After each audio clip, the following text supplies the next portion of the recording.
Online Astro TV வாழ்வின் வெளிச்சம்.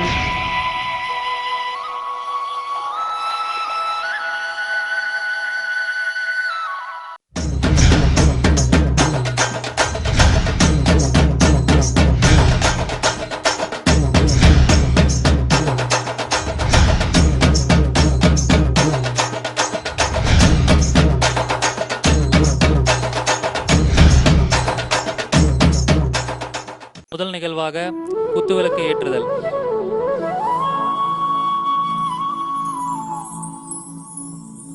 நமது முப்பெரு விழாவின் அடுத்த நிகழ்வாக இறைவாழ்த்து. அனைவரும் எழுந்து நிற்கும்படி அன்புடன் கேட்டுக்கொள்கிறேன். மூசிக வாகனா மோதகஸ்தா சாமர கர்ணா விளம்பித சுத்ரா வாமன ரூபா மகேஸ்வர புத்ரா விக்ன விநாயகா பாத நமஸ்தே. அருவாய் உருவாய் உளதாய் இளதாய் மறுவாய் மலராய் மணியாய் ஒளியாய் கதியாய் விதியாய் கருவாய் உயிராய் குருவாய் வருவாய் அருள்வாய் குகனே. நன்றி.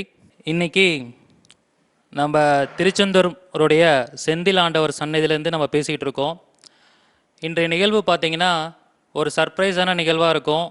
எந்த ஒரு முன்னறிவிப்பும் இல்லாமல் நம்மளுடைய ஆன்லைன் அஸ்ட்ரோ டிவியில் முதல் முறையாக நம்ம லைவ் பண்ணிகிட்ருக்கோம். ஏன்னா இப்போ கொரோனா டைமாக இருக்கிறனால நிறைய நபர்களை நம்ம நேரடியாக போய் சந்தித்து பேசி ஒரு பெரிய விழாவை இதை செலிப்ரேட் பண்ண முடியல. இருந்தாலும் இன்றைய நாள் ஒரு அற்புதமான நாள்னால பௌர்ணமி இன்னைக்கு உத்திரட்டாதி நட்சத்திரம் திருச்செந்தூர் முருகப்பெருமான் சன்னதியில் ஒரு விழா நடத்தணும்னு எங்களுடைய ரொம்ப நாள் கனவு. அந்த வகையில் ஜோதிட பிரபஞ்ச குழு சார்பாக போன வருடம் 2019 டிசம்பரில் ஒரு மிகப்பெரிய மகாபிரபஞ்ச யாகம் பண்ணணும். அதனுடைய தொடர்ச்சியாக இந்த கொரோனா வந்தனால நிறைய நிகழ்ச்சிகள் எங்களால் பண்ண முடியல. ஸோ 2019 6 கிரகங்கள் ஒன்றா வரப்போகுது. அதனால் மக்களுக்கு ஒரு மிகப்பெரிய பிரச்சனை வரப்போகுது. இந்த உலகத்தில் நிறைய இயற்கை மாற்றங்கள் நடக்க போகுதுன்னு சொல்லி ஜோதிட பிரபஞ்சக்குள்ளே என்ன பண்ணுச்சுன்னா ஒரு மிகப்பெரிய லெவலில் கரூர் மாவட்டத்தில் எஸ்ஆர்எம் மகாலில் ஒரு பெரிய யாகம் பண்ணோம். ஸோ அந்த யாகத்தோட பலனாக இன்றைக்கி உலக அளவில் பெரிய அளவில் கொரோனா வந்து பாதிப்பில் இருந்தாலும் இந்தியாவில் அதுலேயும் குறிப்பாக தமிழ்நாட்டில் உயிரிழப்பு ரொம்ப கம்மியாகவும் மக்கள் வந்து பாதுகாக்கப்பட்டும் வந்துட்டுருக்காங்க. இன்னமும் நிறைய பேர் சிகிச்சையில் இருந்துகிட்ருக்காங்க. இந்த யாகத்தோட மகிமை இன்றைக்கும் எல்லாராலையும் பேசப்பட்டுருக்கு. அந்த வகையில் நாங்கள் ஒரு முப்பெரும் விழா நடத்தணும்னு சொல்லிட்டு எங்களோட கமிட்டி மெம்பர்ஸ்ட்டு எல்லாத்தையும் பேசி முடிவு பண்ணும்போது கொரோனானால ரொம்ப கிராண்டாக பண்ணாமல் ரொம்ப சிம்பிளாக பண்ணலாம் அப்படின்னு சொல்லிட்டு இன்றைக்கி அந்த முப்பெரும் விழா நடத்தலான்னு சொல்லி ஒரு சர்ப்ரைஸாக இருக்கட்டும், எல்லாருக்கும் ஒரு ஆச்சரியமாக இருக்கணும்னு சொல்லி இன்றைக்கி ஆன்லைன் அஸ்ட்ரோ டிவியில் திடீர்னு நாங்கள் லைவ் பண்ணிகிட்ருக்கோம். ஸோ இது பார்த்திங்கன்னா அப்படியே பின்னாடி வந்து நம்ம திருச்செந்தூர் செந்திலாண்டவர் சன்னதி, பின்னாடி பேக்ரவுண்டில் கடல் தெரியும். அதுக்கு முன்னாடி இருக்கிற ஒரு சின்ன ஹாலில் நாங்கள் ஒரு 25 பேர் மட்டும் சேர்ந்து இந்த ஃபங்க்ஷனை வந்து நாங்கள் நடத்திக்கிட்டு இருக்கோம். அந்த வகையில் இந்த ஃபங்க்ஷனில் பார்த்திங்கன்னா இது ஜோதிட பிரபஞ்ச குழுவுடைய ஒரு முப்பெரும் விழா. அது என்ன முப்பெரும் விழா அப்படின்னு பார்த்தா ஜோதிட பிரபஞ்ச குழுவுடைய நிர்வாகிகள் அறிமுக விழாவே இன்னும் நாங்கள் பண்ணலை. ஆக்சுவலாக வந்து அந்த ட்ரஸ்ட்டு ஃபார்ம் பண்ணி திடீர்னு ஒரு யாகம் பண்ணிட்டோம். அதுக்கப்புறமேல எந்த ஒரு ஃபங்க்ஷனும் வைக்காதனால இன்றைக்கி வந்து அந்த நிர்வாகத்தில் யாரெல்லாம் இருக்காங்க அப்படிங்கிற ஒரு அறிமுக வேலை நடக்க போகுது. அதுக்கப்புறம் ஜோதிடத்துறையில் சாதனை புரிந்த எங்களுடைய அறக்கட்டளையை சார்ந்த நபர்களுக்கு பாராட்டு விழாவும் நடக்க போகுது. அதுக்கப்புறம் இந்த டிவியில், அதாவது ஆன்லைன் அஸ்ட்ரோ டிவியில் பார்த்திங்கன்னா இன்றைக்கி உலகம் முழுவதும் நிறைய நேயர்கள் வந்து இந்த நிகழ்ச்சியை பார்த்துட்ருக்காங்க. இப்போ ஜோதிடர்கள் பேசக்கூடிய ஒரு சின்ன வீடியோவிலேருந்து எங்களுடைய ஜோதிட பிரபஞ்சக்குழு நடத்தக்கூடிய ஒவ்வொரு நிகழ்வுகளையுமே லைவ் டெலிகாஸ்ட்டாக உலகத்தில் இருக்கிற எல்லா மக்களும் பார்த்துக்கிட்டு இருக்காங்க. ஸோ அதுக்கு ஒரு மூல காரணமாக இருக்கிறது யாருன்னா ஆன்லைன் அஸ்ட்ரோ டிவியோட நிறுவனர். அவருடைய கடின உழைப்பு தான் இன்றைக்கி இந்த நிகழ்வுகள் எல்லாத்தையுமே நீங்கள் வீட்டில் இருந்தபடியே பார்க்குற மாதிரி ஆயிடுச்சு. ஸோ முன்னாடிலாம் பார்த்திங்கன்னா லைவ் டெலிகாஸ்ட்டு ப்ரோக்ராம் அப்படிங்கிறதெல்லாம் ரொம்ப ரேராக நடந்துகிட்டு இருந்தது. இன்றைக்கி எல்லா விஷயமே வீட்டில் இருந்தே எல்லோரும் பார்க்குற மாதிரி ஆகிப்போச்சு. ஏன்னா இந்த கொரோனா அந்த மாதிரி ஒரு சூழலை ஏற்படுத்திடுச்சு. அந்த வகையில் இன்றைக்கி இந்த மாதிரி ஒரு பெருமையை சேர்த்துட்டு இருக்காருன்னா அது காரணம் வந்து ஆன்லைன் அஸ்ட்ரோ டிவியோட நிறுவனர் தான். ஸோ அவருக்கும் ஒரு பாராட்டு விழா நடத்தணும் அப்படிங்கிற நோக்கத்தில் தான் இன்றைக்கி இந்த முப்பெரும் விழாவை அரேஞ்ச் பண்ணியிருக்கோம். அந்த விழாவோட முதல் தொடக்கமாக வரவேற்புரையாக பார்த்தோம்னா இந்த விழாவிற்கு வருகை தந்துள்ள ஜோதிட பிரபஞ்ச குழு நிர்வாகிகள் அனைவரையும் அன்புடன் வரவேற்கிறேன். அதுக்கப்புறம் பாராட்டு விழா பெற உள்ள ஜோதிட குருநாதர்களையும் அன்புடன் வரவேற்கிறேன். இந்த விழாவில் அழகாக லைவ் எடுத்துக்கொண்டு உலகம் முழுவதும் இதை ஒளிபரப்பு செய்து கொண்டிருக்கக்கூடிய ஆன்லைன் அஸ்ட்ரோ டிவி குழுவினரையும் அன்புடன் வரவேற்கிறேன். மேலும் நம்முடைய அழைப்புதலை ஏற்று சிறப்பு விருந்தினராக வருகை தந்துள்ள லோட்டோஸ் அஸ்ட்ரோ டிவி நிறுவனரையும் அவர்களுடைய குழுவினரையும் அன்புடன் வரவேற்கிறேன். இந்த நிகழ்ச்சியில் பார்த்தீங்கன்னா நிறையா யூடியூப் சேனல் நடத்தக்கூடிய நபர்கள் கலந்துக்கிட்டு இருக்காங்க. ஏன் அவங்களெல்லாம் கூப்பிட்ருக்கோம் அப்படின்னா, இன்றைக்கி நம்மள்கிட்ட இருக்கக்கூடிய ஒரு விஷயங்களை நமக்குள்ளேயே வச்சுட்டு இருக்காம அது மீடியா வழியாக உலகம் முழுவதும் போய் சேரணும். அதுக்கு ஒரு மிகப்பெரிய ஒரு பாலமாக இருக்கிறவங்க யாருன்னா யூடியூப் சேனல் ரன் பண்ணிகிட்டு இருக்கிறவங்க. ஸோ அவங்க மூலிமா போனால் தான் அந்த தகவல்கள் உலகம் முழுவதும் போய் சேரும். ஸோ இன்றைக்கி பார்த்தீங்கன்னா ஒரு ரூமில் 2 ஜோதிடர்கள் சேர்ந்து ஒரு கருத்துக்களை பரிமாற்றம் பண்ணிக்கிறாங்கன்னா அது அவங்க 2 பேருக்குள்ளே மட்டும்தான் போகும். அதே ஒரு யூடியூப் சேனல் அந்த கருத்துக்களை பரிமாற்றம் பண்ணால் ஜோதிடத்து மேலே ஆர்வம் இருக்கிறவங்களும் சரி, ஜோதிட ஆராய்ச்சி பண்ணிட்டு இருக்கிறவங்களும் சரி, இல்லை சக ஜோதிடர்களும் ஜோதிட கருத்துக்களை ஈஸியாக வீட்டில் இருந்தே தெரிஞ்சுக்க முடியும். அதனால தான் யூடியூப் சேனல் நடத்துகிறவங்க எல்லாத்தையுமே இந்த ஃபங்க்ஷனுக்கு நிறைய பேர் வந்திருக்காங்க. ஸோ அந்த வகையில் இந்த விழாவில் கலந்து கொண்டுள்ள திருச்செந்தூர் பொதுமக்களையும் அன்புடன் நான் வரவேற்கிறேன். மேலும் நேரில் வர முடியலனாலும் இந்த விழாவை லைவாக வீட்டிலேருந்து பார்த்துட்டு இருக்கக்கூடிய எங்களுடைய அன்பு நேயர்களையும் இந்த நிகழ்ச்சியில் நீங்கள் இருக்கிற மாதிரி கருதி கொண்டு அன்புடன் அனைவரையும் வரவேற்கிறேன். அடுத்ததாக நம்மளுடைய நிகழ்ச்சியில் பார்த்தீங்கன்னா, அதாவது ஜோதிட பிரபஞ்ச குழுவுடைய அறிமுக விழா, அதாவது நிர்வாகிகள் அறிமுக விழா அப்படி நடக்க போகுது. ஏற்கனவே எங்களுக்குள்ள ஒரு சில தீர்மானங்கள் நிறைவேற்றப்பட்டு தலைவர் யார், துணைத் தலைவர் யார், செயலாளர் யார், துணை செயலாளர் யார், பொருளாளர் மற்றும் செயற்குழு உறுப்பினர்கள் இவர்களெல்லாம் முடிவு செய்யப்பட்டு அந்த அறக்கட்டளை சிறப்பாக இயங்கிட்டு இருக்கு. அந்த வகையில் உங்களுக்கு அதை அறிமுகப்படுத்தணும். யார் ஜோதிட பிரபஞ்ச குழுவில் நிர்வாகிகளாக இருக்காங்கன்னு அறிமுகப்படுத்தணும். அறிமுகப்படுத்தினாதான் உங்களாலையும் ஈஸியாக இந்த நம்பர் தான் ஜோதிட பிரபஞ்ச குழுவை இயக்கிட்டு இருக்காங்க, இவர் தான் தலைவராக இருக்கான்னு உங்களுக்கு ஒரு அறிமுகம் கிடைக்கும். அந்த வகையில் இப்போ நான் ஒவ்வொரு நிர்வாகிகளையும் அறிமுகப்படுத்த போகிறேன். அறிமுகப்படுத்துறது மட்டும் இல்லாமல் அவங்களுக்கு ஒரு கௌரவமும் செஞ்சு அவங்களும் சில கருத்துக்களை உங்களோட உரையாற்ற போகிறாங்க. அந்த வகையில் ஜோதிட பிரபஞ்ச குழுவுடைய எங்களுடைய பாசமிகு அண்ணன் தலைவர் அவரை நான் அறிமுகப்படுத்த போகிறேன். அவர் அறிமுகப்படுத்துறதுக்கு முன்னாடி சில வார்த்தைகள் அவரை பற்றி நான் சொல்லணும். அதாவது பார்த்தீங்கன்னா, அவரை நாங்கள் தலைவராக பார்க்குறத விட எங்களுடைய உடன் பிறவா சகோதரராக தான் நாங்கள் பார்க்குறோம். அவருடைய பேர் பார்த்தீங்கன்னா பிரகாஷ். அவர் மதுரையை சேர்ந்தவர். அவருடைய முழு நேர தொழில் அருள்வாக்கு ஜோதிடம் பார்க்குறவர். அதாவது பார்த்தீங்கன்னா, ஜோதிடம் எல்லாருமே படிச்சுட்டு ஜோதிட கலையை நம்ம சொல்லுவோம். அவர் ஜோதிடம் படிக்கலை. அவருக்கு ஒரு முருகருடைய அருள் சின்ன வயசுலேருந்தே, முருகருடைய அருள்வாக்கா சின்ன வயசுலேருந்தே சொல்லிகிட்டு இருக்காரு. அவர் பார்த்திங்கன்னா அவருடைய சொந்த செலவுலையும் ஊர் மக்களோட செலவுலையும் சேர்ந்து கரூர் பக்கத்தில் இருக்கிற ராயனூரில் ஒரு கோயில் கட்டி அந்த கோயிலை நிர்வாகம் பண்ணிகிட்டு இருக்காங்க. அந்த கோயிலுக்கு வருடம் முழுவதும் பல சேவைகளை பண்ணிகிட்டு இருக்காங்க. ஸோ அந்த மாதிரி ஒரு நபர் எங்களுடைய பிரபஞ்ச குழுவுக்கு தலைவராக வரணும்னு எதிர்பார்த்து நாங்கள் தலைவராக நியமிச்சிருக்கோம். ஸோ அவருடைய ஒவ்வொரு விஷயங்களும் பார்த்திங்கன்னா, ஒரு முருகர் எப்படி ஒரு விஷயத்தை ஆக்ரோஷமாக செய்து முடிப்பாரோ அந்த மாதிரி விடாமுயற்சியோட ஆக்ரோஷமாக செய்து முடிக்கக்கூடிய நபர். ஏன்னா ஒரு தலைவர் இருக்கும்போது, நான் தலைவருங்கிற முறையில் நான் இருக்கேன், எந்த ஒரு விஷயத்தையும் நீங்கள் தைரியமாக செய்யுங்க அப்படின்னு சொல்லக்கூடிய ஒரு எண்ணமும் ஆற்றலும் படைத்தவரால் மட்டும்தான் அந்த தலைவர் பதவிக்கு உரிதானவராக இருக்க முடியும். அந்த வகையில் தான் நாங்கள் அவரை தலைவராக தேர்ந்தெடுத்திருக்கோம். அந்த வகையில் முதல் முறையாக நாங்கள் ஜோதிட பிரபஞ்சங்களுடைய தலைவராகிய எங்களுடைய பாசமிகு அண்ணன் பிரகாஷ் அவர்களை அன்புடன் இங்கே அறிமுகப்படுத்துகிறேன். அவர்களை மேடைக்கு கௌரவப்படுத்துமாறு எங்களுடைய ஜோதிட பிரபஞ்ச குழு சார்பாக நான் கேட்டுக்கொள்கிறேன். எங்களுடைய தலைவர், ஜோதிட பிரபஞ்ச குழுவின் தலைவர் திரு பிரகாஷ் அவர்களை எங்களுடைய பிரபஞ்ச குழு, ஜோதிட பிரபஞ்ச குழு அறக்கட்டளையை பற்றி சில வார்த்தைகள், அதாவது இது வரைக்கும் ஜோதிட பிரபஞ்ச குழு அறக்கட்டளை எப்படி இயங்கிட்டு இருக்கு, அதனுடைய விஷயங்களை பற்றி நிறையா பேருக்கு, ஒரு சில பேருக்கு தெரியும், இன்னும் நிறைய பேருக்கு அது தெரியல. ஸோ அதை பற்றி இன்றைக்கி எங்களுடைய தலைவர் அதை விரிவாக விளக்கமாக சொல்வார்.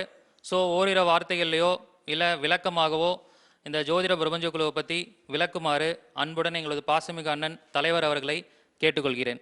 அவர் ஜோதிட பிரபஞ்ச குழு பற்றி விளக்கமாக கூறுவதற்கு முன்பு அவரை ஒரு பொன்னாடை போற்றி கௌரவிக்குமாறு எங்களுடைய ஜோதிட பிரபஞ்ச குழு நிர்வாகத்தை அன்புடன் கேட்டுக்கொள்கிறேன். ஜோதிட பிரபஞ்ச குழு நிர்வாகியை நான் பொன்னாடை போற்றி கௌரவிக்கும்படி அன்புடன் கேட்டுக்கொள்கிறேன்.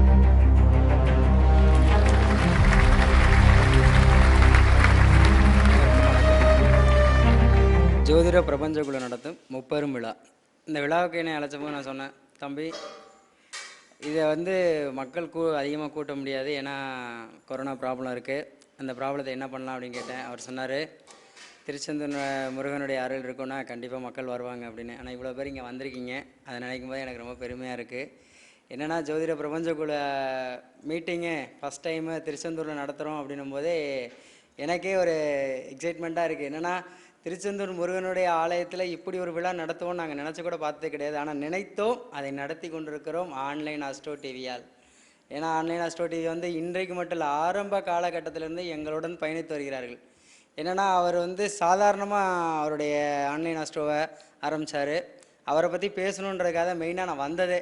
ஏன்னா எங்களுடைய பண்டிட் குரு பாலசுப்ரமணியம் அவர்களை வந்து நாங்கள் கூட ஒரு 10 வருஷமாக ட்ராவல் பண்ணுறதுனால அவரை பற்றி எல்லாமே தெரியும். ஏன்னா நல்ல மனிதர், அவரை பற்றி பேசுனா ஒரு 2 மணி நேரம் டைம் வேணுங்க, நிறைய சொல்லலாம். நல்ல உயர்ந்த மனிதரும் கூட, எல்லாருக்குமே எல்லா உதவிகளையும் எந்த நேரமும் கேட்டோன்னே அவர் வீட்டு கதவை தட்டினா கிடைக்கும். அந்த மாதிரி ஒரு நல்ல மனிதர். ஜோதிடம் மட்டும் கிடையாது, ஜோதிடம் சார்ந்த விஷயங்களை மட்டும் சொல்ல மாட்டார். ஒரு வாழ்க்கையில் நீ இப்படி தான் இருக்கணும், இது உன்னோட லைஃப்பை நல்லா மாற்றி அமைச்சிக்கலாம் அப்படின்னு கற்றுக் கொடுக்கக்கூடிய குருவாக இருக்கார். அதனால தான் அவரை குரு பண்டிட் பாலசுப்ரமணியம் நாங்கள் சொல்லுவோம். அவருக்கு அவராக அந்த பேர் வச்சுக்கல. ஒரு சிலர் வந்து என்ன முன்னாடி பட்ட பேர் போட்டுக்கிறீங்க, எப்படி போடுறீங்க அப்படின்னு கேட்குற ஒரு சில அஸ்ட்ராலஜர்லாம் இருக்காங்க. இந்த அவருக்கு அவர் அந்த பேர் வச்சுக்கலங்க, அவருக்கு நாங்களா ஜோதிடர்களாக சேர்ந்து தான் இந்த பேரை கொடுக்குறோம். இப்போ ஆதித்யா குருஜி இருக்கார், அவர் பெரிய குரு, நிறைய சீடர்களை உருவாக்குறாரு, அதனால அவருக்கு அந்த பேர். ஆனால் ஒருத்தர் சொல்கிறார் அது என்ன குருஜி, இந்த மாதிரி கேள்விலாம் கேட்காதீங்க தயவுசெய்து. உங்களை மெயினாக ஜோதிடர்களுக்காகவே இந்த ஜோதிட பிரபஞ்சக்குழு இருக்குது, சாதாரண விஷயம் கிடையாது. மக்களுக்காக மட்டும்தான், மக்களுடைய நலனுக்காக மட்டும்தான், சரிங்களா? நிறையா பேசலாம். அடுத்து தினேஷ் இருக்கார். தினேஷ் ஒரு இடத்துல கற்றுக்கிட்டு தான் இங்கே வந்திருப்பாருங்க. அவருக்கு யாரோ ஒருத்தர் சொல்லி கொடுத்துருப்பார்ல, சொல்லி கொடுத்தவர் பெருமையாக சொல்லிக்கணும், நான் இவர் கற்றுக் கொடுத்தேன், இந்த அளவில் இருக்கார் அப்படின்னு. அவரை தாழ்மையாக கீழே இறக்கி, அவரை மட்டும் இல்லை, அவரை சார்ந்த நம்ம செல்வின் இருக்கார், அவரையுமே தவறாக பேசக்கூடிய ஒரு சில ஜோதிடர்கள் இருக்காங்கல்ல, பேசினா நல்லா இருக்காது. அதனால தான் என்னை சொல்லுவாங்க, நீங்கள் தலைவராருங்க தலைவர் பதவி வேணாம், பிரச்சனைன்னு சொல்ல அந்த இடத்துல நான் வந்து நிற்கிறேன். எந்த ஜோதிடனுக்கு ஒரு பிரச்சனை அப்படின்னா அந்த இடத்துக்கு என்னை கூப்பிடு, உன் பிரச்சனையை ஒரு ஸ்பாட்டில் முடிக்கிறேன். யாராக இருந்தாலும் சரி, ஜோதிட பிரபஞ்சக்குழு அதுக்காக மட்டும்தான், ஜோதிடனுடைய நலனுக்காக மட்டும்தான். இன்றைக்கி மட்டும் இல்லை, காலம் முழுவதும் என்னோடய உயிர் இருக்க வரைக்கும் ஜோதிட பிரபஞ்சக்குழு சார்ந்த தோழர்கள் எல்லாருக்காகவுமே, ஜோதிடருக்காக மட்டும்தான். சரி, என்ன பிரச்சனையோ உடனே கூப்பிடு, அந்த ஸ்பாட்டில் நிற்கிறேன். ஒரு ஜோதிடருக்கு ஒரு பிரச்சனை அப்படின்னு சொன்னால் அதோட வேறு என்ன வேலை இருக்குது? எனக்கு ஜோதிடமே தெரியாதுங்க, ஆனால் ஜோதிடத்து மேலே இன்றைக்கி மிகப்பெரிய ஒரு பற்று இதெல்லாம் வந்திருக்குன்னா எனக்கே ஆச்சரியமாக இருக்குது. நான் வந்து ஜோதிடத்தை பற்றி இவ்வளோ தூரம் பேசுகிறேன் அப்படின்னு. தம்பி சொன்னார், முருகன் அருள்வாக்கு ஜோதிடர், அதெல்லாம் கிடையாது, முருகன் போட்ட பிச்சை, சேவை செய்டா, உன்னை தேடி எல்லாம் வருண்டா அப்படின்னுவார். செய்கிறையா, என்னால் முடிஞ்ச உதவிகளை நான் செஞ்சுக்கிட்டு தான் இருக்கேன். இந்த கொரோனா காலத்தில் ஜோதிட பிரபஞ்சங்களும் நிறைய உதவிகளை செஞ்சாங்க. ஒரு சிலர் 500 600 வசூல் பண்ணி நான் அவ்வளோ செஞ்சேன் இவ்வளோ செஞ்சேன்னு வெளியில் சொன்னாங்க. ஆனால் நாங்கள் எவ்வளோ செஞ்சோன்னு இது வரைக்கும் வெளியில் சொன்னதே கிடையாது. சாதாரணமாக ஒரு யாகமே 15 லட்ச ரூபா செலவு பண்ணோம். இந்த கொரோனாவில் பண்ணியிருக்க மாட்டோமா? நிறைய உதவிகளை செய்வோம், ஆனால் வெளியில் சொல்ல மாட்டோம். அதே மாதிரி நலிந்த ஜோதிடர்களுக்காக மட்டும்தான் ஜோதிட பிரபஞ்சக்குழு. உங்களால் முடியலை, உங்களுக்கு ஒரு கஷ்டம்னு சொல்லுங்கள், அந்த இடத்துல ஜோதிட பிரபஞ்சக்குழு கண்டிப்பாக நிற்கும். அதே மாதிரி ஆன்லைன் அஸ்ட்ரோ நேயர்களுக்கும் சொல்கிறேன், இந்த டிவி சேனலில் மட்டும்தாங்க எனக்கு தெரிஞ்சு நிறைய ஜோதிடர்கள் நல்ல விஷயத்த பேசியிருக்காங்க. ஒரு தவறான ஒரு விஷயத்தை எந்த ஜோதிடரும் பேசுனதே கிடையாது, அதை மாற்று கருத்துமே கிடையாது. ஏன்னா தவறாக பேசுறதுக்கு எந்த கூற்றும் இல்லைன்னு தான் சொல்லணும். ஒரு ஜோதிடர் பேசுகிறாரு அப்படின்னா அவரை பற்றி மட்டும் பேசிக்கிறது இல்லைங்க. ஒரு நட்சத்திரம், ஒரு கிரகம், 12 ராசி, 12 லக்னம் எல்லாத்தையும் எடுத்து உன் மனிதன் இப்படி தான் வாழணும் அப்படின்றத இந்த ஆன்லைன் அஸ்ட்ரோ மூலிமா எத்தனையோ ஜோசியர்கள் சொல்லிக்கிட்டு இருக்காங்க. அதுதான் மெயின், சரிங்களா? அதை மட்டும் எடுத்துக்குங்க. லைஃப்பில் நல்ல விஷயத்தை எடுத்துக்குவோம், பாசிட்டிவாக யோசிப்போம், நல்லதே நடக்கும், நிறைய நல்லதுகளை பண்ணணும். இப்போ ஃபாரின்லேருந்து ஒரு கிளைண்ட் எனக்கு ஃபோன் பண்ணுறாரு. அவர் எனக்கு கிளைண்ட்டுன்னா சொல்ல மாட்டேன், ஆனால் அவர் சொல்ல, சார் நான் தான் சார் உங்கள்கிட்ட நிறையா கற்றுக்கணும் அப்படின்னுவேன். ஏன்னா அவர் நிறைய நல்ல விஷயங்களை எனக்கு சொல்லிக் கொடுக்குறாரு, நான் அவருக்கு சொல்லித்தரேன். அந்த மாதிரி தான் இப்போ தினேஷுக்கு ஃபாரின்னு தான் நம்ம பாலா இருக்காருங்க, ரொம்ப தங்கமான மனுஷன். என்னன்னா ரொம்ப அமைதியானவர், எனக்கு ரொம்ப பிடிக்கும் பாலாவை. ஏன்னா குழந்தை மாதிரி இருப்பார், அவரோட கேரக்டரே குழந்தை மாதிரி தான் இருக்கும். நல்ல ஒரு குழந்தை மனிதர்னு சொல்லலாம். எல்லா விஷயத்தையுமே எல்லாருக்குமே அழகாக தெளிவாக கற்றுக் கொடுக்கக்கூடியவர் வந்து பாலா. ஆனால் தினேஷ்ட போனீங்க அப்படின்னா உங்கள் தொழில் சார்ந்த விஷயங்களில் இதை பண்ணாலும் இதை பண்ணாத, நீ தப்பிச்சுக்குவ, இந்த இடத்துல நீ மாட்டிக்கிடுவ அப்படின்னு கரெக்டாக வாழ்வியல் பரிகார மூலியமாக சொல்லிடுவார். இதே நம்ம பாலாட்ட போனோம்னா உன்னோட குடும்பம் இப்படி தான் நீ நடத்தணும், நீ இப்படி போனால் உன்னோட மனைவியும் கணவனும் சந்தோஷமாக இருக்கலாம். 7ஆம் பாவத்தை பற்றி கேளுங்க, பாலா பின்னி படல் எடுத்துருவார். ஜோதிடர்கள் எல்லாருமே பேசுவாங்க, ஆனால் பாலா பேசினார் அப்படின்னா எனக்கு ரொம்ப பிடிக்கும். அதுக்கான எல்லா ஜோசியரும் தப்பாக சொல்லலைங்க, ரொம்ப கவனமாக தெரிஞ்சுக்குங்க, கேட்டுக்குங்க, சரிங்களா? நிறைய பேசலாம், டைம் இல்லை, ஏன்னா டைம் ஆயிடுச்சு. எனக்கு ஒரு 20 நிமிஷம் தான் கொடுத்துருக்காங்க, இன்னும் நிறைய ஜோசியர் பேசணும். இருந்தாலும் ஜோதிட பிரபஞ்ச குழுவை நல்ல முறையாக வளர்த்து செல்வோம். இன்னொன்று, நம்மளுடைய ஜோதிட பிரபஞ்ச குழு அறக்கட்டளையினுடைய பாராட்டு விழாவுக்கு லோட்டஸ் டிவி நிறுவனர் வந்திருக்காரு, எம்ஜி ராமச்சந்திரன். பேர்லேயே வள்ளல் அவர், எம்ஜி ராமச்சந்திரன். அவரையும் நான் இந்த இடத்துல அறிமுகப்படுத்துகிறேன். வாங்க எம்ஜி ராமச்சந்திரன் சார், வாங்க. ஜோதிட பிரபஞ்ச குழு சார்பாக திரு லோட்டஸ் டிவி நிறுவனர் எம்ஜி ராமச்சந்திரன் அவர்களுக்கு அஸ்ட்ரோ உயர் திரு பண்டிட் குரு பாலசுப்ரமணியம் அவர்கள் முன்னாடி போட்டு கௌரவிப்பாங்க.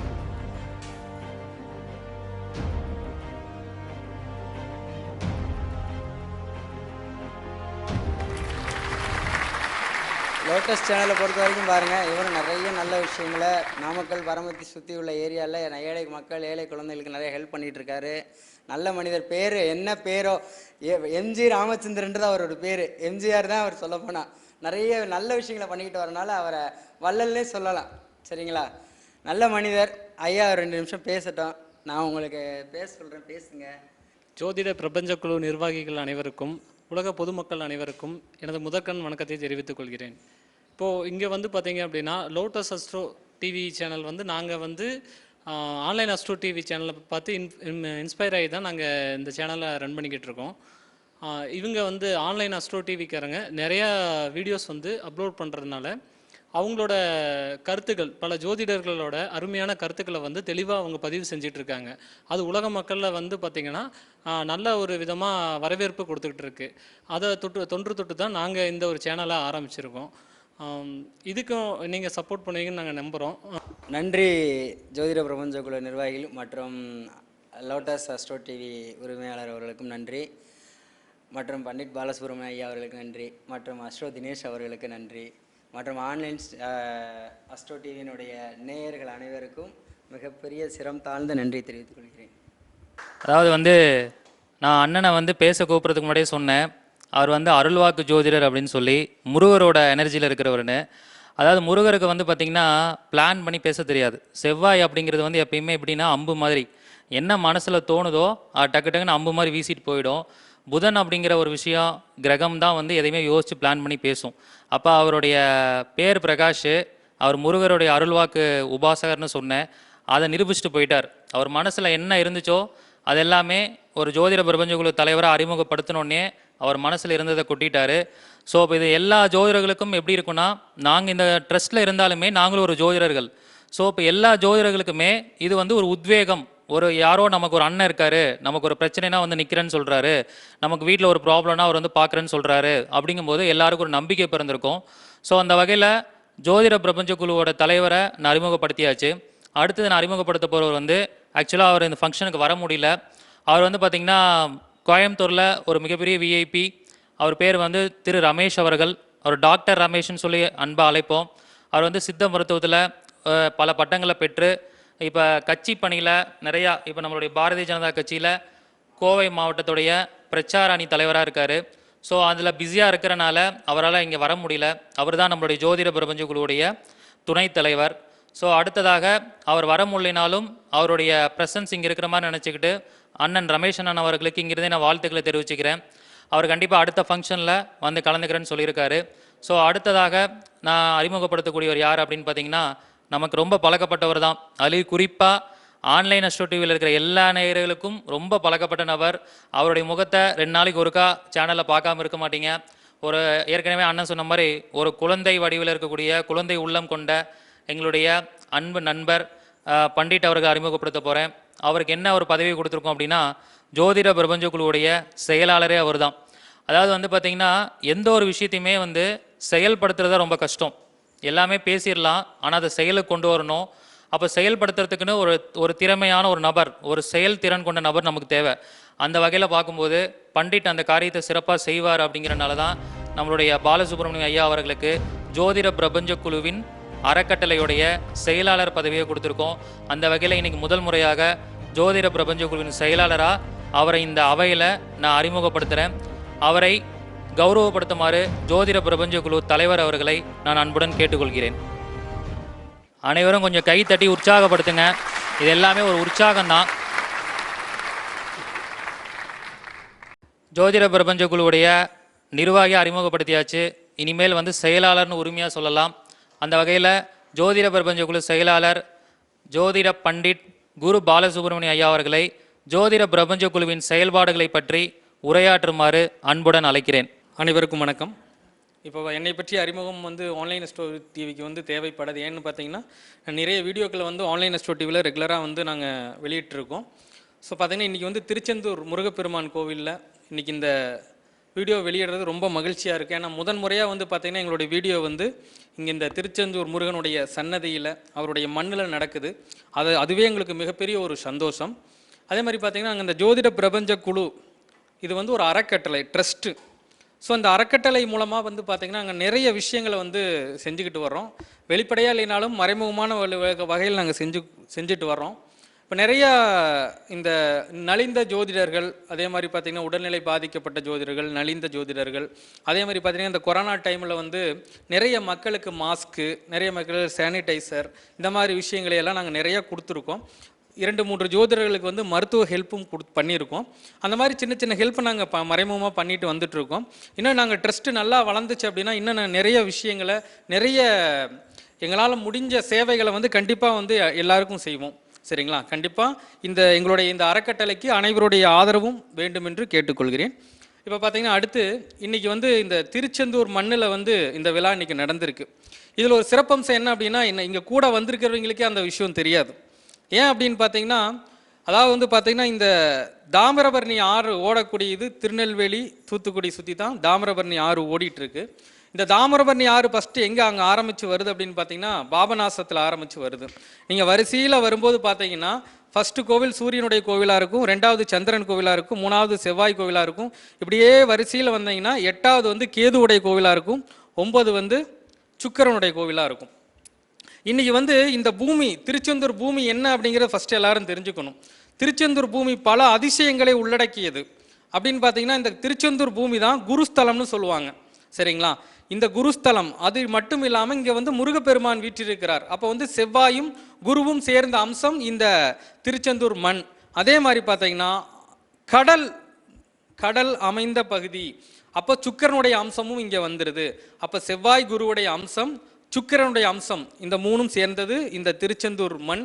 இன்னொன்று மிகப்பெரிய விஷயம், நிறைய பேருக்கு தெரியாத விஷயம், இது கேதுவினுடைய ஆதிக்கம் நிறைந்த ஒரு மண். ஏன்னு கேட்டிங்கன்னா இந்த பத்திரை கரணத்துடைய கிரகம் யார் அப்படின்னு பார்த்தீங்கன்னா கேது பகவான்.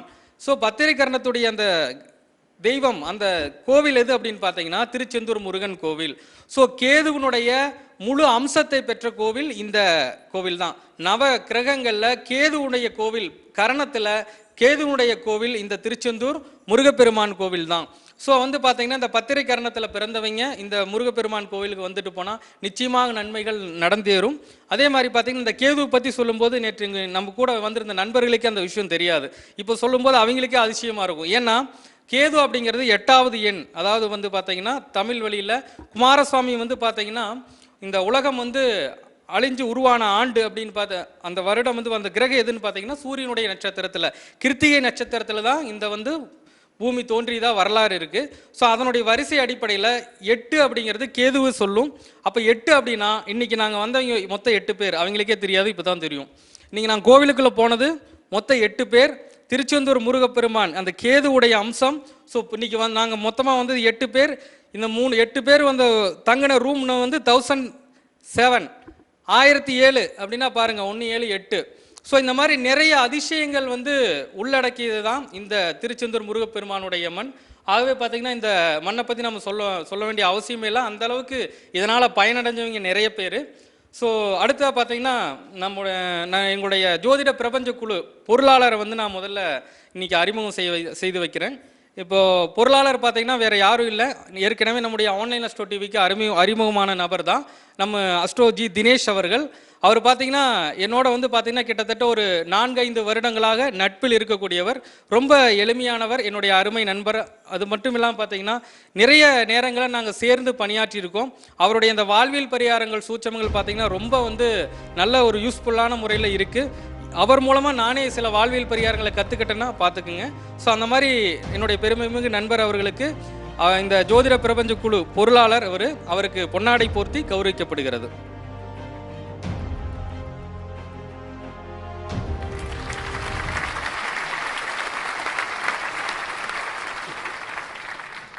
வழக்கம் போல் நமக்கு வந்து பார்த்திங்கன்னா ஃபினான்ஸ் ஹேண்டில் பண்ணுற வேலையை கொடுத்துட்டாங்க. எப்பயுமே எங்களுடைய டீமில் வந்து எந்த ஒரு வேலை செஞ்சாலும் சரி, ஒரு சின்ன ஒரு ஒர்க் செஞ்சாலும் சரி, ஃபினான்ஸு இந்த பிளானிங் பண்ணுறது, ஆர்கனைஸ் பண்ணுற பொறுப்பெலாம் எங்கிட்ட கொடுத்துருவாங்க. ஏன்னா நம்ம வந்து ஃபீல்டில் இறங்கி வேலை பார்க்குறத வேலையாக கிடையாது, உட்காந்த இடத்துலேருந்து எல்லா வேலையும் செய்யணும் அப்படிங்கிறத நம்மளுடைய கேரக்டரு. படிக்கிற காலத்துலேருந்தே அந்த திறமை நமக்கு வந்துருச்சு. அதே மாதிரி இன்றைக்கி ஜோதிடத்துறைக்குள்ளே அந்த வேலையை கொடுத்துட்டாங்க. லாஸ்ட் டைம் வந்து ஜோதிட பிரபஞ்ச குழு பண்ணும்போது கிட்டத்தட்ட ஒரு 15 lakhs கிட்ட பணம் செலவாச்சு. அதில் 1 லட்சங்கள் 10ல் பல லட்சங்கள் செலவாச்சு. அதில் பல கணக்குகள் வந்துச்சு, பல செலவுகள், வரவு செலவுகள் போயிட்டு வந்தது. அத்தனையும் எந்த ஒரு குறையும் இல்லாமல், யாருக்கும் எந்த ஒரு இடர்பாடுகளும் கொடுக்காம அந்த காரியத்தை செய்து முடிக்க முடிஞ்சுது. இது வந்து பார்த்திங்கன்னா ஒரு பொருளாளருங்கிற முறையில் நான் சொல்லலை, அது ஒரு மிகப்பெரிய பொறுப்பு. ஏன் அப்படின்னா இப்போ வந்து பார்த்திங்கன்னா ஒரு தலைவர் அப்படிங்கிறவர் வந்து ஒரு ஆணையிட்டுருவார், இதை இப்போ செஞ்சிருங்க அப்படின்னு சொல்லிட்டு. அடுத்தது வந்து செயலாளர் அதை செயல்படுத்தணும்னு சொல்லிடுவார். இது அத்தனையும் செயல்படுத்தணும்னா இன்றைக்கி கலியுகத்தில் பணம் இல்லைன்னா முடியாது. அப்போ அந்த பணம் வேணும்னா அதுக்கு எப்படி ஃபண்டு ரெடி பண்ணணும், அதை எப்படி நிர்வகிக்கணும், எங்கே அதிகமாக செலவு பண்ணணும், எங்கே குறைவாக செலவு பண்ணணும், அப்படி எல்லா விஷயத்தையும் செய்யணும். இன்றைக்கி கூட பார்த்திங்கன்னா கொரோனா டைமில் யாருக்குமே பட்ஜெட் இல்லை. ஆக்சுவலி சொல்லப்போனால் எங்கள் ட்ரஸ்ட்டில் இன்னும் நாங்கள் யார்ட்டையுமே வெளியிலேருந்து ஃபண்டு வாங்க ஆரம்பிக்கல. இப்போ எங்கள் ட்ரஸ்ட்டுக்குள்ளே இருக்கக்கூடிய நிர்வாகிகளும் அதுக்கப்புறம் அதில் இருக்கக்கூடிய சில உறுப்பினர்கள்ட்ட இருந்து மட்டும்தான் ஃபண்டு நாங்களே கலெக்ட் பண்ணி உதவிகளை செஞ்சுக்கிட்டு இருக்கோம். பிரபஞ்சகுழு நடத்தின யாகத்தில் தான் நிறைய பொதுமக்களுடைய ஃபண்டு கொடுத்தாங்க. அப்புறம் பாரதி ஹிந்து பரிவார்னு சொல்லிட்டு ஒரு தேசிய ஹிந்து கட்சி வந்து எங்களுக்கு உதவி பண்ணாங்க. அந்த வகையில் இப்போ கொரோனா டைமில் பார்த்திங்கன்னா நிறைய ஃபண்டு யார்ட்டையுமே கலெக்ட் பண்ணாமல் இப்போ நாங்கள் ஜோதிடராக இருக்கோம்னா ஜோதிடர்கள் நாங்கள் ஜாதகம் பார்த்து சம்பாதிக்கக்கூடிய பணத்திலிருந்து தனியாக எடுத்து வச்ச அமௌண்ட்லேருந்து நிறையா சேவை பண்ணோம். ஸோ அடிக்கடி நாங்கள் என்ன பண்ணுவோம் அப்படின்னு பார்த்தீங்கன்னா மருத்துவ உதவிகளை நிறைய நாங்கள் பண்ணுவோம். ஏன் அப்படின்னா மருத்துவம் அப்படிங்கிறது வந்து பார்த்திங்கன்னா இன்றைக்கி சடனாக நடக்கக்கூடிய விஷயம். ஒருத்தங்க படிப்புக்காக கூட குழந்தைக்காக சேர்த்து வச்சுருவாங்க, அதுக்காக பணம்லாம் இருக்கும். ஆனால் மெடிக்கல் எக்ஸ்பென்சஸ் எப்போ நடக்குன்னே தெரியாது. அப்போ டக்குன்னு ஒரு உதவி இப்போ நிறைய ஜோதிடர்களுக்கு இப்போ ரீசெண்டாக பார்த்திங்கன்னா நிறைய ஜோதிடர்கள் உயிரிழந்தாங்க. நிறைய ஜோதிடர்கள் வந்து கிரிட்டிக்கலான சுச்சுவேஷன்லலாம் போனாங்க. நிறைய பேருக்கு ஆப்ரேஷன் நடந்தது, ஹார்ட் ப்ராப்ளம் நடந்தது. அவங்களுக்குலாம் நிறைய உதவிகள் பண்ணியிருக்கோம். ஸோ அவங்களுடைய பெயரை வந்து நாங்கள் குறிப்பிடக்கூடாது, அது வந்து ஒரு தர்மம் பண்ணுறோன்னா அது வெளியில் சொல்லக்கூடாது. ஆனால் நிறைய பேருக்கு இந்த ஜோதிட பிரபஞ்சம், ஏன்னா நான் பொருளாளருங்கிற முறையில் என் கையில் லிஸ்ட் இருக்குது, யாருக்கு எவ்வளோ ஹெல்ப் பண்ணியிருக்கோம், எவ்வளோ அக்கௌண்ட்டில் பணம் போட்டிருக்கோன்னு சொல்லி. அந்த லிஸ்ட் எடுத்து பார்க்கும்போது ஃபைனலாக அந்த மாதத்தில் பார்த்தா நாங்கள் வந்து சாப்பாடு வாங்கி கொடுக்குறத விட மருத்துவ உதவிக்கு தான் நிறைய செலவு பண்ணியிருப்போம். ஏன்னா ஒருத்தங்களுக்கு ஹார்ட் பேஷண்ட்டு டக்குன்னு அவங்களுக்கு ஒரு கிரிட்டிக்கல் சுச்சுவேஷனில் இருக்காங்கன்னு அவங்க குடும்பத்தார் எங்களை அணுகுவாங்க. அவங்களுக்கு யாருக்குமே தெரியாமல் காது வச்ச மாதிரி வீட்டில் போய் கொடுத்துட்டு வந்துடுவோம். ஈவன் நாங்கள் நிர்வாகிகள் கூட போக மாட்டோம், அவங்க ஃபேமிலியிலேருந்து யாரோ ஒருத்தர் வந்து இந்த இடத்துக்கு வாங்கன்னு கொடுத்து அவங்களுக்கு வழி அனுப்பிச்சு வச்சுருவோம். ஸோ இந்த மாதிரி ரொம்ப அமைதியாக நிறைய சேவைகள் பண உதவிகள் பண்ணிக்கிட்டு இருக்கோம். ஸோ ஃப்யூச்சரில் நாங்கள் என்ன பண்ணலான்னு இருக்கோன்னா நாங்களும் உதவி பண்ணுறது மட்டும் இல்லாமல் ஒரு பெரிய லெவலில் ஒரு ட்ரஸ்ட் மூலிமா இப்போ ஜோதிட சம்மந்தமாக ஒரு ஸ்கூல் ஆரம்பிக்கணும். இது வந்து பார்த்திங்கன்னா இப்போ எல்லா ஸ்கூல்லையுமே ஒரு தமிழ் இங்கிலீஷ் படிக்கிற மாதிரி ஜோதிடம் அப்படிங்கிற ஒரு விஷயமும் ஒரு லெசனாக வரணும் எல்லா பள்ளிகளிலும். அது மாதிரி எல்லா குழந்தைகளும் இது வந்து ஒரு வானியல் சாஸ்திரம், ஒரு அஸ்ட்ரானமி சயின்ஸ், ஒரு டிவைன் சயின்ஸ் அப்படின்னு சொல்லிட்டு ஒரு சப்ஜெக்டாக வந்து எல்லாருமே அஸ்ட்ராலஜியில் எக்ஸ்பர்ட் ஆகலைனாலும் பரவாயில்ல, அஸ்ட்ராலஜியை பற்றி ஒரு பேசிக்கை கண்டிப்பாக படித்து வச்சுக்கணும். ஒரு குழந்தை இருக்குன்னா அதுக்கு 9 கிரகத்தோட பேர் தெரியணும், 27 நட்சத்திர பேர் தெரியணும், 12 ராசினா என்னன்னு தெரியணும். அந்த அடிப்படை ஜோதிட அறிவை எல்லாருக்கும் கற்றுக் கொடுக்கணும், கொண்டு போகணுங்கிற நோக்கம் எங்கள் ஜோதிட பிரபஞ்சக்குள்ள இருக்குது. அதுக்கு சில பொருள் உதவி பண உதவி தேவைப்படும். அதுக்காக சில ஃபண்ட்ஸை அரேஞ்ச் பண்ணுறது என்ன மாதிரி விஷயங்கள்லாம் இப்போ திட்டங்கள் தீட்டிக்கிட்டு இருக்கோம். அதுக்கு ஒரு ஃபண்ட்ஸ் வர மாதிரியும் நிறையா ஸ்டேட் வைட்லேருந்து ஃபண்ட்ஸ் வர மாதிரியும் இன்டர்நேஷ்னல்லேருந்து ஃபண்ட்ஸ் வர மாதிரியான வேலைகள் நடந்துக்கிட்டு இருக்குது. அது முடிஞ்சதுக்கப்புறம் நாங்கள் எல்லாருக்கும் அது தகவல் கொடுப்போம். ஸோ இந்த டிவியில் பார்த்துட்டு இருக்கக்கூடிய நேயர்கள் இப்போ நீங்கள் ஏதாவது ஃபண்ட்ஸ் கொடுக்கணும்னு நினச்சாலும் தாராளமாக எங்களுடைய அறக்கட்டளை நீங்கள் அணுகலாம். ஃப்யூச்சரில் ஒரு பக்காவாக எல்லாமே இன்கம் டேக்ஸ் பே பண்ணுற மாதிரி இன்கம் டேக்ஸ் ஆக்டுக்குள்ளே வர மாதிரியான விஷயங்களை ரெடி பண்ணதுக்கப்புறம் நாங்கள் தகவல் கொடுக்குறோம். அப்போவும் நீங்கள் தாராளமாக எல்லா ஃபண்ட்ஸும் கொடுக்கலாம். ஸோ எங்களுடைய ஒவ்வொரு விஷயங்களுமே ரொம்ப வெளிப்படையாக இருக்கும். இது ஒரு குழு இருக்குது, அந்த குழுவில் மாதம் மாதம் ஒரு மீட்டிங் இருக்கும், இவ்வளோ செலவு பண்ணியிருக்கோன்னு வரவு செலவு காமிப்போம். ஸோ இது எல்லா விஷயங்களையுமே ஏன் இவ்வளோ எக்ஸ்பிளைன் பண்ணுறேன் அப்படின்னா, இந்த பொறுப்பை என் கையில் ஒப்படைச்சிருக்காங்க. பொருளாளர் அப்படிங்கிற ஒரு பொறுப்பு ஒரு மிகப்பெரிய பொறுப்பு. அதில் எந்த ஒரு சங்கடமும் இல்லாமல் நடத்தி கொடுக்கணுங்கிறனால அந்த பொறுப்பை எங்கிட்ட ஒப்படைச்சிருக்காங்க. ஸோ அதை இறைவனுடைய அருளில் இன்னைக்கு அறிமுகப்படுத்தியிருக்காங்க. அந்த திருச்செந்தூர் ஆண்டவன் தான் இந்த பொறுப்பை என் பக்கத்துலேருந்து செய்ய போகிறாரு.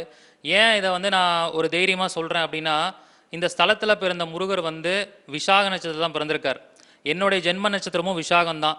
அதனால் வந்து என்னுடைய முருகரே என் கூட இருக்கிற மாதிரி நான் நினச்சிக்கிட்டு தான் இந்த ஒவ்வொரு விஷயத்தையும் செய்வேன். அந்த வகையில் இந்த பொருளாளர் பதவியிலிருந்து நிறையா விஷயங்களை செய்யணும்னு சொல்லி ஆசைப்பட்றேன். அதன் மூலிமா இந்த ட்ரஸ்ட் வந்து அடுத்தடுத்த லெவலுக்கு போய்கொண்டே இருக்கும்.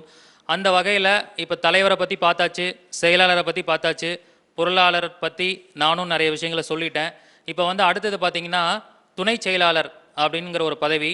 ஸோ இந்த துணை செயலாளர் பதவிக்கு வந்து யாரை நியமிச்சிருக்கோம் அப்படின்னு பார்த்தா, இவர்கிட்ட பதவி கொடுக்க போகும்போதே பதவியெல்லாம் வேணாங்க, நான் ஒர்க் பண்ணுறேங்க, ஏன் பதவியில் இருந்தால் தான் வேலை செய்யணுமா, பதவியிலனால வேலை செய்யக்கூடாதா அப்படின்னு ரொம்ப ரொம்ப பணிவுனா அவர் தான் அப்படின்னு சொல்கிற அளவுக்கு ரொம்ப பணிவாக சொன்னார், தன்னடக்கமாக சொன்னார். நான் ரொம்ப ஃபோர்ஸ் பண்ணிட்டேன், பதவியில் கண்டிப்பாக நீங்கள் இருந்து தான் ஆகணும், பதவி அப்படிங்கிற ஒரு விஷயம் எல்லாருக்கும் கிடைக்காது, அது தேடி வரும்போதே பயன்படுத்திக்கணும் அப்படின்னு சொன்னனால பரவாயில்ல எனக்கு ஒரு சின்ன பதவியாக கொடுங்கணுன்னே அவருக்கு துணை செயலாளர் பதவி கொடுத்துருக்கோம்.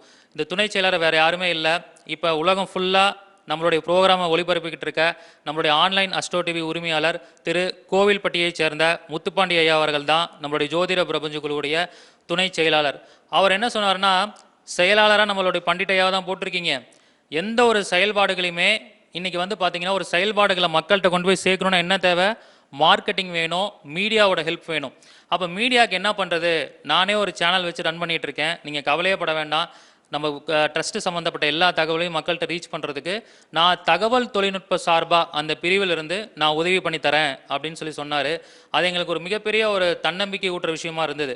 ஏன்னா இன்றைக்கி ஒரு ஃபங்க்ஷன் நடத்துகிறோம் அப்படின்னா ஒரு 4 ஜோதிடர்களுக்கு போய் அழைப்புதல் கொடுக்கணுன்னா ஒரு நாள் பத்த மாட்டேங்குது. கார் எடுத்துகிட்டு போனோம்னா ஒவ்வொருத்தரையும் போய் பார்த்து பத்திரிக்கை கொடுக்கணும்.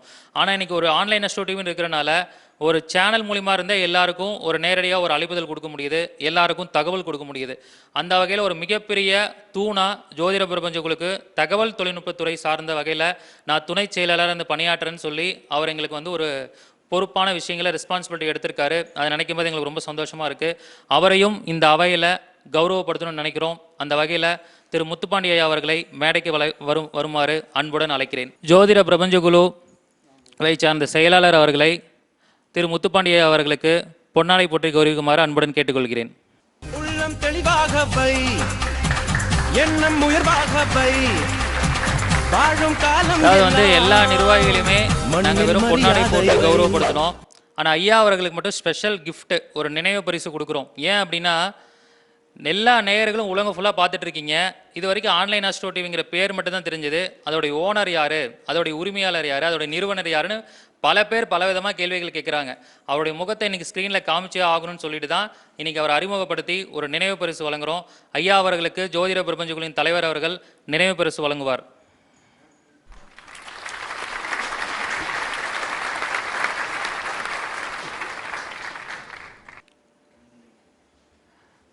மிக அருமையாக திருச்செந்தூர் ஐயாவுடைய இதே கொடுத்துட்டாரு. ஐயா ஒரு நிமிஷம் ஒரு ரெண்டு வார்த்தை நீங்கள் பேசணும். அதாவது வந்து பார்த்தீங்கன்னா அதாவது வந்து பார்த்தீங்கன்னா ஐயா வந்து ரொம்ப தாராள பிரபுன்னு சொல்லலாம். ஏன் எந்த விஷயத்தில் அப்படின்னா, ஜோதிடர்கள் வந்து எல்லாரும் என்ன பண்ணிகிட்டு இருந்தோம், அவங்கவுங்க ஆஃபீஸில் ஜாதகம் பார்த்துட்டு இருந்தோம். இல்லை எங்களை என்ன பண்ணிட்டாரு, நான் வந்து என்ன பண்ணேன், சென்னையில் ஜாதகம் பார்த்தேன், கோயம்புத்தூரில் ஜாதகம் பார்த்தேன், நாமக்கல்லில் ஜாதகம் பார்க்குறேன், இப்போ எல்லா ஊர்லேயும் ஜாதகம் பார்த்துட்ருக்கேன். ஆனால் என்னை வந்து யூஎஸில் இருக்கிறவங்களுக்கு தெரியப்படுத்திட்டார், ஒரு கனடாவில் இருக்கிறவங்களுக்கு தெரியப்படுத்திட்டார். ஐயா சொல்கிறாரு என்னால் நைட்டு தூங்க முடியல. பண்டிட் ஐயா சொல்கிறாரு 2 மணிக்கு யாரோ சுவிட்சர்லாந்துலேருந்து கால் பண்ணுறாங்க ஜாதகம் பார்க்குறதுக்கு. இதுக்கெல்லாம் யார் காரணம்னு பார்த்தா எல்லாத்துக்கும் காரணம் முத்துப்பாண்டி ஐயா தான். ஏன்னா எங்களுடைய திறமைகளை நாங்கள் ஜஸ்ட்டு ஒரு ஊருக்குள்ளே ஒரு குறிப்பிட்ட மக்களுக்கு மட்டும் பயன்படுத்திகிட்டு இருந்தோம். அதை உலகம் முழுவதும் கொண்டு போய் சேர்த்தது யார் அப்படின்னா அத்தனை பெருமைகளையும் நாங்கள் ஆன்லைன் அஸ்ட்ரோ டிவி முத்துப்பாண்டி ஐயாவுக்கு தான் சொல்லணும். ஐயா அவர்கள் நம்மளுடைய ஜோதிட பிரபஞ்ச குழு சார்பாக ஒரு 2 வார்த்தைகள் பேசுமாறு அன்புடன் கேட்டுக்கொள்கிறேன். அனைவருக்கும் வணக்கம். இவ்வளோ தூரம் பெருமையாக இருக்கிறது காரணம் வந்து எல்லாம் உங்களால் தான். நன்றி, அனைவருக்கும் நன்றி. அதாவது வந்து பார்த்தீங்கன்னா அதான் சொன்னனே, தன்னடக்கம் பணிவுனா அவர் தான் அப்படின்ட்டு. அந்த மாதிரி அந்த பேஜில் கூட ஒரு பணிவை காமிச்சிட்டு போயிட்டாரு. ரொம்ப மகிழ்ச்சியா நீங்கள் இந்த 2 வார்த்தை பேசுனதே ரொம்ப சந்தோஷம். ஸோ அந்த வகையில் பார்த்தீங்கன்னா இப்போ ஜோதிட பிரபஞ்ச குழுவுடைய நம்ம என்ன பண்ணியிருக்கோம் அப்படின்னு பார்த்தீங்கன்னா, நிர்வாகிகளை வந்து எல்லாம் அறிமுகப்படுத்தியாச்சு. முப்பெரும் விழாவுடைய முதல் நிகழ்வு ரொம்ப இனிதே நிறைவு பெற்றது. முப்பெரும் விழாவுடைய 2வது நிகழ்வு என்ன அப்படின்னு பார்த்தீங்கன்னா, ஜோதிடர்களை பெருமைப்படுத்துகிற விதம், ஜோதிடர்களை பெருமைப்படுத்துகிற விஷயம். இந்த ஃபங்க்ஷனை நாங்கள் எப்படி பிளான் பண்ணோம்னா, நிறைய ஜோதிடத்துறையில் சேவை பண்ணிட்டு இருக்கிறவங்க எல்லாரையும் கூப்பிட்டு பெருமைப்படுத்தணும்னு நினச்சோம். ஆனால் வந்து இது வந்து பார்த்தீங்கன்னா ஒரு ஜோதிட பிரபஞ்ச குழு சார்ந்த ஒரு ப்ரோக்ராமாக போயிருச்சு. ஏன் அப்படின்னா, நிறையா ஜோதிடர்களை கொரோனானால போய் கூப்பிட முடியல, அவங்களால வர முடியல. நிறையா அரசாங்கத்தில் நிறைய விதிமுறைகள், நிறைய பேரை கூப்பிட்டு ஃபங்க்ஷன் பண்ணக்கூடாது அப்படின்னு சொல்லிட்டாங்க. நாங்களும் இந்த ஃபங்க்ஷனை திருச்செந்தூரில் தான் பண்ணணுங்கிற ஒரு முடிவை முன்னாடியே எடுத்து வச்சிட்டோம். ஸோ அதனால் வந்து என்ன ஆயிடுச்சுன்னா, ஸோ அதில் குறிப்பிட்டு தேர்ந்தெடுத்து ஸோ நம்ம பிரபஞ்ச குழுவில் இருக்கக்கூடிய ஜோதிட உறுப்பினர்களை யார் பெஸ்ட்டு ஜோதிடர், அவருக்கு பாராட்டு கொடுப்போம், யார் இப்போ வந்து சாதனை படைச்சிருக்காங்க அப்படின்னு பார்க்கும் பொழுது எங்களுடைய பிரபஞ்ச குழு செயலாளரே அதுக்கு வந்து ஒரு தகுதியான நபராக தேர்ந்தெடுக்கப்பட்டார். ஏன் அப்படின்னு பார்த்தீங்கன்னா, அவர் கிட்டத்தட்ட வந்து இன்றைக்கி ஆன்லைன் அஸ்ட்ரோ டிவியில் 100 வீடியோக்களை கடந்துட்டார். அதாவது ஆன்லைன் அஸ்ட்ரோ டிவியில் வந்து ஒரு வீடியோ போடணுன்னா அதுக்கு ஒரு ஸ்கிரிப்ட் ரெடி பண்ணணும். எந்த தகவலை மக்களை கொண்டு போய் சேர்க்கலாம், எதை கொடுத்தா மக்களுக்கு ரொம்ப யூஸ்ஃபுல்லாக இருக்கும்னு ஒரு ஸ்கிரிப்ட் ரெடி பண்ணணும். அந்த தகவல் மக்களுக்கு ரொம்ப பயனுள்ள வகையில் இருக்கணும். அவங்க அதை பயன்படுத்தி அந்த பரிகாரத்தில் அவங்க ஜெயிக்கணும். அந்த மாதிரி பல சவாலான விஷயங்களை, பல சூட்சமங்கள் அடங்கிய விஷயங்களை ரொம்ப அசால்ட்டாக அவர் வந்து பேசிட்டார். அப்போ கிட்டத்தட்ட பார்த்தீங்கன்னா நம்ம ஒரு 10 வீடியோ போடுறதுக்கே பல கஷ்டங்கள், பல டெக்னிக்கல் இஷ்யூஸ் வரும். இப்போ நமக்கு அறிவு இருக்கும், நாலேஜ் இருக்கும், ஆனால் ஷூட்டிங் எடுக்க முடியாது, கரண்ட் இருக்காது, நிறையா ப்ராப்ளம் இருக்கும், வீட்டில் பல பிரச்சனைகள் இருக்கும், குடும்பத்தில் சில பிரச்சனைகள் இருக்கும். இது எல்லாத்தையும் தாண்டி வீடியோ போட்டே ஆகணும், மக்களுக்கு அந்த விஷயங்களை கொண்டு போய் சேர்க்கணுங்கிற ஒரு நோக்கத்தோட அவர் கிட்டத்தட்ட பார்த்தீங்கன்னா 100 வீடியோவை கடந்துட்டார். இப்போ ஆன்லைன் அஸ்ட்ரோலஜி நேயர்கள் அனைவருக்கும் தெரியும், லாஸ்ட்டாக தான் வந்து 100வது வீடியோன்னு சொல்லிட்டு கேது பகவானுடைய மகத்துவத்தை பற்றி போட்டிருப்பார். ஸோ ரொம்ப அருமையாக ஒவ்வொரு வீடியோக்களுமே இந்த வீடியோ போர் அடிச்சிருச்சுப்பா, அந்த வீடியோ நல்லா இருக்குப்பா அப்படின்னு ஒரு ப்ளஸ் ஆர் மைனஸே சொல்ல முடியாது. அந்த அளவுக்கு 100 வீடியோவுமே ஒரு ஃபென்டாஸ்டிக் வீடியோஸாக, எக்ஸலண்ட் வீடியோஸாக, ஒரு யூஸ்ஃபுல்லான வீடியோஸ். இதெல்லாம் என்ன பண்ணிக்கலாம்னா ஒரு பென்ட்ரைவில் சேவ் பண்ணி வச்சுக்கணும், டவுன்லோட் பண்ணி வச்சுக்கணும். இன்னும் ஒரு 10 வருஷம் கழித்து பார்க்கும்போது கூட அப்போ ஒரு ஜோதிடத்தில் படிக்க ஒரு நியூ ஸ்டூடெண்ட்ஸ் வராங்கன்னா அவங்களுக்கு எல்லாத்துக்குமே இந்த ஜோதிட வீடியோக்கள் வந்து ரொம்ப பயனுள்ள வகையில் இருக்கும். அந்த வகையில் 100 வீடியோக்கள் மேலே அவர் போட்டுட்டார். அந்த சாதனையை பாராட்டு விதமாகவும், அது மட்டும் இல்லாமல் இன்றைக்கி ஜோதிடத்துறையில் பார்த்தீங்கன்னா கிட்டத்தட்ட ஒரு 13 வருடங்களாக இந்த ஜோதிடத்துறையில் இருக்கார். அதாவது வந்து ஜோதிடத்துறையில் ஒருத்தர் வந்து ஒரு குறிப்பிட்ட நாள் ஸ்டாண்டர்டாக அவுட்ஸ்டாண்டிங்காக பர்ஃபார்மன்ஸ் பண்ணுறதுங்கிறது ஒரு மிகப்பெரிய விஷயம். ஏன் அப்படின்னா இன்றைக்கி சமுதாயத்தில் எந்த ஒரு துறையிலுமே வந்து ஈஸியாக ஜெயிக்க முடியும், ஆனால் ஜோதிடத்துறையில் ஜெயிக்கிறதுங்கிறது ரொம்ப கஷ்டமான விஷயம். ஏன் கஷ்டம் அப்படின்னா இது வந்து ஒரு சேலஞ்சிங்கான தொழில், ஒரு கர்மா ரிலேட்டடான தொழில். நிறையா தனிப்பட்ட பிரச்சனைகளை சந்திக்கணும், அதே மாதிரி வரக்கூடிய வாடிக்கையாளர்களை திருப்திப்படுத்தணும். அவங்க எல்லாம் எப்படின்னா ஒரு அவசர காலகட்டத்தில் வருவாங்க. சார் என் பொண்ணுக்கு உடம்பு சரியில்லை, ஹாஸ்பிட்டலில் அட்மிட் பண்ணியிருக்கு, உயிர் பிழைப்பாங்களா பிழைக்க மாட்டாங்களா ஜாதகத்தை கொண்டு வந்து கேட்பாங்க. இன்னொருத்தங்க என்ன பண்ணுவாங்க, சார் எனக்கு கிட்டத்தட்ட 4 வேலை போயிடுச்சு, இன்னொரு வேலை கிடைக்கலன்னா அவ்வளோதான், என் குடும்பத்தை நான் சமாளிக்க முடியாது, நான் தற்கொலை பண்ணிக்கலான் இருக்கேன்னு சொல்லிட்டு நம்மளுடைய மனசை பயம்படுத்துகிற அளவுக்கு ரொம்ப ஸ்ட்ரெஸ்ஃபுல்லாக நிறையா கிளைண்ட்ஸ் வருவாங்க. அவங்கள ஹேண்டில் பண்ணி ஜாதகம் பார்த்து உங்களுக்கு எதுவும் ஆகாது, உங்களுக்கு இந்த பரிகாரங்களை செய்யுங்க, நல்லா வந்துடுவீங்கன்னு சொல்லி அவங்களுக்கு நம்பிக்கை கொடுத்து அவங்க வாழ்க்கையில் ஒரு மாற்றத்தை ஏற்படுத்துங்கிறது ஒரு சாதாரணமான விஷயம் இல்லை. ஏன் இவ்வளோ தூரம் நான் சொல்கிறேன்னா, நானும் ஒரு ஜோதிடராக இருக்கிற முறையில் தான் சொல்கிறேன். இருந்தாலும் என்னுடைய சக ஜோதிடராகவும் என்னுடைய ஜோதிட நண்பராக என் கூட ட்ராவல் பண்ணிட்டு இருக்கக்கூடிய ஐயா அவர்கள் கிட்டத்தட்ட 100 வீடியோக்களை மேலே போட்டு 13 வருடம் இந்த துறையில் நிறையா சாதனைகளை படைச்சிருக்காரு. இதை வந்து பார்த்தீங்கன்னா எல்லாம் நினைப்பாங்க, என்ன ஜோதிட பிரபஞ்சக்குள்ள மீட்டிங் போட்டுக்கிறீங்க, நீங்களே உங்களுக்குள்ள ஒரு பாராட்டு விழா நடத்திக்கிறீங்கன்னு. அப்படி கிடையாது. அதாவது வந்து பார்த்தீங்கன்னா கூட இருக்கக்கூடிய எங்களுடைய நண்பரை நாங்கள் பாராட்டி மேலே கொண்டு வந்தாதான் மீதி இருக்கக்கூடிய வெளிவட்டாரத்தில் இருக்கிற நண்பர்கள் எல்லாத்தையும் நாங்கள் பாராட்ட ஆரம்பிப்போம், அவங்க எங்களை பாராட்ட ஆரம்பிப்பாங்க. அதாவது இந்த உழைக்கக்கூடிய ஒவ்வொருத்தருக்கும் ஒரு மோட்டிவேஷன் அப்படிங்கிறது வேணும். அந்த மோட்டிவேஷன் இருந்தால் மட்டும்தான், ஓ இன்னைக்கு ஒரு பாராட்டு விழா கிடச்சிருக்கு, 100 வீடியோ போட்டனாலும் இன்றைக்கி ஒரு பாராட்டு விழா கிடச்சிருக்கு, அடுத்தது 200 வீடியோ நம்ம போடணும், மக்களுக்கு நல்ல விஷயங்களை கொண்டு போய் சேர்க்கணுங்கிற ஒரு சேவை மனப்பான்மையோட அவர் அடுத்தது ஒர்க் பண்ண ஆரம்பிப்பார். அந்த விஷயத்தோடைய ஒரு தூண்டுதலாக தான் இன்றைக்கி இந்த பாராட்டு விழா வச்சுருக்கோம். அந்த வகையில் ஜோதிட பிரபஞ்ச குழுவின் முப்பெரும் விழாவுடைய இரண்டாவது நிகழ்வாக நம்மளுடைய சென்னையை சேர்ந்த கோடம்பாக்கத்தில் இருக்கக்கூடிய ஜோதிட பண்டிட் குரு பாலசுப்ரமணிய ஐயா அவர்களுடைய ஒரு பாராட்டு விழாவும் இது ஒரு 100வது வீடியோட வெற்றி விழா கொண்டாட்டமாகவும் இந்த அவையில் அவரை நாங்கள் கௌரவப்படுத்த கடமைப்பட்டுள்ளோம். அந்த வகையில் ஜோதிட பிரபஞ்ச குழு தலைவர் அவர்களை அவருக்கு கௌரவப்படுத்துமாறு அன்புடன் கேட்டுக்கொள்கிறேன். எல்லாரும் கை தட்டுங்க. இருக்கிறது 5 பேர் தான் இருக்கும், ஒரு 25 பேர் தான் இருக்கும். இருந்தாலும் நீங்க கை தட்டுறதா அவருக்கு மிகப்பெரிய ஒரு உற்சாகம். அதாவது வந்து ஐயா வந்து ஒரு 13 வருஷமாக இந்த ஃபீல்டில் இருந்து நிறையா சக்ஸஸ் பண்ணியிருக்காரு. ஸோ யங்ஸ்டர்ஸ் வளர்ந்துட்டு வரக்கூடிய ஜோதிடர்கள், இப்போ நான் இந்த ஃபீல்டில் வந்து 5 வருஷம் தான் ஆச்சு. எனக்கே அவர் ஒரு மிகப்பெரிய இன்ஸ்பிரேஷன் தான். இந்த மாதிரி ஜோதிடத்துறையில் இப்போ முதலாக வந்திருக்கக்கூடிய நிறையா ஜோதிடர்கள், ஏன் நிறைய மகளிர்கள்லாம் ஜோதிடத்துறையில் வந்திருக்கீங்க. ஸோ அவங்க எல்லாருக்கும் ஒரு இன்ஸ்பிரேஷனாக இருக்கிற மாதிரி உங்களுடைய வெற்றியை பற்றி சில வார்த்தைகள் கூறுமாறு ஐயா அவர்களை நான் அன்புடன் கேட்டுக்கொள்கிறேன். அனைவருக்கும் வணக்கம். இப்போ பார்த்தீங்கன்னா ஜோதிடம் அப்படிங்கிறது ஒரு மிகப்பெரிய கடல். முதல்ல வந்து இந்த ஜோதிடத்துக்கு என்ன அறிமுகம் செய்த ஃபஸ்ட்டு என்னுடைய தாய் தந்தையருடைய பாதத்தை வணங்கி எனக்கு இந்த ஜோதிடத்தை கற்றுக் கொடுத்த என்னுடைய குருநாதர் திரு முத்தூர் ராமசாமி ஐயா அவர்களுடைய பாதத்தையும் வணங்கி என்னை ஜோதிடத்தில் இதுவரை இந்த நிலைக்கு உயர்த்திய எல்லாம் வல்ல எம்பெருமான் திருச்செந்தூர் முருகப்பெருமானுடைய பாதம் பணிந்து, மேலும் என்னை ஜோதிடத்துறையிலே உலகறிய செய்த திரு கோவில்பட்டி முத்துப்பாண்டி ஐயா அவர்களையும் வணங்கி என்னுடைய ஒரு சிற்றுரையை நிகழ்த்துகிறேன். இப்போ பார்த்தீங்கன்னா நான் முதலே சொல்லிட்டேன், ஜோதிடம் அப்படிங்கிறது ஒரு மிகப்பெரிய கடல். நாம் கற்றுக்கிறது வந்து பார்த்திங்கன்னா ஒரு சிறிய அளவு மட்டும்தான். ஏன்னா அது ஒரு மிகப்பெரிய கடல். அதில் வந்து நம்ம அந்த கடலில் அந்த வரக்கூடிய அந்த அலைகள், அவ்வளோதான் அலைகள். அது கரையோரம் வரக்கூடிய அந்த அலைகள் மட்டும்தான் நாம். ஆனால் உள்ளே போகிறது அப்படிங்கிறது அவ்வளோ ஈஸியான விஷயம் கிடையாது. ஏன்னா ஒரு கிரகத்தை பற்றி படிக்கிறதுக்கே 4 லட்சம் வருஷங்கள் ஆகும் அப்படின்னு சொல்கிறாங்க. ஸோ அஸ்ட்ராலஜி அப்படிங்கிறது வந்து நம்ம எவ்வளோ தான் படித்தாலும் நம்முடைய அனுபவத்தில் வந்து நமக்கு கிடைக்கிற விஷயங்கள் தான்.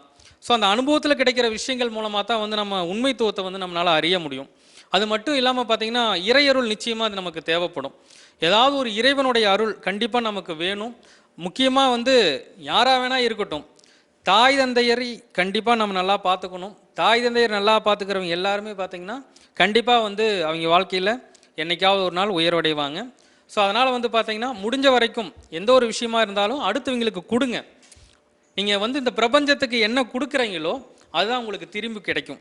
அதாவது நீங்கள் வந்து ஒருத்தருக்கு வந்து ஒரு 10 ரூபா கொடுத்தீங்கன்னா அந்த 10 ரூபாயே பின்னால் வந்து ஒரு 40 ரூபாயும் உங்களுக்கு திரும்பி வரும். 40 இல்லை, 4000 கூட திரும்பி வரும். அதே மாதிரி தான் ஒரு வேதனையும் சரி, ஒரு நன்மையும் சரி. ஒருத்தருக்கு வேதனையை 10% கொடுத்தீங்கன்னா அந்த வேதனையானது எதிர்காலத்தில் உங்களுக்கு 100% திரும்பி வரும். அதனால் நீங்கள் நல்ல விஷயத்த இந்த பிரபஞ்சத்துக்கு கொடுங்க. அதனால் வந்து பார்த்திங்கன்னா ஒரு விஷயம் நீங்கள் கொடுக்கறதுனால கண்டிப்பாக உங்களுக்கு வாழ்வில் என்றாவது ஒரு நாள் ஒரு உயர்வடையக்கூடிய சூழ்நிலைகள் நிச்சயமாக உருவாகும். இதுவரை என்னை பாராட்டி கௌரவித்த இந்த பிரபஞ்ச குழு நிர்வாகிகளுக்கும் இங்கே வருகை புரிந்திருக்கும் அனைவருக்கும் என்னுடைய நன்றியை தெரிவித்துக் கொண்டு விடைபெறுகிறேன். நன்றி, வணக்கம்.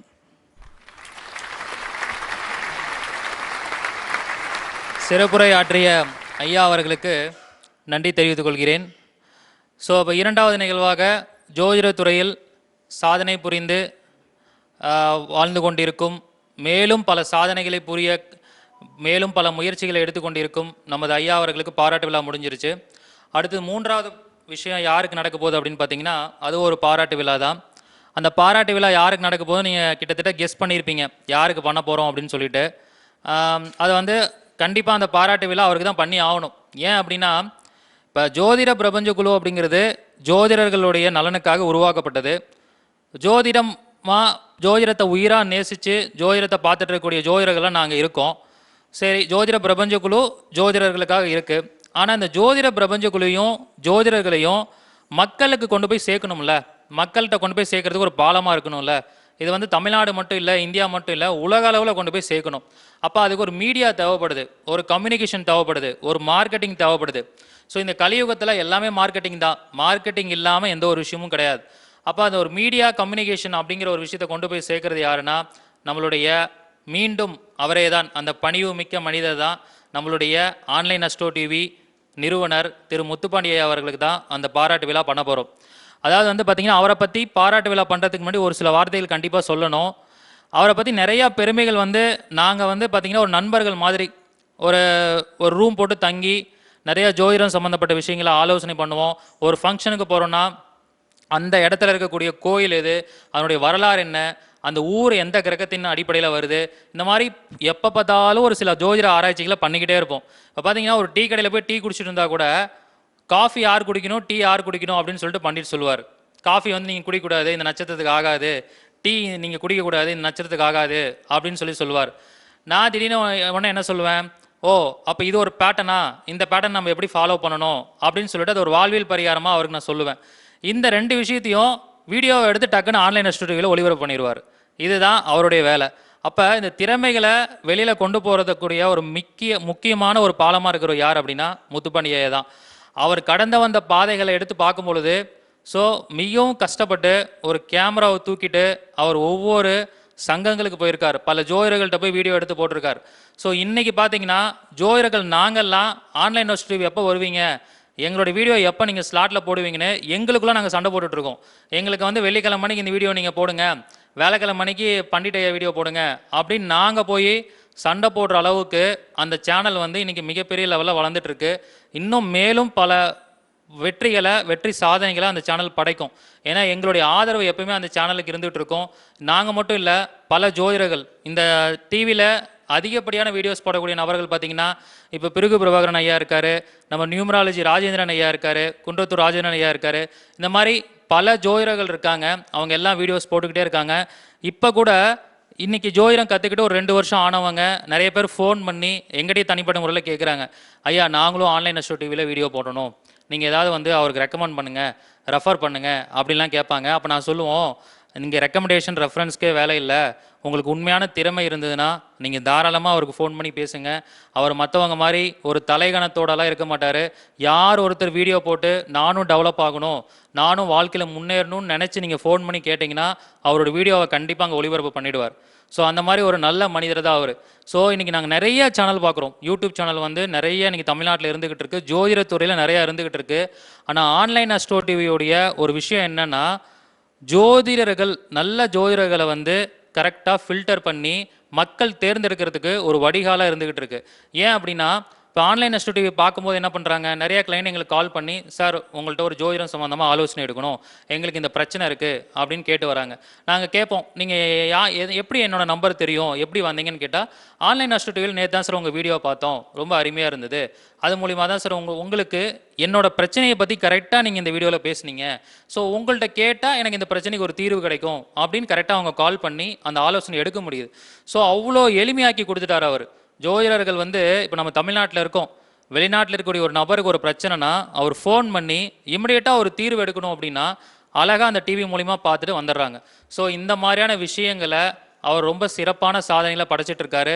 அவருக்கான பாராட்டு விழாவை வந்து ஏற்கனவே ஜோதிட பிரபஞ்ச குழு சார்பாக அவரை வந்து நம்ம நிர்வாகிகளாக அவரை அறிமுகப்படுத்தணும். அது மட்டும் இல்லாமல் அவருக்கு ஒரு நினைவு பரிசும் கொடுத்துட்டோம். இருந்தாலும் ஐயா அவர்களை மறுபடியும் கூப்பிட்டு இந்த ஆன்லைன் அஸ்ட்ரோ டிவி சார்பாக அவர் முன்னிலைப்படுத்தி நான் கௌரவப்படுத்தணும் விரும்புகிறேன். அந்த வகையில் முத்துப்பாண்டி அவர்களை அன்புடன் மேடைக்கு அழைக்கிறேன். ஜோதிட பிரபஞ்ச குழு நிர்வாகிகள் ஐயா அவர்களை கௌரவப்படுத்துமாறு அன்புடன் கேட்டுக்கொள்கிறேன்.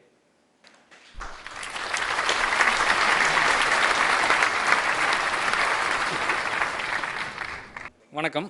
இப்போ நான் அப்ளையா பேசும்போது நம்ம முத்துப்பாண்டியை பற்றி சும்மா சொல்லியிருந்தேன். ரொம்ப மிக எளிமையான மனிதர். அதாவது வந்து கொஞ்சம் கூட தலைக்கணம் கிடையாது. ரொம்ப எளிமையாக அன்பாக பழகக்கூடிய நண்பர். இந்த பணம் சார்ந்த விஷயங்களுக்கோ அதை எதிர்பார்த்தோ நம்மக்கிட்ட பழகிற நண்பர் இல்லைங்க. கண்டிப்பாக வந்து இந்த ஜோதிடர்களுடைய நிறைய ஜோதிடர்களை பார்த்தீங்கன்னா உலகறிய செய்த பெருமை அவருக்கு மட்டும்தான் உண்டு. அதனால் பார்த்தீங்கன்னா அவரும் அவருடைய குடும்பமும் நிச்சயமாக நல்ல தலைத்தோங்கி நல்ல வாழ்க்கையை பெற்று நலமுடன் வாழ்வார்கள். நன்றி. ஐயாவை கௌரவப்படுத்திய ஜோதிட பிரபஞ்ச குழு நிர்வாகிகளுக்கு நன்றி. அடுத்தபடியாக பார்த்தீங்கன்னா நம்மளுடைய ஃபங்க்ஷனுக்கு சிறப்பு விருந்தினராக ஒருத்தவங்க வந்திருக்காங்க. ஏற்கனவே வந்து நம்மளுடைய ஜோதிட பிரபஞ்ச குழு தலைவர் அவங்கள அறிமுகப்படுத்தி அந்த நிறுவனரை கூப்பிட்டாரு. அந்த நிறுவனரை கூப்பிட்டுட்டாரு. அந்த நிறுவனருக்கு பின்னாடி இருக்கக்கூடிய ஒரு தூணை கூப்பிடாம விட்டுட்டார். அவங்க பேர் என்னென்னா திருமதி திரிபுர சுந்தரி ராமச்சந்திரன் அவர்கள் தான். இவங்க வந்து பார்த்திங்கன்னா ஆக்சுவலாக எனக்கு எப்படி அறிமுகம் அப்படின்னு பார்த்தீங்கன்னா, இவங்க ஆக்சுவலாக எனக்கு பள்ளிக்கூடத்தில் என் கூட படித்த தோழி. அவங்க வந்து ஒரு குறிப்பிட்ட காலத்திற்கு அப்புறம் எங்களை வந்து இந்த ஜோதிடத்துறை தான் ஒன்றா இணைச்சிருக்கு. ஸோ நான் ஒரு பக்கம் ஜோதிடத்துறையில் போயிட்டு ஜோதிடத்தில் நிறையா வீடியோஸ் போட்டுட்டு இருந்தேன். அப்போ திடீர்னு அவங்க ஒரு கால் வருது. கால் வந்துட்டு என்ன சொல்கிறாங்கன்னா, தினேஷ் நான் வந்து ஒரு யூடியூப் சேனல் வச்சுட்டு இருக்கேன். நான் வந்து ஒரு சமையல் சம்மந்தமாக ஒரு யூடியூப் சேனல் நடத்திட்டு இருக்கேன். அது மட்டும் இல்லாமல் ஒரு சினிமா துறையில் ஒரு யூடியூப் சேனல் நடத்திட்டு இருக்கேன். ஃபிலிம் ஃபேக்ட்னு சொல்லிட்டு ஒரு யூடியூப் சேனலு, கிச்சன் வித் பசங்கன்னு சொல்லிட்டு ஒரு யூடியூப் சேனல் நடத்திட்டு இருக்கேன். நீ வந்து ஜோதிடராக இருந்துட்டு இருக்க, ரொம்ப சந்தோஷமாக இருக்குது, உன்னோட வீடியோஸ்லாம் நிறையா பார்த்துட்ருக்கோம் அப்படின்னு சொல்லி கேட்டாங்க. ஆன்லைன் அஸ்ட்ரோ டிவி வந்து ரொம்ப அருமையாக பண்ணிகிட்டு இருக்காங்க. ஸோ நாங்கள் ஒரு ஆன்மீக சம்மந்தமாக ஜோதிட சம்மந்தமாக ஒரு சேனல் ஆரம்பிக்கலாமா அப்படின்னு சொல்லி ஒரு ஐடியா கேட்டாங்க. அப்போ நான் சொன்னேன், தாராளமாக ஆரம்பிங்கம்மா. ஏன்னா ஜோதிடர்கள் வந்து ஏகப்பட்ட பேர் இருக்காங்க. ஜோதிடர்கள் எல்லாருமே ஆன்லைன் அஸ்ட்ரோ டிவிலே பேச முடியாது. இப்போ நானே பார்த்தீங்கன்னா ஒரு 4 நாள் வந்து பண்டிட்டையா ஆன்லைன் அஸ்ட்ரோவில் பேசிகிட்டு இருப்பார். அப்போ என்னோட வீடியோ ஒளிபரப்பு பண்ண முடியாது. அப்போ இன்னொரு சேனல் இருந்தால் தான் அதை ஒளிபரப்பு பண்ண முடியும். அதனால் எங்களுக்குள்ளே வந்து பார்த்தீங்கன்னா அந்த தலைகணமோ ஈகோவோ இல்லை. ஸோ இவங்க சேனல் இருக்கே, இவங்க புது சேனல் வந்தால் நாம் முன்னேறாமல் போயிடுவோம், அப்படி கிடையாது. நான் இந்த விஷயத்தை உடனே யாருக்கு சொன்னேன்னா, ஆன்லைன் அஸ்ட்ரோ டிவி ஒரு நிறுவனர் ஐயாவுக்கு சொன்னேன். சொல்லிவிட்டு அவங்களுக்கு ஃபோன் நம்பர் கொடுத்தேன். கொடுத்தோன்னே அவங்க என்ன சொன்னாங்கன்னா, ஐயா நீங்கள் பாராட்டு விழா நடத்துகிறீங்கள, அதில் தயவு செஞ்சு அவங்களை ஒரு சிறப்பு விருந்தினராக கூப்பிடுங்க. நாம் அவங்கள வந்து என்ன பண்ணலான்னா ஒரு கௌரவப்படுத்துவோம். அவங்க ஒரு சேனல் ஆரம்பித்து பண்ணிகிட்டு இருக்காங்க. அவங்களுக்கு இந்த ஆன்லைன் அஸ்ட்ரோ டிவி பார்க்குற நேயர்கள் எல்லாருமே அந்த சேனலை சப்ஸ்கிரைப் பண்ணுவாங்க, அவங்களும் வாழ்க்கையில் அடுத்த லெவலுக்கு வளர்ந்து வருவாங்கன்னு சொல்லி ஒரு மிகப்பெரிய லெவலில், இது உண்மையில் யாரும் இந்த மாதிரி சொல்ல முடியாது. ஏன்னா ஒரு சேனலில் இன்னொரு சேனல் அறிமுகப்படுத்தி அவங்க சேனலை நீங்கள் பாருங்கன்னு சொல்கிறதெல்லாம் ஒரு மிகப்பெரிய மனசு. உண்மையிலே அவர் வந்து பார்த்திங்கன்னா அந்த யூனிவர்சல் இயற்கை விதியை பற்றி அவர் நல்லா புரிஞ்சு வச்சிருக்காருன்னு நினைக்கிறேன். ஏன்னா இந்த இயற்கை விதி என்னென்னா, ஐயா சொன்னார், நம்ம என்ன பிரபஞ்சத்துக்கு கொடுக்குறோமோ அதுதான் திரும்பி நமக்கு கிடைக்கும். அப்போ ஒருத்தவங்களுடைய வாழ்க்கை முன்னேறுவதற்கு, ஒரு சேனல் முன்னேறுவதற்கு அவர் உதவி பண்ணுறாருன்னா, அப்போ ஆன்லைன் அஸ்ட்ரோ டிவி சிகரத்தை தொட போகிறது, வேற ஏதோ ஒரு வெற்றி பாதையை நோக்கி போகிறதுங்கிறது இன்னைக்கு இந்த அவையிலே நம்ம முடிவு பண்ணிடலாம். அதுக்கு திருச்செந்தூர் முருகனுடைய சாட்சிப்படி கண்டிப்பாக அது இன்னொரு சிகரத்தை அடைஞ்சிடும். அந்த வகையில் தான் இன்னைக்கு அவங்கள வந்து ஒரு சிறப்பு விருந்தினர் நீங்கள் கூப்பிடுங்கன்னு சொல்லி சொன்னதே அவர் தான். அதுக்கப்புறம் தான் அவங்கள சிறப்பு விருந்தினர் நீங்கள் வாங்கன்னு சொல்லி அவங்கள வர வச்சுருக்கோம். அந்த வகையில் அவங்கள ஒரு கௌரவப்படுத்தணும்னு நினைக்கிறோம். ஏன் அப்படின்னா, இப்போ இந்த ஃபங்க்ஷன் நடத்திட்டு இருக்கிறவங்க எல்லாரோட ஏஜ் பார்த்தீங்கன்னா வச்சுக்கோங்களேன், ஒரு 45 வயசு ஒரு 50 வயசுலாம் கிடையாது. எல்லாருக்கும் அதிகபட்சம் பார்த்தீங்கன்னா 35 வயசுக்கு மேலே தாண்டி இருக்காது. ரொம்ப ரொம்ப சின்ன வயசு தான் இருக்கிறதுலே. பார்த்தீங்கன்னா நானும் என்னுடைய தோழிக்கு 29 வயசு தான் நடந்துகிட்டு இருக்கு. அப்போ கிட்டத்தட்ட எல்லாரும் ஒரு 25 வயசுலேருந்து 35 வயசுக்குள்ளே இருக்கக்கூடிய நபர்கள் தான் இவ்வளோ பெரிய ட்ரஸ்ட்டை ரன் பண்ணிட்டு இருக்கோம், இவ்வளோ பெரிய ஒரு சேனலை ரன் பண்ணிட்டு இருக்கோம், ஜோதிடத்துறையில் பல விஷயங்களை பண்ணிக்கிட்டு இருக்கோம். ஏன் அப்படின்னா, அப்துல் கலாம் அப்பயே சொல்லிட்டு போயிட்டார், இளைஞர்கள் கையில் தான் இந்தியா உள்ளதுன்னு சொல்லிட்டு. ஜோதிடத்துறையும் அதே மாதிரி தான். அப்போ ஜோதிடத்தில் இளைஞர்கள் வர தான் பல சாதனைகளை படைக்க முடியும். ஏன் அப்படின்னா, இப்போ நீங்கள் ஒரு சின்ன எக்ஸாம்பிள் எடுத்துக்கலாம். ஒரு 35 வயசுக்கு மேலே எடுத்துக்கோங்க, அவங்களுக்கு ஒரு ஃபேமிலி வந்துடும், ஒரு குழந்தைங்க வந்துடுவாங்க, நிறைய கமிட்மெண்ட்ஸ் வந்துடும். இன்றைக்கி எனக்கு இன்னும் மேரேஜ் ஆகலை, எனக்கு எந்த ஒரு கமிட்மெண்ட்ஸும் இல்லை, ஜோதிடத்துறைக்காக ஒரு 10 அரங்கத்தில் போய் பேசணும், நீங்கள் வாங்க ஒரு சேவை பண்ணணும், போய் ஒரு பொது சேவை பண்ணணும்னு கூப்பிட்டாங்கன்னா நான் என் ஃபேமிலியை பற்றி கவனிக்கணும்னு அவசியம் கிடையாது. எங்கள் அப்பா அம்மா நல்லா இருக்காங்க, நான் பாட்டுக்கு என்ன பண்ணலாம், கிளம்பி நான் எங்கெங்கே சேவை பண்ணணுமோ கிளம்பி வந்துக்கிட்டே இருப்பேன். அப்போ இளைஞர்களுக்கு அந்த கமிட்மெண்ட் கம்மியாக இருக்கிறனால நிறைய சேவைகளை பண்ண முடியும், நிறைய விஷயங்களை படிக்க முடியும். டெய்லியும் கிளாஸ் எடுக்க முடியும்னா கூட எங்களால் எடுக்க முடியும், டெய்லியும் ஏதாவது ஒரு மீட்டிங் நடக்கணும்னாலும் எங்களால் எடுக்க முடியும். பாருங்கள், நேற்று நாங்கள் கிளம்பி வந்தோம், 2 நாள் நாங்கள் வீட்டுக்கு போக மாட்டோம், வீட்டில் யாரும் கண்டுக்க போகிறதில்ல. ஏன்னா நாங்கள் வந்து இளைஞர்கள், எங்களுக்கு என்ன திருமணம் ஆகாதனால இந்த சேவைகளை வந்து நாங்கள் சிறப்பாக செய்ய முடியும். அப்படி திருமணம் ஆகிடுச்சுன்னா நீங்கள் சேவை செய்யாமல் போயிடுவீங்களா? அப்படி கிடையாது. திருமணம் ஆனாலும் நாங்கள் சேவை செய்வோம் அப்படிங்கிறது தான் முன்னுரிமையை வச்சு தான் நாங்கள் கல்யாணமே பண்ணுவோம் அப்படிங்கிறத நானும் பண்டிட்டையெல்லாம் முடிவெடுத்திருக்கோம். ஸோ அந்த மாதிரி ஒரு விதத்தில் இன்றைக்கி வந்து பார்த்திங்கன்னா நமக்கு சிறப்பு விருந்தினராக வருகை தந்துள்ள லோட்டஸ் அஸ்ட்ரோ டிவியோடைய நிறுவனர் திரிபுர சுந்தரி ராமச்சந்திரன் அவர்களை நமது அவைக்கு அன்புடன் அழைக்கிறேன். அவர்களை கௌரவப்படுத்துமாறு ஜோதிட பிரபஞ்ச குழு நிர்வாகிகளை அன்புடன் கேட்டுக்கொள்கிறேன். தம்பதியாக நின்னுங்க. அதாவது அவங்களுடைய பேர் பாருங்கள், அவர் பேர் வந்து எம்ஜி ராமச்சந்திரன். அவரை ஷார்ட்டாக நாங்கள் என்ன பண்ணுவோம், எம்ஜிஆர்னு கூப்பிடுவோம். அவங்க என்னுடைய தோழி சகோதரியுடைய பேர் வந்து பார்த்திங்கன்னா திரிபுர சுந்தரி. அவங்கள வந்து நாங்கள் இப்போ கௌரவப்படுத்துகிறோம். ஸோ இவங்களுடைய சேனல் பேர் வந்து லோட்டஸ் அஸ்ட்ரோ டிவி. உலகம் ஃபுல்லாக இந்த சேனல் பார்த்துட்டு இருப்பீங்க. இது மூலியமாகவும் அவங்களுடைய வாழ்க்கை தரம் மேலே உயரணும். ஸோ இந்த தம்பதி அப்படிங்கிறவங்க வந்து இது வந்து ஒரு மிகப்பெரிய விஷயம். இது எங்களுக்கு ஒரு எக்ஸாம்பிள். ஏன்னா ஹஸ்பண்ட் அண்ட் ஒய்ஃப் 2 பேரும் சேர்ந்து ஜோதிடத்துறைக்காக ஒரு சேனல் ஆரம்பிக்கணும், அதை அடுத்த லெவலுக்கு கொண்டு போகணும். 2 பேரும் சேர்ந்து முயற்சி பண்ணுறதுல ஒரு பெரிய விஷயம்தான். ஏன்னா ஒரு கருத்தை வந்து ஹஸ்பண்டுக்கு பிடிக்காது, இன்னொரு கருத்து ஒய்ஃபுக்கு பிடிக்காது. ஆனால் 2 பேருக்கு சேர்ந்து ஒருமித்த கருத்தாக பண்ணுறாங்கன்னா அது பெரிய விஷயம்தான். அந்த வகையில் அவங்கள கௌரவப்படுத்துமாறு எங்களுடைய நிர்வாகிகளை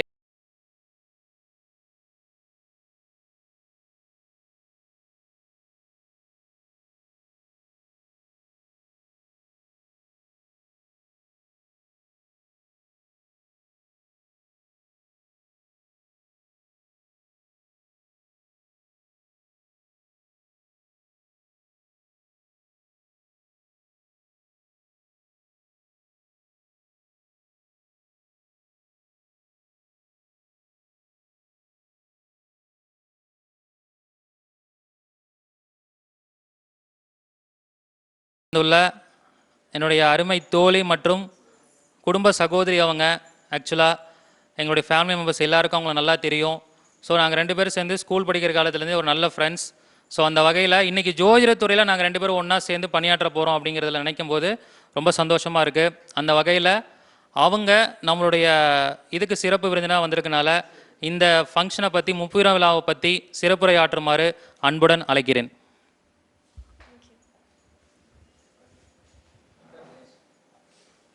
உலக பொதுமக்கள் அனைவருக்கும், ஜோதிட பிரபஞ்ச குழு நிர்வாகிகள் மற்றும் அனைத்து ஜோதிடர்களுக்கும், ஆன்லைன் அஸ்ட்ரோ டிவி நிறுவனர் அவர்களுக்கும் எங்களுடைய லோட்டஸ் அஸ்ட்ரோ டிவி சார்பான பணிவான வணக்கங்கள். ஜோதிட பிரபஞ்ச குழு அப்படிங்கிறதே எங்களுக்கு ரீசெண்டாக தான் தெரியும். எங்களுடைய நண்பர் வாழ்வியல் பரிகார ஜோதிடர் திரு தினேஷ் அவர்கள் மூலமாக தான் தெரியும். அவங்க பல சேவைகளை இந்த ஜோதிட பிரபஞ்ச குழு மூலமாக பொதுமக்களுக்கும் நலிவடைந்த ஜோதிடர்களுக்கும் மற்றவர்களுக்கும் செஞ்சிட்ருக்காங்க. அவர்களுடைய பணி சேவை சிறக்க எங்களுடைய லோட்டஸ் அஸ்ட்ரோ டிவி சார்பாக வாழ்த்துக்களை தெரிவிச்சுக்கிறோம். அப்புறம் ஆன்லைன் அஸ்ட்ரோ டிவி நிறுவனர் அவர்கள் பல பயனுள்ள தகவல்களை ஆன்லைன் அஸ்ட்ரோ டிவி மூலமாக ஜோதிடர்கள் மூலமாக தெரிவிச்சிட்டு வராங்க. அவர்களுடைய பணி சிறக்கவும் எங்களுடைய வாழ்த்துக்களை லோட்டஸ் அஸ்ட்ரோ டிவி மூலமாகவும் தெரிவிச்சுக்கிறோம். ஜோதிடம் அப்படிங்கிறது ஒரு பெரிய கலை, அது எல்லாராலையுமே அடைஞ்சிட முடியாது. அப்படிப்பட்ட ஜோதிடர்களை பெருமைப்படுத்துகிற விதமாக இந்த முப்பெரும் விழாவுக்கு எங்களுக்கு ஒரு வாய்ப்பு கொடுத்த அனைவருக்குமே எங்களோட லோட்டஸ் அஸ்ட்ரோ டிவி சார்பாக நாங்கள் நன்றிகளையும் வாழ்த்துக்களையும் தெரிவிச்சுக்கிறோம். உலகமெங்கும் அமைதி நிலவட்டும். வாழ்க வளமுடன். நன்றி, வணக்கம். ரொம்ப அருமையாக வந்து பேசிட்டாங்க. நான் வந்து சிறப்பு விருந்தினராக கூப்பிட்டோன்னே அவங்களுக்கு ஷாக் ஆயிடுச்சு. நான் என்ன போய் நீ ஒரு சிறப்பு விருந்தினராக கூப்பிட்ருக்க, நான் சின்ன பொண்ணு தானே அப்படின்னு சொன்னாங்க. அதாவது வந்து சின்ன பொண்ணாக இருந்தாலும் அவங்கள மதித்து ஒரு மரியாதை கொடுத்துட்டோம்னா, நமக்கு வந்து அவங்க ஜோதிட பிரபஞ்ச குழு அறக்கட்டளை மூலிமா ஒரு மரியாதை கொடுத்துட்டாங்க, அதை நம்ம காப்பாற்றணுன்னு இனிமேல் அவங்க ஒர்க் பண்ண ஆரம்பிச்சிருவாங்க, சேவைகளை பண்ண ஆரம்பிச்சிருவாங்க. இந்த அவையிலேருந்து பார்த்தீங்கன்னா இன்னொரு தகவலையும் நான் சொல்லிக்க விரும்புகிறேன். அதாவது வந்து பார்த்திங்கன்னா ஜோதிட பிரபஞ்ச குழுவில் உறுப்பினர்கள் யார் வேணாலும் சேரலாம், அதுக்கு எந்த ஒரு தகுதியும் இல்லை. ஏன்னா இப்போ அவங்க அதை தான் கேட்டுட்டு இருந்தாங்க இடையில, நாங்கள் இந்த ட்ரஸ்ட்டில் சேர்கிறதுக்கு என்ன ப்ரொசீஜர் அப்படின்னு சொல்லிட்டு. ஸோ நான் எங்களுடைய ஃபோன் நம்பர் எல்லாமே ஆன்லைன் அஸ்ட்ரோ டிவியில் இந்த வீடியோ வெளியிடும் போது கீழே இருப்போம். எங்களுடைய ஃபோன் நம்பர் மேக்ஸிமம் எல்லா நேயர்கள்ட்டையும் இருக்கும். ஸோ யாராவது இதில் உறுப்பினர்களாக சேர விரும்புகிறீங்கன்னா தாராளமாக என்னுடைய நம்பருக்கும், பொருளாளராகிய என்னுடைய நம்பருக்கும், இல்லாத செயலாளராகிய பண்டிட் ஐயா நம்பருக்கும் தாராளமாக நீங்கள் காண்டாக்ட் பண்ணலாம். ஸோ அது சம்மந்தமான தகவல்களை நாங்கள் ஃபோனில் விளக்கமாக கொடுக்குறோம். அதுக்கு என்ன ப்ரொசீஜர், அதுக்கு வேணும் படிச்சிருக்கணும் அப்படின்லாம் இல்லை. ஜோதிடத்துறையில் சேவை பண்ணணுங்கிற ஒரு எண்ணம் இருந்தால் போதும், தாராளமாக நீங்கள் உறுப்பினராக சேர்ந்து பணியாற்றலாம். உறுப்பினராக சேர்ற எல்லாருக்குமே ஒரு நல்ல பெனிஃபிட் இருக்குது. ஏன் அப்படின்னா இன்றைக்கி வந்து பார்த்திங்கன்னா எல்லா விஷயத்துக்குமே ஒரு டீம் ஒர்க் தேவை. ஒரு டீம் ஒர்க் இல்லாமல் எதையுமே செய்ய முடியாது. இந்த ஒரு ஃபங்க்ஷன் நடத்துறதுக்காக நாங்கள் ஒரு வாரத்துக்கு முன்னாடி பிளான் பண்ணோம். அதுக்கு யாரை கூப்பிடணும், என்ன பண்ணணும், என்ன திங்ஸ் வேணும், அந்த மாதிரி எல்லாமே ஒவ்வொருத்தரும் ஒரு வேலையை செஞ்சோம். அப்போ அந்த டீம் ஒர்க் இருந்தால் மட்டும்தான் இன்றைக்கி இந்த இடத்துல இதை சக்ஸஸ் பண்ண முடியும். ஸோ அப்போ அந்த டீம் ஒர்க் வேணும்னா ஒரு ட்ரஸ்ட்டில் ஒரு மெம்பராக இருக்கும்போது உங்களுக்கு ஏதாவது ஒரு ப்ராப்ளம் வருது, இல்லை உங்களுக்கு ஒரு பிரச்சனை வருது, உங்கள் குடும்பத்தில் ஒரு நிதி பற்றாக்குறை ஏற்படுது, உங்கள் குடும்பத்தில் பார்த்தீங்கன்னா ஒரு 3 பெண் குழந்தை 4 பெண் குழந்தை இருக்கும், ஒரு பெண் குழந்தைக்கு திருமணம் ஆகிறதுக்கு செலவுக்கு பணம் பத்தலை, யாருக்காவது திடீர்னு உடல்நிலை சரியில்லாமல் போகும், அவங்களுக்கு ஒரு பண உதவி பத்தலை, இந்த மாதிரி எந்த ஒரு பிரச்சனைகளாக இருந்தாலும் நீங்கள் தாராளமாக எங்களை அணுகலாம். அதாவது வந்து பார்த்தீங்கன்னா பிரச்சனை அத்தனையும் எங்களால் மாற்ற முடியும்னு நான் சொல்ல வரல. ஸோ 2 கைகள் சேர்ந்தாதான் நல்ல ஓசை எழுப்புற மாதிரி நாங்கள் பல கைகளாக சேர்ந்து அட்லீஸ்ட் எங்களால் ஒரு 25% பிரச்சனையாவது சால்வ் பண்ண முடியுங்கிற நம்பிக்கை எங்களுக்கு இருக்குது. ஏன்னா நாங்கள் செய்கிறத பார்த்துட்டு என்ன பண்ணுவோம், ஜோதிட பிரபஞ்ச குழு மாதிரி இன்னும் பல சங்கங்கள் பல உதவிகளை செஞ்சுக்கிட்டு இருக்கு. அதே பல ஜோதிடர்கள் என்ன பண்ணுவாங்க, வேற ஒரு சங்கங்கள் இதே மாதிரி ஆரம்பித்து பண்ணுவாங்க. நாங்கள் மற்றவங்களுக்கு ஒரு இன்ஸ்பிரேஷனாக இருக்கணும், மோட்டிவேஷனலாக இருக்கணும், மற்ற சங்கங்களோட இணைஞ்சும் செயல்படணும் அப்படின்னு நாங்கள் விரும்புகிறோம். அந்த வகையில் யாராவது உறுப்பினராக சேரணும்னு ஆசைப்பட்டீங்கன்னா தாராளமாக நீங்கள் வந்து எங்களுடைய இதில் வந்து ஜாயின் பண்ணிக்கலாம். அதுக்கு காண்டாக்ட் நம்பர் கூப்பிட்டு நீங்கள் தனிப்பட்ட முறையில் பேசும்போது அதுக்கான தகவல்களை வந்து நாங்கள் கொடுப்போம். ஸோ அடுத்தது பார்த்தீங்கன்னா இது வந்து ஒரு ஆச்சரியமான விஷயமா சொல்கிறேன் நான். இது என்ன அப்படின்னு பார்க்கும்போது, நாங்கள் திருச்செந்தூரில் ஃபங்க்ஷன் நடத்துகிறோம் அப்படின்னு சொல்லிட்டு எங்களுடைய நெருங்கிய வட்டாரத்துக்கு மட்டும்தான் தெரியும். இது ஒரு வாரத்துக்கு முன்னாடி தான் முடிவு பண்ணி பௌர்ணமியில் பண்ணணும் அப்படின்னு சொல்லி நாங்கள் முடிவு பண்ணோம். அந்த வகையில் ஒரு சில வாடிக்கையாளர்கள் எங்கள்கிட்ட ஒரு 2 நாளைக்கு ஒருக்கா ஃபோனில் பேசிக்கிட்டே இருப்பாங்க. ஐயா எப்படி இருக்கீங்க, நல்லா இருக்கீங்களா, அவங்க வீட்டில் எல்லோரும் நல்லா இருக்கலான்ட்டு ஒரு குடும்ப நண்பர்கள் மாதிரி பேசுவாங்க. அந்த வகையில் அந்த ஒரு சில வாடிக்கையாளர்கள் எங்களுக்கு ஆன்லைன் அஸ்ட்ரோ டிவி மூலிமா வந்த வாடிக்கையாளர்கள் என்ன பண்ணாங்க அப்படின்னு பார்த்தீங்கன்னா, இந்த மாதிரி திருச்செந்தூரில் ஃபங்க்ஷன் பண்ணுறோன்னு தெரிஞ்சவொடனே கேள்விப்பட்டுட்டு அவங்களுடைய சொந்த செலவில் அவங்க கார் எடுத்துகிட்டு என்ன பண்ணிட்டாங்கன்னா, இந்த ஃபங்க்ஷன் நாங்கள் வந்தே தீர்வோன்னு சொல்லி நாங்கள் அப்பயும் சொன்னோம், இதில் 25 பேர் தான் கலந்துக்க முடியும், நீங்கள் கொஞ்சம் சீக்கிரமாக வந்துடுங்க, கொஞ்சம் நிறைய பேர் வந்துட்டால் ஹாலில் உட்கார முடியாது, சில ப்ரொசீஜர்லாம் இருக்குது அப்படின்னு சொன்னனால நாங்கள் நைட்டே வந்துடும்னு சொல்லி நைட்டே எங்களுடைய காரில் கிளம்பி வந்துட்டாங்க. இந்த ஃபங்க்ஷனில் வந்து நாங்கள் உங்களை பற்றி சில விஷயங்களை பேசணும் அப்படின்னு இவங்க வந்து பார்த்திங்கன்னா எங்களுடைய வாடிக்கையாளர்களாக வந்தவங்க. அந்த வகையில் பார்க்கும் பொழுது அவங்க என்ன பண்ணாங்க அப்படின்னு பார்த்தீங்கன்னா, எங்களால் பயனடைஞ்சவங்க. அவங்க என்ன சொன்னாங்கன்னா, எங்களுக்கு ஒரு ரெண்டு நிமிஷம் ஒரு வாய்ப்பு கொடுங்க உங்களை பற்றி சில விஷயங்களை சொல்கிறதுக்கு அப்படின்னு சொல்லி சொன்னாங்க. அந்த வகையில் பார்த்தீங்கன்னா எங்களுடைய வாடிக்கையாளராக ஜாதகம் பார்த்து பயன் பெற்ற எங்களுடைய வாடிக்கையாளர் திரு பிரபாகரன் அவர்களை நான் அன்புடன் அழைக்கிறேன். அனைவருக்கும் வணக்கம். என்ன பேசுறதுன்னே தெரியல. ஃபஸ்ட்டு சொல்ல போனால் இவர் தினேஷ் அவர்களை வந்து என் நண்பரோட நண்பர். அதிகபட்சத்தில் எனக்கு ஆன்லைன் அஸ்ட்ரோ டிவியில் நான் யூடியூப்பில் வந்து நான் நிறைய வீடியோ பார்த்துட்ருப்பேன். சம்டைம்ஸ் பார்த்துட்டு இருக்கும்போது அந்த ஆன்லைன் அஸ்ட்ரோ டிவி பற்றி ஒரு வீடியோ கிளிப்புக்கு எனக்கு தெரிஞ்சது. அதை பார்க்க போய் தான் நம்ம ஐயா திரு பண்டிட் அவர்களோட வீடியோ நான் பார்த்தேன். பார்த்ததுக்கப்புறம் நம்மளும் கான்டாக்ட் பண்ணி பார்க்கலாமே, நமக்கும் நிறைய பிரச்சனை இல்லாத மனுஷன் யார் இருக்கா, அதில் நானும் ஒருத்தன் தானே அப்படின்ட்டு அவர்கிட்ட கால் பண்ணி கேட்டேன். ஆனால் ஒரு எத்தனையோ ஒரு ஜோதிடர்கள் மத்தியில் எனக்கு கடமைக்கு வேலை செய்யணும்னு சொல்லுவாங்க, அவங்களுக்கு மத்தியில் ஒரு குடும்ப நண்பராக இப்போயுமே நான் வந்து தம்பியும் தான் கூப்பிடுவாப்புல, நான் அண்ணன் தான் அவர் கூப்பிடுவேன். அந்த அளவுக்கு ஒரு என் மேலே ஒரு முழு அக்கறையோட நல்லா தெளிவாக, நீ இந்த மாதிரியெல்லாம் இருந்தால் உன் வாழ்வில் நல்லா உன் வாழ்க்கை நல்லா சிறப்பாக இருக்கும் தம்பி, நீ இப்படியெல்லாம் இரு, உனக்கு என்னென்ன உனக்கு பண்ணணும் அப்படின்ட்டு எல்லாமே தெளிவாக சொல்லி கொடுத்தாரு. ஒரு 4 மாதத்துக்கு முன்னாடி நான் எவ்வளோ கஷ்டப்பட்டனோ, இப்போ வந்து அவர் சொன்னதுக்கப்புறம் நான் வெளியில் வந்து, ஏன்னா அப்பா அம்மா கூட இருக்கும்போது எனக்கு எவ்வளோ தடங்கள், தொழிலில் முன்னேற்றம் இல்லாமல் எல்லா கடன் பிரச்சனை முதற்கும் நிறையா இருந்தது. அண்ணன் திரு பண்டிட் அண்ணன் அவர்கள் சொன்னதுக்கப்புறம் தான் இதெல்லாம் இப்படி இருந்தால் தான் வந்து உனக்கு நல்லா சிறப்பாக இருக்கும், ஒரு 4 மாதம் அம்மா அப்பா விட்டு தள்ளி வெளியில் வா, அதுக்கப்புறம் நீ தொழிலில் முன்னேற்றம் வந்ததுக்கப்புறம் அம்மா அப்பாவை நீ நல்லபடியாக பார்த்துக்கலாம்னு சொன்னார். அதே மாதிரி நான் வெளியிலேருந்து இப்போ 6 மாதம் ஆச்சு. இப்போது ஒரு வண்டி வாங்கணும் சரி, தொழிலும் சரி, நல்ல நிலைமைக்கு வந்திருக்கேன். எனக்கு அதுவே சந்தோஷமாக இருக்குது. அதனால தான் அண்ணன் எங்கே போனாலும் சரி, நானும் வந்து 2 நாளுக்கு ஒரு வாட்டி நம்ம அண்ணன் கிட்டே பேசுகிறது இல்லையா ஃபோன் போட்டு, அந்த மாதிரி நான் கேட்டுட்ருப்பேன். அதில் ரொம்ப அவருக்கு நான் கடமைப்பட்டிருக்கேன். ரொம்ப நன்றிண்ணே. ரொம்ப பதட்டமாக இருக்குது. ரொம்ப நன்றிங்க. அதாவது வந்து பார்த்தீங்கன்னா ஒரு கடமைப்பட்டிருக்கேன் அப்படின்னு சொல்கிறாங்க பார்த்தீங்களா, அந்த வார்த்தைக்கு வந்து வேல்யூ ஜாஸ்தி.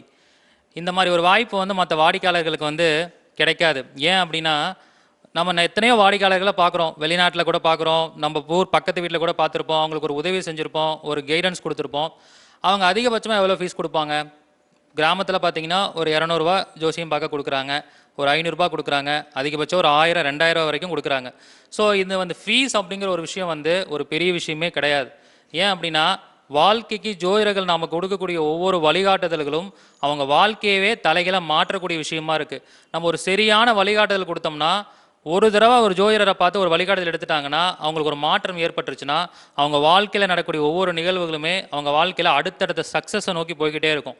இப்போ வேறு எக்ஸாம்பிள் பார்த்தீங்கன்னா, எனக்கு ஒரு பையன் ஒருத்தர் ஜாதகம் பார்க்க வந்தார். அவர் வந்து என்ன சொன்னார்னா, எனக்கு வேலை போகிறேன், ஒரு 6 மாதம் இருக்குது, இந்த வேலையை விட்டு வெளியே வந்துடுறேன், நிரந்தரமான வேலையே இல்லை அப்படின்னு சொன்னார். அப்போ நான் என்ன சொன்னேன், உனக்கான வேலை இங்கே கிடையாது, நீ வெளிநாட்டில் போய் வேலை பார்த்தா மட்டும்தான் உனக்கு நிரந்தரமான உத்தியோகம்னு சொன்னேன். அப்போ நான் வெளிநாட்டுக்கு வேலைக்கு முயற்சி பண்ணட்டுமான்னு கேட்டார். ஆமாம், அதுக்கான முயற்சி பண்ணு, அதுக்கான சில வாழ்வியல் பரிகாரங்களை பண்ணுன்னு நான் சொன்னேன். அதுக்கு அவரை ஃபஸ்ட்டு வீட்டை விட்டு வெளியில் போய் ரூம் எடுத்து தங்கி வேலை சர்ச் பண்ணுன்னு சொல்லும்போது அவருக்கு வெளிநாட்டில் வேலை கிடைச்சிருச்சு. அவருக்கு வெளிநாட்டில் கிடைச்ச சம்பளம் பார்த்தீங்கன்னா 1,50,000 ரூபா மாத வருமானம். அவர் இங்கே வாங்கிட்டு இருந்த சம்பளம் வந்து வெறும் 18,000 ரூபா தான் வாங்கிட்டு இருந்தார். எனக்கு ஃபீஸ் கொடுத்தது எவ்வளோ கொடுத்தாருன்னா 1000 ரூபா கொடுத்து ஜாதகம் பார்த்தாரு. ஃபீஸ் நான் கைடன்ஸ் கொடுத்துட்டேன். ஆனால் அவருடைய சம்பளம் பார்த்தீங்கன்னா 1,50,000 ரூபா. அவர் இன்னும் 10 வருடம் அந்த வேலையில் இருந்தாலும் சரி, இன்னும் 15 வருடங்கள் வேலையில் இருந்தாலும் சரி, அவருடைய தசாபுத்தி பார்க்கும்போது இன்னொரு 10 வருஷத்துக்கு உனக்கு கவலை இல்லை, வெளிநாட்டில் தான் இருப்பான்னு சொல்லிட்டேன். அவர் லட்சக்கணக்கில் சம்பாதித்தாலும் நான் வாங்கினது ஃபீஸ் வெறும் 1000 ரூபாய் மட்டும்தான். அப்போ ஜோதிடர் கொடுக்கக்கூடிய வழிகாட்டுதலுக்கும் அந்த வாடிக்கையாளர் அடையக்கூடிய பயனுக்கும் ஏணி வச்சாலும் எட்டாது. அது அந்த புண்ணியத்தை ஈடு செய்யவே முடியாது. அப்போ அவங்க வாழ்க்கையில் மேலும் மேலும் வளரும்போது அத்தனை புண்ணியமும் அந்த ஜோதிடருக்கு தான் வந்து சமர்ப்பணமாகும். அதனால தான் ஜோதிடம் பார்க்க எல்லாருமே ஒரு நல்ல முறையில் கைட் பண்ணோம்னா நம்மளை எல்லாரும் எப்படி மதிப்பாங்க? தெய்வமாக மதிப்பாங்க, ஒரு குருவாக மதிப்பாங்க, நம்மளை எல்லாரும் ஒரு தெய்வங்கன்னா மதிப்பாங்க. அந்த ஸ்டேட்டஸில் நம்ம வளர்ந்துக்கிட்டே போவோம். ஸோ அந்த வகையில் இன்றைக்கி அந்த ஒரு வாடிக்கையாளருக்கு ஒரு வாய்ப்பு கிடைச்சிது. அவர் அழகாக வந்து அவருடைய சொந்த அனுபவத்தை ஷேர் பண்ணிட்டு போயிட்டார். ஸோ ஜோதிட பிரபஞ்சங்களுடைய முப்பெரும் விழாவில் கடைசி கட்டமாக ஒரு நிகழ்வு இருக்குது. இது வந்து எல்லாரும் எதிர்பார்க்கக்கூடிய ஒரு நிகழ்வு. முப்பெரும் விழாவில் என்ன பண்ணிட்டோம்? ஃபஸ்ட் எடுத்தோடனே ஜோதிட பிரபஞ்சங்களுடைய நிர்வாகிகளை அறிமுகப்படுத்தியாச்சு. அடுத்தது வந்து பண்டிட் ஐயாவுக்கு பாராட்டு விழா பண்ணோம், ஆன்லைன் அஸ்ட்ரோ டிவி ஐயாவுக்கு பாராட்டு விழா பண்ணோம். சிறப்பு விருந்தினராக இளம் தலைமுறை யூடியூப் சேனல் நிறுவனர்கள் வந்திருந்தாங்க. திரிபுர சுந்தரி ராமச்சந்திரன் ஐயாவுக்கு பாராட்டு விழா நடத்தினோம். ஸோ சிறப்பாக இந்த முப்பெரும் விழாவை நம்ம முடிச்சிட்டோம். இந்த முப்பெரும் விழாவில் இன்னொரு மிக முக்கியமான ஒரு விஷயம் இருக்குது. இந்த விஷயத்தை நாங்கள் பண்ணாமல் விட்டுட்டோம்னா எல்லா நேயர்களும் ஃபோன் பண்ணி எங்களை திட்டுவாங்க. ஐயா, நீங்கள் எவ்வளோ பெரிய ஃபங்க்ஷன் பண்ணுறீங்க, இதெல்லாமே எங்களுக்கு ரொம்ப பிடிச்சிருக்கும் தான், இருந்தாலும் டெய்லி எங்களுக்கு ஒரு டேப்லெட் சாப்பிட்ற மாதிரி எப்பயுமே ஒரு டிப்ஸ் கொடுப்பீங்க. இது எப்படின்னா தூக்க மாத்திரைக்கு அடிக்ட் ஆகிற மாதிரி. இப்போ சில பேர் பார்த்தீங்கன்னா தலைவலின்னா என்ன பண்ணுவாங்க? ஒரு டேப்லெட் போட்டால் தான் எனக்கு நிம்மதியாக தூங்க முடியும், தூக்க மாத்திரை போட்டால் தான் நிம்மதியாக தூங்க முடியுங்கிற மாதிரி பண்டிட்டோட கருத்துக்களாக இருந்தாலும் சரி, என்னுடைய கருத்துக்களாக இருந்தாலும் சரி, இந்த ஆன்லைன் அஸ்ட்ரோ டிவியில் வரக்கூடிய ஜோதிடர்களுடைய கருத்துக்களுக்கு எல்லாரும் என்ன பண்ணுறாங்கன்னா அந்த ஆவலோடு எதிர்பார்த்துட்டு இருப்பாங்க. இன்றைக்கி ஜோதிடம் சம்பந்தமாக எந்த தகவலை சொல்ல போகிறாங்க, இன்றைக்கி நம்ம வாழ்க்கைக்கு முன்னேற்றம் அடைவதற்கு என்ன மாதிரியான வழிகாட்டுதலை கொடுக்க போகிறாங்க, என்ன மாதிரியான பரிகாரங்களை கொடுக்க போகிறாங்கன்னு ஒரு சாதாரண மக்கள் இருந்து ஜோதிட ஆர்வலர்கள், ஜோதிட ஆராய்ச்சியாளர்கள், அப்புறம் சக ஜோதிடர்களும் எதிர்பார்த்துட்டு இருக்காங்க. நிறைய ஜோதிடர்கள், எங்களோட சக ஜோதிடர்களே நிறைய ஜோதிடர்கள் என்ன பண்ணுவாங்கன்னா ரொம்ப சாதாரணமாக பேசுவாங்க. ஜி, உங்களோட வீடியோ எப்போ வரும்? பண்டிட் ஜியோட வீடியோ எப்போ ரிலீஸ் பண்ண போகிறீங்க? நாங்கள் இன்ட்ரெஸ்ட்டாக வெயிட் பண்ணிகிட்டு இருக்கோம்பாங்க. அந்த வகையில் இது ஆக்சுவலி இந்த ப்ரோக்ராம் ஷெட்யூலில் இல்லாத விஷயம். நாங்கள் முப்பெரும் விழா மட்டும்தான் நடத்திலான்னு இருந்தோம். இருந்தாலும் ஒரு ஜோதிட கருத்தரங்கமாக அட்லீஸ்ட் பண்டிட்டோட சில கருத்துக்களும் என்னோட சில ஜோதிட சூட்சமங்களும் இந்த விழாவில் பேசியே ஆகணும்னு சொல்லிட்டு எல்லா நேயர்களும் இப்போ இங்கே வந்திருக்கக்கூடிய சில வாடிக்கையாளர்களும் கேட்டுக்கிட்டாங்க. அந்த வகையில் பண்டிட் ஐயா வந்து ஒரு குறிப்பிட்ட நேரம் வந்து சில தகவல்களை, சில சூட்சமங்களை இந்த வீடியோவில் சொல்ல போகிறார். இந்த அவையில் அவர் பேசி முடித்ததுக்கப்புறம் நான் சில சூட்சமங்களை பற்றி பேச போகிறேன். அந்த வகையில் இந்த நிகழ்வோட இறுதிக்கட்ட ஒரு விஷயத்துக்கு வந்தாச்சு. அது ஜோதிட கருத்தரங்கமாக நடக்க போகுது. அந்த வகையில் இப்போ பண்டிட் ஐயாவை ஜோதிட கருத்தரங்களை முதல் முறையாக அவருடைய சில சூட்சமங்களை பற்றி பேசுமாறு நான் அன்புடன் அழைக்கிறேன். அனைவருக்கும் வணக்கம். இப்போ பார்த்தீங்கன்னா நம்முடைய வீடியோக்கள் நிறையா வந்து பதிவு பண்ணியிருக்கோம் ஆன்லைன் அஸ்ட்ரோ டிவியில். இருந்தாலும் வந்து நாம் இன்றைக்கி பார்க்க போகிற டாபிக் என்ன அப்படின்னு பார்த்தீங்கன்னா, ஒரு மனிதன் தன்னுடைய வாழ்க்கையில் சந்திக்கக்கூடிய பிரச்சனைகள் என்னவா இருக்கும், எந்த மாதிரி பிரச்சனைகள் இருந்தால் நம்மகிட்ட ஜாதகம் பார்க்க வருவாங்க. ஸோ பிரச்சனையில் இருக்க நபர்கள் தான் நம்மகிட்ட ஜாதகம் பார்க்க வருவாங்க. பிரச்சனை இல்லாதவங்க ஜாதகம் பார்க்க வர்றது ரொம்ப ரேர். அப்போ என்ன பண்ணுவாங்க? முக்கியமாக கல்யாணம் சார்ந்த, திருமணம் சார்ந்த விஷயங்களுக்கு கண்டிப்பாக பார்க்க வருவாங்க. அதே மாதிரி பார்த்திங்கன்னா பொதுவாக ஏதாச்சும் ஒரு புதுசாக ஏதாச்சும் தொடங்குறது, அந்த மாதிரி சின்ன சின்ன விஷயங்களுக்கு நம்மகிட்ட பார்க்க வருவாங்க. பெரும்பான்மையாக பார்த்தீங்கன்னா மற்ற விஷயங்களை எதுவும் நம்மகிட்ட பார்க்க மாட்டாங்க. பிரச்சனைன்னு ஒரு விஷயம் வரும்பொழுது தான். இப்போ நிறைய பேர் பாருங்கள், பணம் வச்சுருக்கவங்க கூட பார்த்தீங்கன்னா நிறையா பணம் இருக்குது அப்படின்னா அவங்க ஏதோ இந்த பணத்தை வச்சு செய்யலான்னு தான் செய்வாங்களே தவிர நிறைய பேர் இந்த காலகட்டங்களில் அந்த ஜாதகத்தை பார்க்கறது இல்லை. ஸோ எல்லாம் இருக்குன்னு செஞ்சு முடிச்சதுக்கப்புறம் பார்த்தீங்கன்னா என்ன ஆயிடுது அப்படின்னா அவங்களுக்கு வந்து இயற்கையாக என்ன ஆகிடுது, உங்களுக்கு அந்த நஷ்டம் உருவானோன்னையும் நம்மளை தேடி வர்றாங்க. அது திருமணம் சார்ந்த விஷயங்களும் சரி. பொதுவாக திருமண பொருத்தம் அப்படிங்கிறதே மிகப்பெரிய சூட்சமங்களை உள்ளடக்கியது. ஒரு ஜாதகத்துக்கு வந்து நீங்கள் ஜாதக பலன் கூட ஈஸியாக சொல்லிடலாம். ஆனால் திருமண பொருத்தம் கொடுக்கறது அப்படிங்கிறது அவ்வளோ ஈஸியான கிடையாது, ஈஸியான விஷயம் கிடையாது. ஏன்னா நடைமுறை அனுபவத்தில் பார்த்தீங்கன்னா இப்போ ஒவ்வொருத்தரும் ஒவ்வொரு விதமாக சொல்லுவாங்க. நீங்கள் வேணால் ஜாதகம் பார்க்க போகும்போது பார்த்துருப்பீங்க, நான் 10 ஜோசியர்கிட்ட போனேன், 6 ஜோசியர் நல்லா இருக்குன்னு சொல்லியிருக்காங்க, 4 ஜோசியர் சரியில்லைன்னு சொல்லியிருக்காங்க அப்படின்னு சொல்லுவாங்க. ஸோ இவங்க இதில் வந்து நிறைய ஜோதிடர்கள் நட்சத்திரத்தை பார்த்தே வந்து பலன் சொல்லிடுவாங்க. அதாவது இந்த நட்சத்திர பொருத்தம் சொல்லிட்டு கொடுத்துருப்பாங்க இதில் பொருத்த புத்தகத்தில் கொடுத்துருப்பாங்க. அதை பார்த்துட்டு என்ன சொல்லிடுவாங்க எல்லாரும், இந்த மாதிரி நட்சத்திர பொருத்தம் கரெக்டாக இருக்குது, ராகு எதுக்கு ராகு எது, செவ்வாய்க்கு செவ்வாய், இது பார்த்து நினச்சிட்டா போதும் அப்படின்னு நினச்சிட்டு இருப்பாங்க. அது முற்றிலும் ஒரு தவறான விஷயம். ஏன்னா ஒருத்தருக்கு ராகு கேதுவாகட்டும் செவ்வாய் ஆகட்டும், அது ஜாதகத்தில் எந்த மாதிரியான இடங்கள்ல அமர்ந்திருக்கு, அதற்கு நட்சத்திரம் கொடுத்தவங்க எப்படி இருக்காங்க, அப்படி நிறைய விஷயங்கள் நம்ம அங்கே பார்க்க வேண்டி இருக்கு. வெறும் ராகு கேதுக்கு ராகு கேது, செவ்வாய்க்கு செவ்வாய் கேது, செவ்வாய் மட்டும் இணைச்சா சரியாகாது. உங்களுக்கு நிறைய சூட்சமங்கள் இருக்குது திருமண பொருத்தத்தில். முக்கியமாக திருமண பொருத்தத்தில் திசாபுத்தி திருமண பொருத்தம்னு ஒன்று இருக்குது, திசா திருமண பொருத்தம்னு ஒன்று இருக்குது. ஏன்னா ஒரு ஜாதகத்தில் கிரகங்கள் எப்படி வேணாலும் அமர்ந்திருக்கலாம், ஆனால் நடக்கக்கூடிய திசை இருக்குது பார்த்தீங்களா, அந்த திசை தான் ஒரு மனிதனை வழிநடத்தி கொண்டு போகும். ஸோ அந்த திசை பொருத்தம் சரியாக இருக்கணும். உதாரணமாக பார்த்தீங்கன்னா ஒருத்தருக்கு ஏதாச்சும் ஒரு திசை நடக்குன்னு வச்சுக்கோங்க. உதாரணமாக எடுத்துக்கோங்க, இப்போ வந்து உங்களுக்கு ராகு திசை நடக்குது, யாருக்காச்சும் ஒருத்தருக்கு ஏதோ ஒரு பாவத்திலிருந்து ராகு திசை நடக்குது. ஸோ ராகு திசை நடக்கும் பொழுது ராகு ஒரு நட்சத்திரத்தில் இருக்காருன்னு வச்சுக்கோங்க. பொதுவாக வந்து ராகு ஒரு விசாக நட்சத்திரத்தில் இருக்காருன்னு வச்சுக்கோங்க. அப்போ ராகு விசாக நட்சத்திரத்திலிருந்து தன்னுடைய திசையை நடத்திட்டு இருக்காரு. ஒரு பையனுக்கோ பொண்ணுக்கோ யாருக்கு வேணாலும் இருக்கட்டும். இன்னொருத்தருக்கு வந்து சனி திசை நடக்குது, ஓகேங்களா.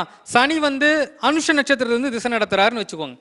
இப்போ இந்த அனுஷம் அப்படிங்கிறடைய இது என்ன அப்படின்னு பார்த்தீங்கன்னா, அது வந்து மான். அனுஷங்கிறது என்னது, ஒரு பெண் மான் அனுஷம், ஓகேங்களா. அந்த நட்சத்திரத்திலிருந்து சனி திசை நடக்குது. அதே மாதிரி பையனுக்கு வந்து ராகு திசை விசாக நட்சத்திரத்திலிருந்து நடத்துதுன்னா அது இங்கே புலி, அது வந்து மானு. புலி மானும் ஒரே இதில் போய் தொட்டியில் தண்ணி குடிக்குமா? குடிக்காது. அப்போ என்ன, உங்களுக்கு அங்கே யோனி பொருத்தம் வராது. ஸோ அவங்களுக்கு எத்தனை தான் 10க்கு 12க்கு 12 பொருத்தம் போட்டு கொடுத்தீங்கனாலும் பொருத்தம் வராது. அனுதினமும் சண்டை தான் இருந்துகிட்டு இருக்கும். ஏன்னா தாம்பத்திய விஷயங்களும் ரொம்ப முக்கியம் ஒரு மனித வாழ்க்கையில்.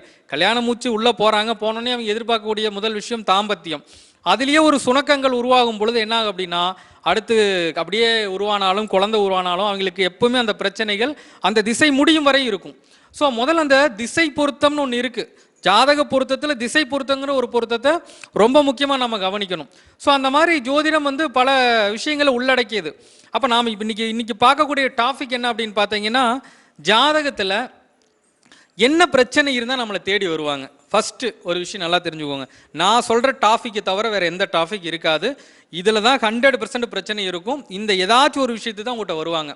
ஃபஸ்ட்டு விஷயம் என்ன அப்படின்னு பார்த்தீங்கன்னா, ஃபஸ்ட்டு அவங்க ஜாதகம் கர்ம ஜாதகமாக இருக்கும். ஸோ கர்ம ஜாதகமாக பிறந்தவங்க அவங்க வாழ்க்கையில் வந்து பார்த்தீங்கன்னா ஒரு விஷயத்தை அடையிறதுல தடைகள் நிறைய உருவாகும். மீறியே அந்த விஷயத்தை அடைஞ்சாங்கனாலும் என்ன ஆகும் அப்படின்னா, அவங்களுக்கு வந்து அதன் மூலமாக முழுமையான ஆத்ம திருப்தியானது கிடைக்காது, ஓகேங்களா. அது கர்ம ஜாதகத்தினுடைய அமைப்பு. இப்படிப்பட்டவங்க நிறைய பேர், 100க்கு 40-50% பேர் இந்த அமைப்பில் இருக்கிறவங்க தான் உங்கள்கிட்ட வருவாங்க, ஓகேங்களா. அதற்கு அடுத்து பார்த்தீங்கன்னா 1ஆம் இடம், 5ஆம் இடம், 9ஆம் இடம், இதன் அதிபதிகள் கெட்டவர்கள்.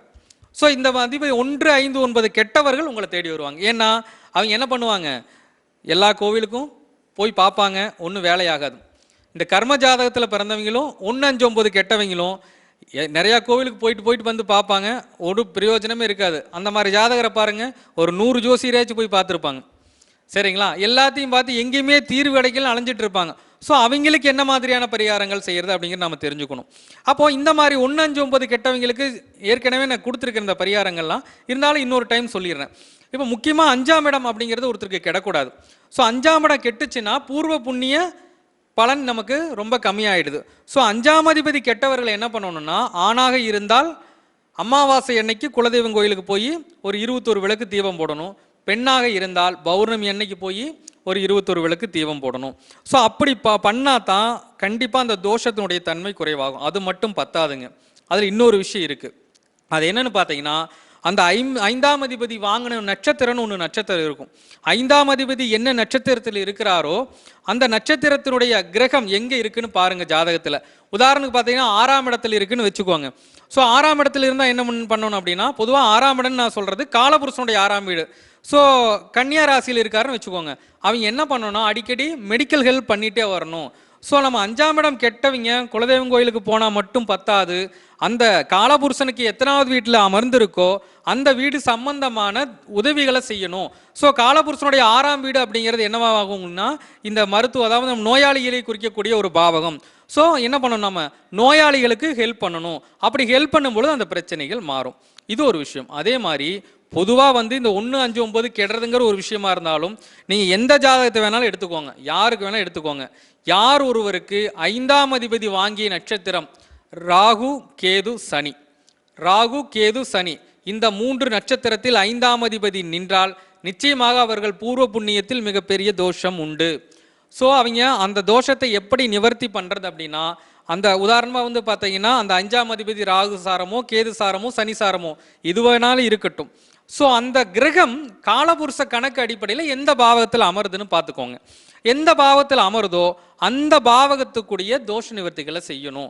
ஸோ உதாரணமாக பார்த்தீங்கன்னா ஒருத்தருக்கு வந்து 12ஆம் பாவத்தில் அமர்ந்துருச்சு, மீனராசியில் அமர்ந்துருச்சுன்னு வச்சுக்கோங்க. அப்போ அந்த மீனராசி சார்ந்த விஷயங்களை உதவி பண்ணணும். அப்போ மீனம் என்னத்தை குறிக்கும் அப்படின்னா, மீனம் அப்படிங்கிறது பயணத்தை குறிக்கக்கூடியது, பெட்டு, அதே மாதிரி நம்ம அணியக்கூடிய செருப்பு. ஸோ ஏழை எளியவங்களுக்கு என்ன பண்ணணும், அவங்க இந்த ரோட்டோரத்தில் கஷ்டப்படுறவங்க பொதுவாக ஏழை எளியவங்களுக்கு போர்வை வாங்கி கொடுக்கறது, அதே மாதிரி செருப்பு வாங்கி கொடுக்கறது, இந்த மாதிரி விஷயங்களை செய்கிறது மூலமாக கூட அவங்களுடைய தோஷம் குறைவாகும். ஸோ இந்த மாதிரி அந்த நம்ம 2 விஷயம் ஃபஸ்ட்டு சொல்லியிருக்கேன். கர்ம ஜாதகம் 1, 5, 9 கெட்ட ஜாதகம், அதே மாதிரி 5ஆம் அதிபதி ராகு கேது சனி சாரத்தில் இருப்பவர்கள், இந்த மாதிரி அமைப்பில் இருக்கிறவங்க நிறைய பேர் உங்களை ஜாதகம் தேடி வருவாங்க. அடுத்து நட்சத்திர சூத்தமம், நட்சத்திர சித்தாந்தம். ஸோ இந்த நட்சத்திர சூட்சமங்கள் பிரச்சனையாக இருப்பவங்களும் நம்மகிட்ட வருவாங்க. அது எப்படி வருவாங்க அப்படின்னு பார்த்தீங்கன்னா, பொதுவாக ஒருத்தருக்கு நடக்கக்கூடிய திசை 3, 5, 7, அதே மாதிரி பார்த்தீங்கன்னா 11, 18 வேதை, அதே மாதிரி இது பணப்பகை, அதற்கு அடுத்து பார்த்தீங்கன்னா வைநாசிகம். ஸோ இந்த நட்சத்திரத்தில் இருக்கும் பொழுதும் நிச்சயமாக வந்து உங்களை வந்து தேடி வருவாங்க. ஏன்னா இதில் நாம் முக்கியமாக கவனிக்க வேண்டிய ஒரு விஷயம் என்னென்னா, இந்த நட்சத்திரங்கள் சூட்சமங்களை நாம் கையாளும் பொழுது நான் சொன்ன அந்த 3ஆவது நட்சத்திரம், 5ஆவது நட்சத்திரம், 7ஆவது நட்சத்திரம், வேத அதாவது வந்து பார்த்திங்கன்னா சமுதாய பகை நட்சத்திரம், பணப்பகை நட்சத்திரம், வேதை நட்சத்திரம், வைநாசிக நட்சத்திரம், இந்த நட்சத்திரத்தினுடைய கிரகம் லக்ன ரீதியாக கெட்டிருந்தால் நிச்சயமாக அந்த திசையில் அவர்களுக்கு மிகப்பெரிய தோஷங்கள் எல்லாம் உருவாகும். ஸோ அந்த மாதிரி அமைப்பில் இருக்கிறவங்களும் உங்களை தேடி வருவாங்க. உதாரணமாக பார்த்தீங்கன்னா, நான் ஒரு சின்னதாக சிம்பிளாக ஒரு விஷயம் சொல்கிறீங்கன்னு கேளுங்க. ஒருத்தர் வந்து பூராட நட்சத்திரத்தில் பிறந்த ஜாதகர், ஓகேங்களா? பூராட நட்சத்திரத்தில் பிறந்த ஜாதகர், பூராட நட்சத்திரத்திற்கு வேதை நட்சத்திரமாக என்ன நட்சத்திரம் வரும் அப்படின்னா பூச நட்சத்திரம் வரும். ஸோ அந்த பூச நட்சத்திரம் அப்படிங்கிறது என்ன, எந்த மாதிரி பாதிப்புகள் அங்கே கொடுக்கும் அப்படின்னு பார்த்தீங்கன்னா, இப்போ உதாரணமாக பார்த்தீங்கன்னா அவங்க வந்து தனுசு லக்னம், தனுசு ராசி, ஓகேங்களா? தனுசு லக்னம், தனுசு ராசி, பூராட நட்சத்திரத்தில் பிறந்தவர். அப்போ வந்து அவருக்கு வந்து திசை என்ன திசை நடக்கு அப்படின்னா ராகு திசை நடக்கு. எங்கே நடத்துது அப்படின்னு பார்த்தீங்கன்னா கடகத்திலிருந்து நடத்துது. கடகத்தில் பூச நட்சத்திரத்திலிருந்து நடத்துது. அந்த சனி பகவான் என்ன பண்ணிட்டார் அப்படின்னா லக்னத்துக்கு 12ஆம் பாவத்தில் போய் மறைஞ்சிட்டார், சரிங்களா? ஸோ அவருக்கு அது வரைக்கும் ஒரு மீடியமாக போயிட்டு இருந்தால் அவர் வந்து பார்த்தீங்கன்னா வெள்ளாட்டு கடாய் வளர்த்திட்டு வந்தார், சரிங்களா? பூச நட்சங்கிறது என்ன அப்படின்னு பார்த்தீங்கன்னா என்னதுங்க, வெள்ளாட்டு கடாய், ஓகேங்களா? இவர் வந்து பூராட நட்சத்திரத்தை பிறந்தவர். அவர் அது வரைக்கும் ஏதோ பொழப்பு ஓடிட்டு இருந்துச்சு, அவ்வளோதான். அந்த வேதை இயக்குனதுனால ஒன்றும் பெருசாக அவரால் இது பண்ண முடியல. ஆனால் யாரோ ஒருத்தர் பேச்சை கேட்டுட்டு இன்னும் நிறைய வெள்ளாட்டு கடையை வாங்கி விடலாம்ட்டு ஒரு 5 வெள்ளாட்டுக்கு கடாய் உருப்படி வாங்கி விட்டார். இந்த பூச நட்சத்திரத்தில் இருந்து அந்த ராகு திசை, சனி வேற லக்னத்துக்கு 12, தனுசு லக்னம், தனுசு ராசி. என்ன ஆகி போச்சு அப்படின்னா அவங்க அந்த 15 ஆட்டுக்கு ஆரோ வந்து மருந்து வச்சுட்டாங்க, 15 ஆடு செத்து போச்சு. இப்போ நம்ம அங்கே என்ன விஷயத்த சொல்ல வரோம் அப்படின்னா, ஏன்னா ஒருத்தருக்கு வந்து ஒரு திசை நடக்குது அப்படின்னா அதை நீங்கள் நல்லா செக் பண்ணி பார்த்துக்கணும். அந்த நட்சத்திரங்கள் எந்த ரூபத்திலும் பாதிப்பை ஏற்படுத்தும். இது வந்து வேதை நட்சத்திரம் மட்டும் இல்லை, பூராட நட்சத்திரத்திற்கு எத்தனாவது நட்சத்திரமா பூச நட்சத்திரம் வருதுன்னு பாருங்க, கிட்டத்தட்ட 16ஆவது நட்சத்திரமாக வரும். ஸோ 16ஆவது நட்சத்திரம் என்ன பண்ணும், கெடு பலன்களை கொடுக்கும். ஸோ ஒவ்வொரு நட்சத்திரத்திற்கும் ஒவ்வொரு பலன்கள் உண்டு.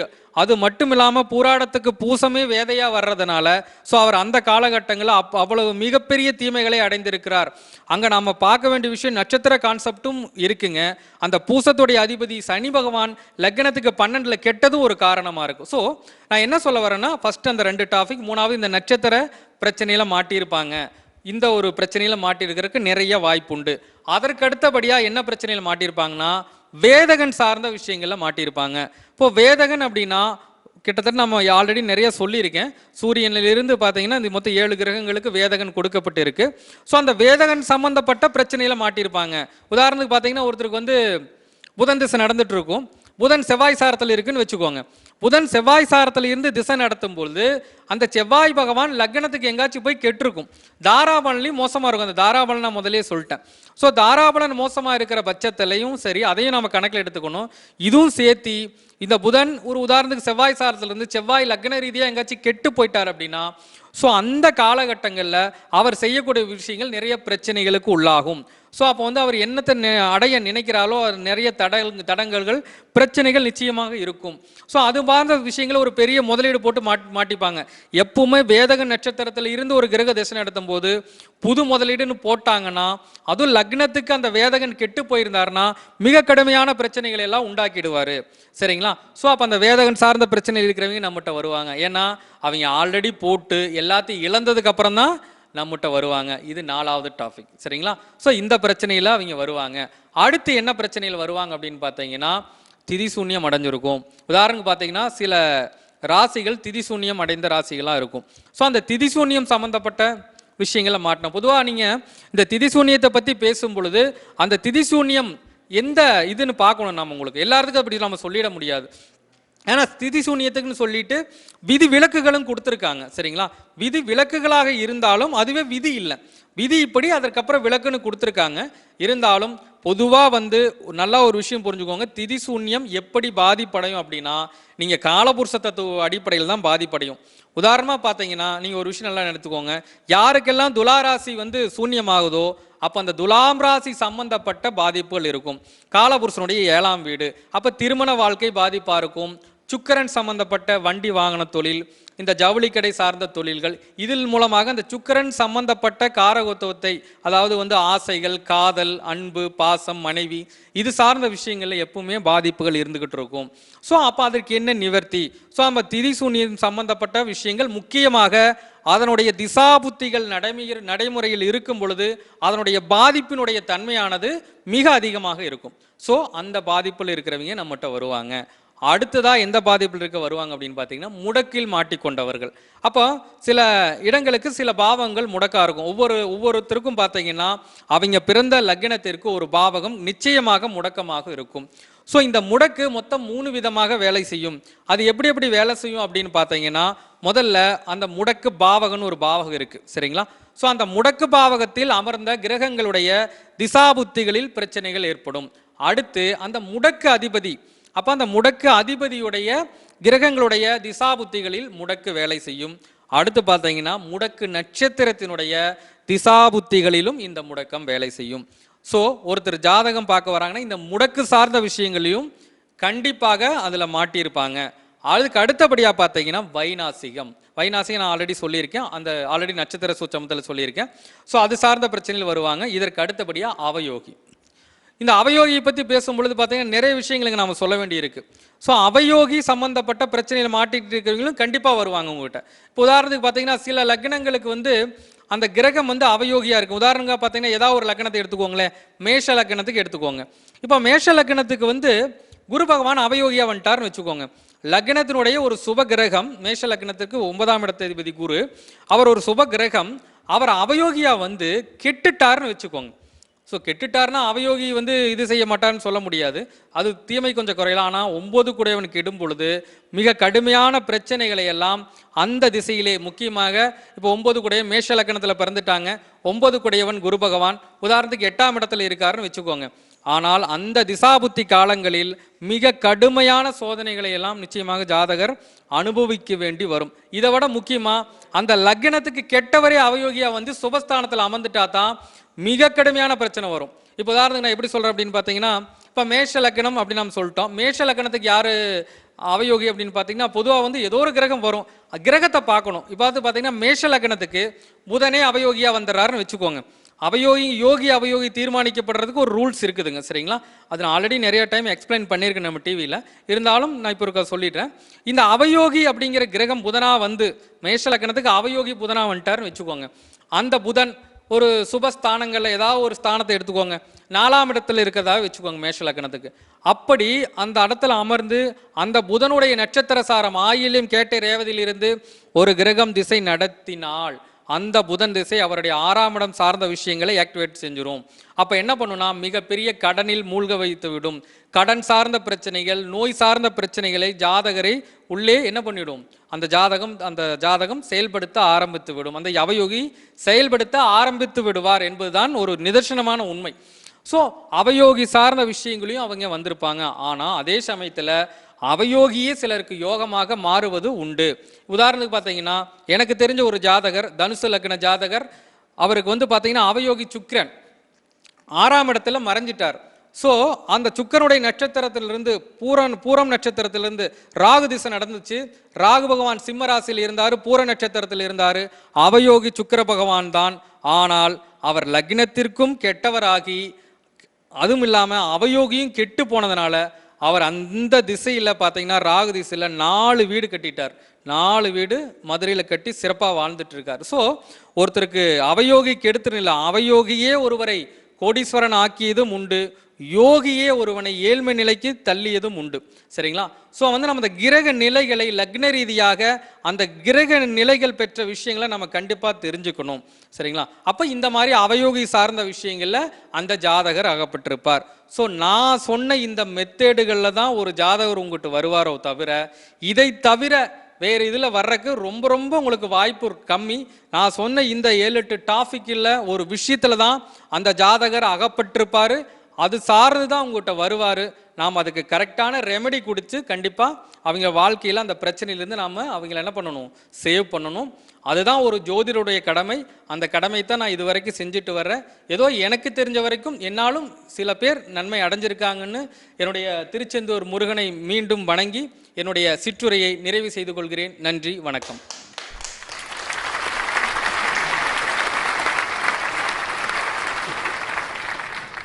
நம்முடைய ஜோதிட பண்டிட் குரு பாலசுப்ரமணிய ஐயா அவர்கள் ஜோதிட கருத்தரங்களை ரொம்ப அருமையான தகவல்களை, சூட்சமங்களை ரொம்ப விளக்கமாக எடுத்துரைச்சார். ஸோ இது எல்லாருக்குமே வந்து பயனுள்ள வகையில் இருக்கும்னு நான் நம்புகிறேன். ஏன் அப்படின்னா, ஐயா சொன்ன மாதிரி அந்த பிரச்சனையோடு வராங்க பார்த்தீங்களா, அந்த பிரச்சனைக்கு ஒரு சில பராமீட்டர் தான் இருக்கும். இதை சார்ந்து தான் அந்த பிரச்சனைக்கு வருவாங்களே ஒழிய இதை விடுத்து வேறு சில பிரச்சனைகளே கிடையாது. அவயோகியாக இருக்கட்டும், முடக்காக இருக்கட்டும், இந்த மாதிரி ஐயா சொன்ன விஷயத்துலேருந்து தான் நிறைய வாடிக்கையாளர்கள் பிரச்சனைகளாக வந்துக்கிட்டு இருக்காங்க. ரொம்ப அருமையான தகவல்களை கொடுத்தாரு. ஸோ அடுத்த நிகழ்வாக கருத்தரங்கத்தில் என்னை பேச சொல்லியிருக்காங்க. அந்த வகையில் நான் பேச போகிற டாபிக் என்ன அப்படின்னு பார்த்தீங்கன்னா, ஒரு குறிப்பிட்ட டாபிக் எடுத்து பேசாமல் ஒரு டிஃப்ரெண்ட்டாக இருக்கட்டும். இந்த இடத்துல என்ன பேச போகிறேன் அப்படின்னா, நிறைய ஜோதிடர்கள், சக ஜோதிடர்கள் என்கிட்ட ஃபோன் பண்ணி கேட்ட விஷயம், அப்புறம் நிறைய வாடிக்கையாளர்கள் கேட்ட விஷயம், அடிக்கடி இந்த விஷயத்தை பற்றி தான் எங்கிட்ட அதிகமாக சந்தேகம் கேட்பாங்க. ஸோ அது எல்லாருக்கும் பயனுள்ள வகையில் இருக்கட்டும் அப்படின்னு சொல்லிட்டு இந்த ஒரு அவையை நான் பயன்படுத்திக்கணும்னு நினைக்கிறேன். ஸோ அந்த வகையில் பார்த்தீங்கன்னா, ஃபஸ்ட்டு பேசக்கூடிய ஒரு விஷயம், இது வந்து ஒரு கலவையாக மிக்சிங்காக இருக்கும். எல்லா விதமான விஷயங்களை பற்றியும் ஜோதிடம் சம்பந்தமான விஷயங்கள் இந்த இடத்துல நான் பேச போகிறேன்.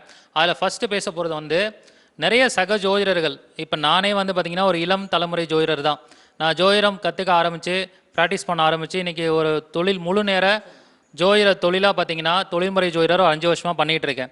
இதில் ஒரு முழு நேர ஜோதிடராக, தொழில்முறை ஜோதிடராக இருக்கணும்னா என்ன பண்ணணும், அதில் ஒரு நல்ல வருமானம் வரணும். ஏன் அப்படின்னா, குடும்பத்தை கவனிக்கிற அளவுக்கு, தன்னுடைய தேவைகளை பூர்த்தி பண்ணிக்கிற அளவுக்கு பொருளாதார ரீதியாக பூர்த்தி ஆனால் தான் அந்த தொழிலை தொடர்ந்து செய்ய முடியும். ஸோ அப்போ நாங்கள் சக்ஸஸ்ஃபுல்லாக அந்த தொழிலை பண்ணிகிட்டு இருக்கோன்னா அப்போ எங்களுக்கு அதில் ஜெயிச்சிட்டு இருக்கோன்னு அர்த்தம். ஸோ அப்போ ஜெயிக்கணும்னா வாடிக்கையாளர்கள் வரணும், வாடிக்கையாளர்களுடைய குறைகளை கரெக்டான நிவர்த்தி பண்ணி கொடுக்கணும், அவங்களும் வாழ்க்கையில் சக்ஸஸ் ஆகணும். அப்போ தான் அதில் நாங்கள் ஜெயிக்க முடியும். அப்போ நிறைய ஜோதிடர்கள் இதை படிச்சுட்டு முழு நேர தொழிலாக எடுக்கிறதுல கொஞ்சம் பயப்படுறாங்க. எதுக்கு பயப்படுறாங்கன்னா, இதில் எப்படி ஒழுங்காக ஃபீஸ் வராது, நான் சொன்னால் நடக்குமா, அந்த கிளைண்ட்டுக்கு அந்த பரிகாரம் சொன்னால் பலிக்குமா, அவங்க கரெக்டாக அதை ஜெயிப்பாங்களா அப்படிங்கிற ஒரு பயம் எனக்கு இருக்குது. நான் அது முழு நேர ஜோதிடம் எடுத்து பண்ண முடியலங்கிற ஒரு பயம் நிறைய பேருக்கு இருக்குது. அதில் குறிப்பாக நிறையா மகளிர்கள் கூட இப்போ வந்து ஜோதிடத்தை படிச்சுட்டு அதை முழு நேர தொழிலாக, ஏன்னா இன்றைக்கி இருக்கிற பொருளாதார சூழலில் கணவன் வேலைக்கு போகணும், அதே சமயத்தில் மனைவி வேலைக்கு போக வேண்டிய சூழல் இருக்குது. இப்போ நிறையா மார்கள் என்ன பண்ணுறாங்கன்னா, ஜோதிடத்தை படிச்சுட்டு அதை ப்ராக்டிஸ் பண்ணணும்னு நினைக்கிறாங்க, அது ஒரு முழு நேர தொழில் பண்ணணும்னு நினைக்கிறாங்க. ஆனால் அவங்களுக்கு ஒரு பயம், அதில் என்னால் வருமானம் பண்ண முடியுமா அப்படின்னு சொல்லிட்டு அவங்களுக்கான ஒரு டிப்ஸை தான் இப்போ நான் கொடுக்க போகிறேன்.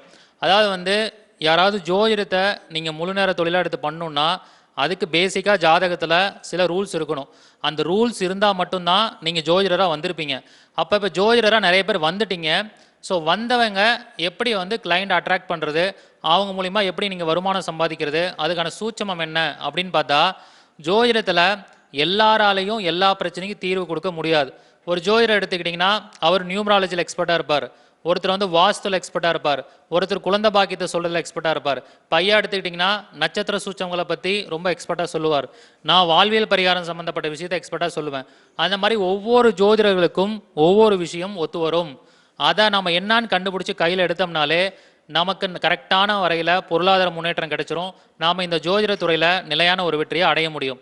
அப்போ நிலையான வெற்றி எப்படி கிடைக்கும் அப்படின்னா தனஸ்தானம்னு சொல்லக்கூடிய 2ஆம் இடத்தை வச்சு தான். ஏன் அப்படின்னா ஜோதிடம் அப்படிங்கிறது எதை வச்சு செய்யக்கூடிய தொழில்? நம்முடைய வாயை வைத்து செய்யக்கூடிய தொழில். அதனால தான் அது வாக்கு தொழில் அப்படின்னு சொல்கிறோம். அப்போ அந்த வாக்கு தொழில்னு சொல்லக்கூடிய 2ஆம் இடத்துல தான் அந்த தனம்னு சொல்லக்கூடிய இன்கம், நிரந்தரமான ஒரு வருமானம் அப்படிங்கிறது 2ஆம் இடத்துல தான் இருக்குது. அப்போ 2ஆம் இடம் 10ஆம் இடத்தோட தொடர்புடையவங்க ஜோதிட தொழிலில் வந்துடுறோம். ஆனால் அந்த 2ஆம் இடம் எக்ஸாக்டாக எந்த பாவத்தோட தொடர்பு பெறுது அப்படிங்கிற ஒரு விஷயத்தை நம்ம பார்க்கணும். ஜோதிடராக இருக்கக்கூடியவங்க எல்லாருமே உங்களுடைய ஜாதகத்தில் 2 குடையவன் எந்த பாவத்தில் இருக்காருன்னு பாருங்கள். அந்த பாவம் சம்பந்தப்பட்ட கேள்விகளை கேட்பவர்களுக்கு நீங்கள் ஆராய்ச்சி பண்ணி பரிகாரம் சொன்னீங்கன்னா கண்டிப்பாக அது சக்ஸஸ் ஆகும். அது மூலிமா நீங்கள் நிறையா வாடிக்கையாளர்களை சம்பாதிச்சு கொண்டே போகலாம். எனக்கு தெரிஞ்ச ஒருத்தவங்க வந்து பார்த்தீங்கன்னா அவங்க வந்து துலா லக்னம் 2 குடைய செவ்வாயை வந்து அவங்களுக்கு 6ஆம் இடத்துல போய் உட்காந்துருக்கு. அவங்க இதே மாதிரி ஜோதிடம் கற்றுக்கிட்டு ஜோதிடம் பார்க்க ஆரம்பிச்சிட்டாங்க. எனக்கு நிறையா கிளைண்ட் வரல அப்படின்னு சொன்னாங்க. நான் என்ன சொன்னேன்னா, நீங்கள் ஜோதிடத்தில் எந்தெந்த விஷயத்தை கற்று வச்சுருக்கீங்க அப்படின்னு கேட்டேன். எனக்கு நியூமராலஜி தெரியும், வாஸ்து தெரியும், ஜென்ரலாக பாரம்பரியம் படிச்சிருக்கேன், நாடி முறை படிச்சிருக்கேன் அப்படின்னு சொன்னாங்க. இப்போ நான் அவங்கள்ட்ட என்ன சொன்னேன்னா, மருத்துவம் ஜோதிடம் உங்களுக்கு தெரியுமா அப்படின்னு கேட்டேன். இல்லைங்க, மருத்துவ ஜோதிடம் இது வரைக்கும் படிக்கல அப்படின்னாங்க. நான் வந்து மெடிக்கல் அஸ்ட்ராலஜி தயவு செஞ்சு நீங்கள் படிச்சுக்கோங்க. நீங்கள் வேறு எந்த ஜோதிடம் பார்த்தாலும் உங்களால் சக்ஸஸ் பண்ண முடியாது. மெடிக்கல் அஸ்ட்ராலஜியில் கண்டிப்பாக நீங்கள் சக்ஸஸ் பண்ணுவீங்கன்னு சொன்னேன். ஏன்னா 6ஆம் இடம் அப்படிங்கிறது மருத்துவத்தை குறிக்கக்கூடியது, நோயாளிகளை குறிக்கக்கூடியது, மருந்து மாத்திரைகளை குறிக்கக்கூடியது. அப்போ அது சம்மந்தப்பட்ட ஜோதிடத்தை நீங்கள் படித்து ப்ராக்டிஸ் பண்ணும்போது ஆட்டோமேட்டிக்காக உங்களுக்கு 2ஆம் பாவம் என்ன ஆகும், நல்லா வேலை செய்ய ஆரம்பிக்கும். ஏன்னா 2 குடையவன் அவங்களுக்கு எங்கே இருக்குது, 6ஆம் இடத்துல போய் உட்காந்துருந்தது. அது காலபுருஷத்துக்கு 12வது இடம் வேறு. மருத்துவமனைகளை பற்றியும் மருத்துவர்களை பற்றியும் நோய்களை பற்றியும் ஆராய்ச்சி செய்து ஒரு மருத்துவ ஜோதிடராக நீங்கள் ஆகிட்டீங்கன்னா ஒரு நிரந்தரமான வெற்றியை பெறலான்னு சொன்னேன். அவங்க இமிடியேட்டாக மருத்துவ ஜோதிடம் படித்தாங்க. படித்து முடிச்சுட்டு மருத்துவ ஜோதிட நிபுணர்னு விசிட்டிங் கார்டில் போடுங்கன்னு சொன்னேன். அந்த மாதிரி விளம்பரம் கொடுங்கன்னு சொன்னேன். அது கொடுக்க ஆரம்பித்ததுக்கப்புறம் அவங்களுக்கு நிறைய கிளைண்ட்ஸ் வர ஆரம்பிச்சிட்டாங்க. இன்றைக்கி பொருளாதார லெவலில் ரொம்ப எக்ஸ்பர்ட் ஆகிட்டாங்க, நல்லா சம்பாத்தியம் பண்ணுறாங்க, நல்லா சக்ஸஸ்ஃபுல்லாக இருக்காங்க.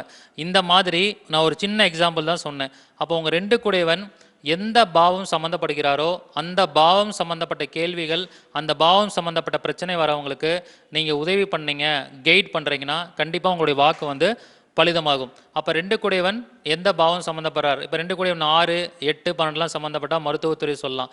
2 குடையவன் 5ஆம் பாவத்தில் இருந்தால் குழந்தை பாக்கியம் சம்மந்தப்பட்ட ஒரு ஜோதிடராக சிறப்பு நிபுணராக வர முடியும். 2 குடையவன் 10ல் இருந்தால் தொழில் சம்மந்தமாக வந்து கேட்குறாங்க, சொந்த தொழில் பண்ணணும்னு வந்து கேட்குறாங்கன்னா அவங்களுக்கு தாராளமாக சொன்னீங்கன்னா அந்த பலன் கண்டிப்பாக நடக்கும்.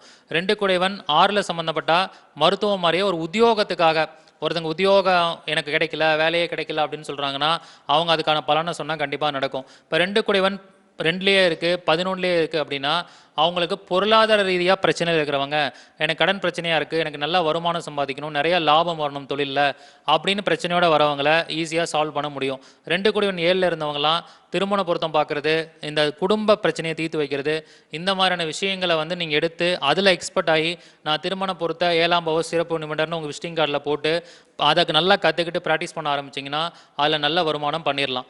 இது வந்து ஒரு சூட்சமம். 2 குடைவன் எந்த பாவத்தில் இருக்காரு அப்படிங்கிறத ஆக்டிவேட் பண்ணுறது. இன்னொன்று வந்து உங்களுடைய 2ஆம் அதிபதி எந்த நட்சத்திரத்தில் இருக்காருன்னு பாருங்கள். அந்த நட்சத்திரநாதன் யாருன்னு பாருங்கள், அவர் எந்த பாவத்தில் உட்காந்துருக்காருன்னு பாருங்கள். அந்த பாவமும் உங்களுக்கு வேலை செய்யும். இப்போ பார்த்தீங்கன்னா 2 குடைவன் ஒருத்தங்க வந்து விருச்சக லக்னம்னு எடுத்துக்கோங்க. 2 குடைவன் குருவாக வரார். அவர் வந்து இப்போ எங்கே உட்காந்துருக்காரு, 10ஆம் இடத்துல உட்காந்து அவர் கேது சாரை வாங்கி 8ல் இருந்தாருன்னு வச்சுக்கோங்களேன். 10ஆம் இடம்னு சொல்கிற தொழிலும் வேலை செய்யும். 8ஆம் இடம்னு சொல்லக்கூடிய இக்கட்டான சூழலுக்கு வரவங்களுக்கெல்லாம் ஹெல்ப் பண்ணுறீங்க, நீங்கள் வழிகாட்டுதல் பண்ணுறீங்கன்னா கண்டிப்பாக அது கரெக்டாக இருக்கும். இப்போ ஆக்சிடென்ட் ஆகிட்டு ஒருத்தவங்க வந்து ஜாதகம் கேட்குறாங்க, எங்களுடைய தாத்தாக்கு ஆக்சிடென்ட் ஆயிடுச்சு, அப்பாவுக்கு ஆக்சிடென்ட் ஆயிடுச்சு, அவர் உயிர் பிழைப்பாரா பிழைக்க மாட்டாரான்னு சொல்லி இந்த ஜோதிடர் அதை பார்த்து சொன்னார்னா அதுக்கு வழிகாட்டுதல் கரெக்டாக கிடைக்கும். அந்த வாக்கு கண்டிப்பாக பலிதமாகும். இந்த மாதிரி ஒவ்வொரு பாவங்கள் 2 குடைவன் எங்கே இருக்காரு, 2 குடைவன் போய் நின்ற சாரநாதன் எந்த பாவத்தில் இருக்காரோ இந்த பாவங்கள் சம்மந்தப்பட்ட கேள்விகளை நீங்கள் தொடர்பு படுத்தினீங்கனாலே நல்ல ஒரு வாக்கு ஸ்தானத்தை ஸ்ட்ராங் பண்ணிக்க முடியும். இன்னொரு மூன்றாவது சொல்யூஷன் என்ன அப்படின்னு பார்த்தீங்கன்னா, 2 கூடையவன் எந்த கிரகத்தை தொட போறாரு அப்படின்னு சொல்லி பாருங்க. இப்போ பார்த்தீங்கன்னா எல்லாருக்கும் 2ஆம் அதிபதி, லக்னத்துக்கு 2ஆம் அதிபதி ஏதோ ஒரு பாவத்தில் இருப்பார். அவர் அடுத்து நகரும் போது இப்போ வந்து பார்த்தீங்கன்னா, இப்போ குருவா இருந்தாருன்னா நேர் நோக்கி நகருவார், சுக்கிரனாலும் நேர் நோக்கி நகருவார். எல்லா கிரகங்களும் அடுத்தது எதை நோக்கி நகர்றாரோ, ஒரே கட்டத்திலேயே ஒரு கிரகம் இருக்கும் அதை நோக்கி நகருவாங்க, இல்லை ஒரு 2 கட்டம் தள்ளி ஒரு கிரகம் இருக்கும் அதை நோக்கி நகருவாங்க. அடுத்து டிகிரி வைஸ் எந்த கிரகத்தை தொட போறாரோ அந்த கிரகம் சம்பந்தப்பட்ட ஆதிபத்தியம் உள்ள பாவங்களை நீங்கள் சொன்னீங்கன்னா வாக்குப்பளிதம் ஏற்படும். அதே மாதிரி அந்த கிரகம் சம்பந்தப்பட்ட காரகத்துவம் உங்களுக்கு நீங்கள் வழிகாட்டுதல் கொடுத்தீங்கன்னா கண்டிப்பாக வாக்குப்பளிதம் ஆகும். ஃபார் எக்ஸாம்பிள், ஒருத்தங்களுக்கு சிம்ம லக்னம், 2 கூடிய புதன் வந்து அவருக்கு 5ஆம் இடத்துல இருக்குது. அந்த புதன் எங்கே இருக்காருன்னா 5ஆம் இடத்துல இருக்காருன்னா தனுஷில் இருக்கார். பூராட நட்சத்திரம் 2ஆம் பாதத்தில் இருக்கார். அவருக்கு பூராட நட்சத்திரம் 4ஆம் பாதத்தில் சனி பகவான் இருக்கார். அப்போ அவரும் ஒரு ஜோதிடர் தான். அவர் வந்து கேட்கும்போது என்ன சொன்னோன்னா, உங்களுக்கு 2ஆம் அதிபதி புதன் பூராடம் 2ஆம் பாதத்தில் இருக்காரு, அடுத்தது எந்த கிரகத்தை தொட போறாருன்னா சனி பகவானா தொட போறாரு. சனினா என்ன? தொழில்காரகன். அப்போ தொழிலை பற்றி வரவங்களுக்கு நீங்கள் கைட் பண்ணுங்க. அதே மாதிரி சனி வந்து அந்த லக்னத்துக்கு யாரு? 6ஆம் அதிபதி 7ஆம் அதிபதி. அப்போ உத்தியோகம் சம்மந்தப்பட்டவங்க, கடன் பிரச்சனைலேருந்து வரவங்க, நோய் சம்மந்தப்பட்டவங்க, திருமணம் சம்மந்தப்பட்ட விஷயமா வரவங்க, பார்ட்னர்ஷிப் சம்மந்தமாக வரவங்க, இவங்களுக்கெல்லாம் நீங்கள் கைட் பண்ணீங்கன்னா, வழிகாட்டுதல் கொடுத்தீங்கன்னா கண்டிப்பாக உங்கள் வாக்குப்பளிதமாகும்னு சொல்லி அந்த ஜோதிடருக்கு வழிகாட்டுதல் கொடுத்தேன். அதை மட்டுமே அவர் ரிசர்ச் பண்ணி எக்ஸ்ப்ளனேஷன் கொடுத்து ஒவ்வொரு கிளைண்ட்டாக அதை மட்டுமே எக்ஸ்பர்ட்டாக பார்க்க ஆரம்பித்தார். இப்போ அவர் முழுக்க பார்த்தீங்கன்னா கடன் பிரச்சனையை தீர்த்து வைக்கிற ஜோதிடராக மாறிட்டார். அவர்கிட்ட போனால் கடன் பிரச்சனைக்கு ஒரு பரிகாரம் சொல்லுவார், அவர் வாக்கு பலிதமாகும் அப்படின்னு மாறிட்டாங்க. அப்போ இது ஏன் சொல்கிறேன்னா, இந்த வீடியோவை நிறைய சகஜோதிடர்கள் பார்த்துட்டு இருப்பீங்க. உங்களுடைய ஜாதகத்தில் இது எப்படி ஆக்டிவேட் ஆகுது அப்படின்னு உங்களோட 2ஆம் அதிபதி எங்கே இருக்காருன்னு பாருங்கள். எந்த பாவத்தில் இருக்கார், அது நின்ற நட்சத்திரநாதன் எந்த பாவத்தில் இருக்கார், அவர் அடுத்து எந்த கிரகத்தை தொட போகிறார், அந்த கிரகம் என்ன காரகத்துவம், அந்த கிரகம் அந்த லக்னத்திற்கு எந்த வீட்டு அதிபதியாக வரார் அப்படிங்கிறத பார்த்து நீங்கள் அவங்களுக்கு கரெக்டான முறையில் கைட் பண்ணிங்கன்னா கண்டிப்பாக அந்த ஜோதிடத்தில் உங்களுக்கு வாக்குப்பளிதம் ஏற்படும். அது மூலிமா பொருளாதார முன்னேற்றமும் உங்களுக்கு ஏற்படும் அப்படிங்கிற விஷயத்த நான் ஆணித்தரமாக சொல்கிறேன். இது அனுபவ ரீதியாக ஆராய்ச்சி செஞ்சு கண்டுபிடிக்கப்பட்ட விஷயம். இதை நீங்கள் தொடர்ந்து ஃபாலோ பண்ணுங்கள், கண்டிப்பாக இதில் சக்ஸஸ் ஆவீங்க. இது ஒரு கான்செப்டாக நான் சொல்லி முடிச்சுட்டேன். இப்போ அடுத்த கான்செப்ட் நான் என்ன சொல்ல போகிறேன் அப்படின்னு பார்த்தீங்கன்னா, இப்போ நான் தான் சொல்லிட்டேன் முன்னாடியே, நான் ஒரு கொஞ்சம் மசாலாவாக பேச போகிறேன் அப்படின்னு சொல்லிட்டு. அடுத்த கான்செப்ட் வந்து தசாபுத்தியும் கோச்சாரமும் அப்படிங்கிற ஒரு கான்செப்ட் பற்றி ஒரு சின்ன கருத்து குவியல் சொல்ல போகிறேன். இது என்ன தசாபுத்தியும் கோச்சாரமும் அப்படின்னு பார்த்தீங்கன்னா, இன்றைக்கி நிறைய பேர் என்ன நினைக்கிறோன்னா, கோச்சாரத்தை பார்த்து உடனே பயந்துடுறோம். ராகு கேது பயிற்சி, ஐயோ ராகு கேது 8ஆம் இடத்துல போகிறாரு, ராகு கேது 12ஆம் இடத்துல போகிறாரு, ஏதாவது விரைய செலவு வந்துடும், 8ஆம் இடத்துல போகிறாரு, ஏதாவது விபத்து நடந்துடும், ஆப்ரேஷன் நடந்துடும் அப்படின்னு பயப்படுறோம். அதேமாதிரி குரு பகவான் வந்து 7ஆம் இடத்துல போகிறாரு, குரு பலம் வந்துருச்சு, திருமணமாக போகுதுன்னு சந்தோஷப்படுறாங்க. ஆனால் கோச்சார கிரகங்களால் மட்டும் எந்த ஒரு நிகழ்வுகளும் நடக்கிறது இல்லை. நம்மளுடைய ஜனன ஜாதகத்தில் இருக்கிற அமைப்பும் தசாபுத்தியும் அங்கே ஒத்துழைப்பு கொடுத்தா மட்டும்தான் அந்த கோச்சார கிரகம் அந்த நிகழ்வை செய்து முடிக்கும். அந்த வகையில் இப்போ நான் சொல்ல போகிற விஷயம், தசாபுத்தியும் கோச்சாரமும் எப்படி வேலை செய்யுது அப்படிங்கிற ஒரு சூட்சமம் தான். இந்த முறையில் தான் நாங்கள் ஜாதகம் பார்த்து எல்லா கிளைண்ட்டுக்கும் சொல்லிகிட்டு இருக்கோம். அப்போ நீங்கள் கோச்சார கிரகத்தை பார்க்கக்கூடாதுன்னு சொல்லலை, கண்டிப்பாக பார்த்தாகணும். அவர் தான் அந்த நிகழ்வை நடத்தி வைப்பார். ஆனால் தசாபுத்தி இடம் கொடுக்காம அங்கே நிகழ்வுகள் நடக்காது. அப்போ நீங்கள் ஒரு எக்ஸாம்பிளாக எப்படி எடுத்துக்கணும் அப்படின்னா, தசாபுத்தியை பற்றி நான் ஏற்கனவே ஆன்லைன் டிவியில் ஒரு வீடியோ போட்டிருந்தேன். அதாவது எந்தெந்த பாவங்கள் தசாபுத்தியில் இயங்கும் அப்படின்னு சொல்லியிருந்தேன். அப்போ அவங்க எல்லாருக்குமே ஒரு தசாபுத்தி நடந்துக்கிட்டு இருக்கும். அப்போ என்ன பண்ணணும், அதோட ரூலை நான் மறுபடியும் சொல்கிறேன். உங்களுக்கு இப்போ எக்ஸாம்பிள், ஒருத்தங்களுக்கு ஒரு தசை நடக்குதுன்னு வச்சுக்கோங்களேன். ஸோ இதுக்கு எக்ஸாம்பிளாக நான் ஒருத்தரோட ஜாதகத்தை சொல்கிறேன். இப்போ ஒருத்தர் வந்து பார்த்திங்கன்னா ரிஷப லக்னம், அந்த ரிஷப லக்ன ஜாதகருக்கு சூரிய திசை நடந்துக்கிட்டு இருக்கு. சூரியன் எங்கே இருக்காருன்னா அவருக்கு 4ஆம் இடத்துல இருக்கார். அந்த சூரியன் என்ன சாரம் வாங்கியிருக்காருன்னா பூர நட்சத்திரம் வாங்கியிருக்கார். ரிஷப லக்னத்துக்கு சூரியன் 4ஆம் இடத்துல சிம்மத்தில் ஆட்சி பெற்று உட்காந்துருக்காரு. அவர் பூரம் சாரம் வாங்கியிருக்கார். யாருடைய சாரம்? சுக்கிரன் சாரம் வாங்கியிருக்காரு. அப்போ எப்படி எடுக்கணும்? ஃபஸ்ட்டு தசாநாதன் நின்ற வீடு என்ன? 4ஆம் வீடு. அதுக்கப்புறம் தசாநாதன் என்னுடைய ஆதிபத்தியம் என்ன? அதுவும் 4ஆம் வீடு. அப்போ 4ஆம் வீடு 4ஆம் வீடு 2 4ஆம் வீடு நீங்கள் நோட் பண்ணிக்கோங்க. அடுத்தது சூரியன் என்ற நட்சத்திரம் என்ன? சுக்கிரனுடைய நட்சத்திரம். அப்போ அந்த நட்சத்திரநாதன் எங்கே இருக்காருன்னு பார்த்தீங்கன்னா, அந்த சுக்கிரன் அவருக்கு அதே 4ஆம் இடத்துல இங்கே சிம்மத்திலே தான் இருக்கார். அப்போ மறுபடியும் 4ஆம் வீடு வேலை செய்யுது. அடுத்தது வந்து அந்த சுக்கிரனுடைய ஆதிபத்தியம் என்னன்னா லக்னம் மற்றும் 6ஆம் வீடு ஆதிபத்தியம் வாங்கியிருக்கு. அப்போ 1 மற்றும் 6ஆம் வீடுகள் இயங்குது. அப்போ தசாபுத்தியில் அந்த தசையில் அவங்களுக்கு என்ன சூரிய திசையில் இயங்க போகுதுன்னா, சூரிய திசையில் அவருக்கு இயங்கக்கூடிய பாவங்கள் வந்து 4ஆம் பாவங்கள் அதிகப்படியாக இயங்கும், 1 மற்றும் 6ஆம் பாவங்கள் இயங்கும். அப்போ சிம்பிளாக தசையில் என்ன பாவங்கள் இயங்குதுன்னு எடுத்துக்கோங்க. 1, 4, 6 இந்த 3 பாவங்கள் தான் அவங்களுக்கு முதன்மையாக இயங்க போகுது. இந்த பாவங்களை அடிப்படையாக வைத்து தான் அந்த கோச்சார கிரகங்களும் அவங்களுக்கு பலன் கொடுக்கும்.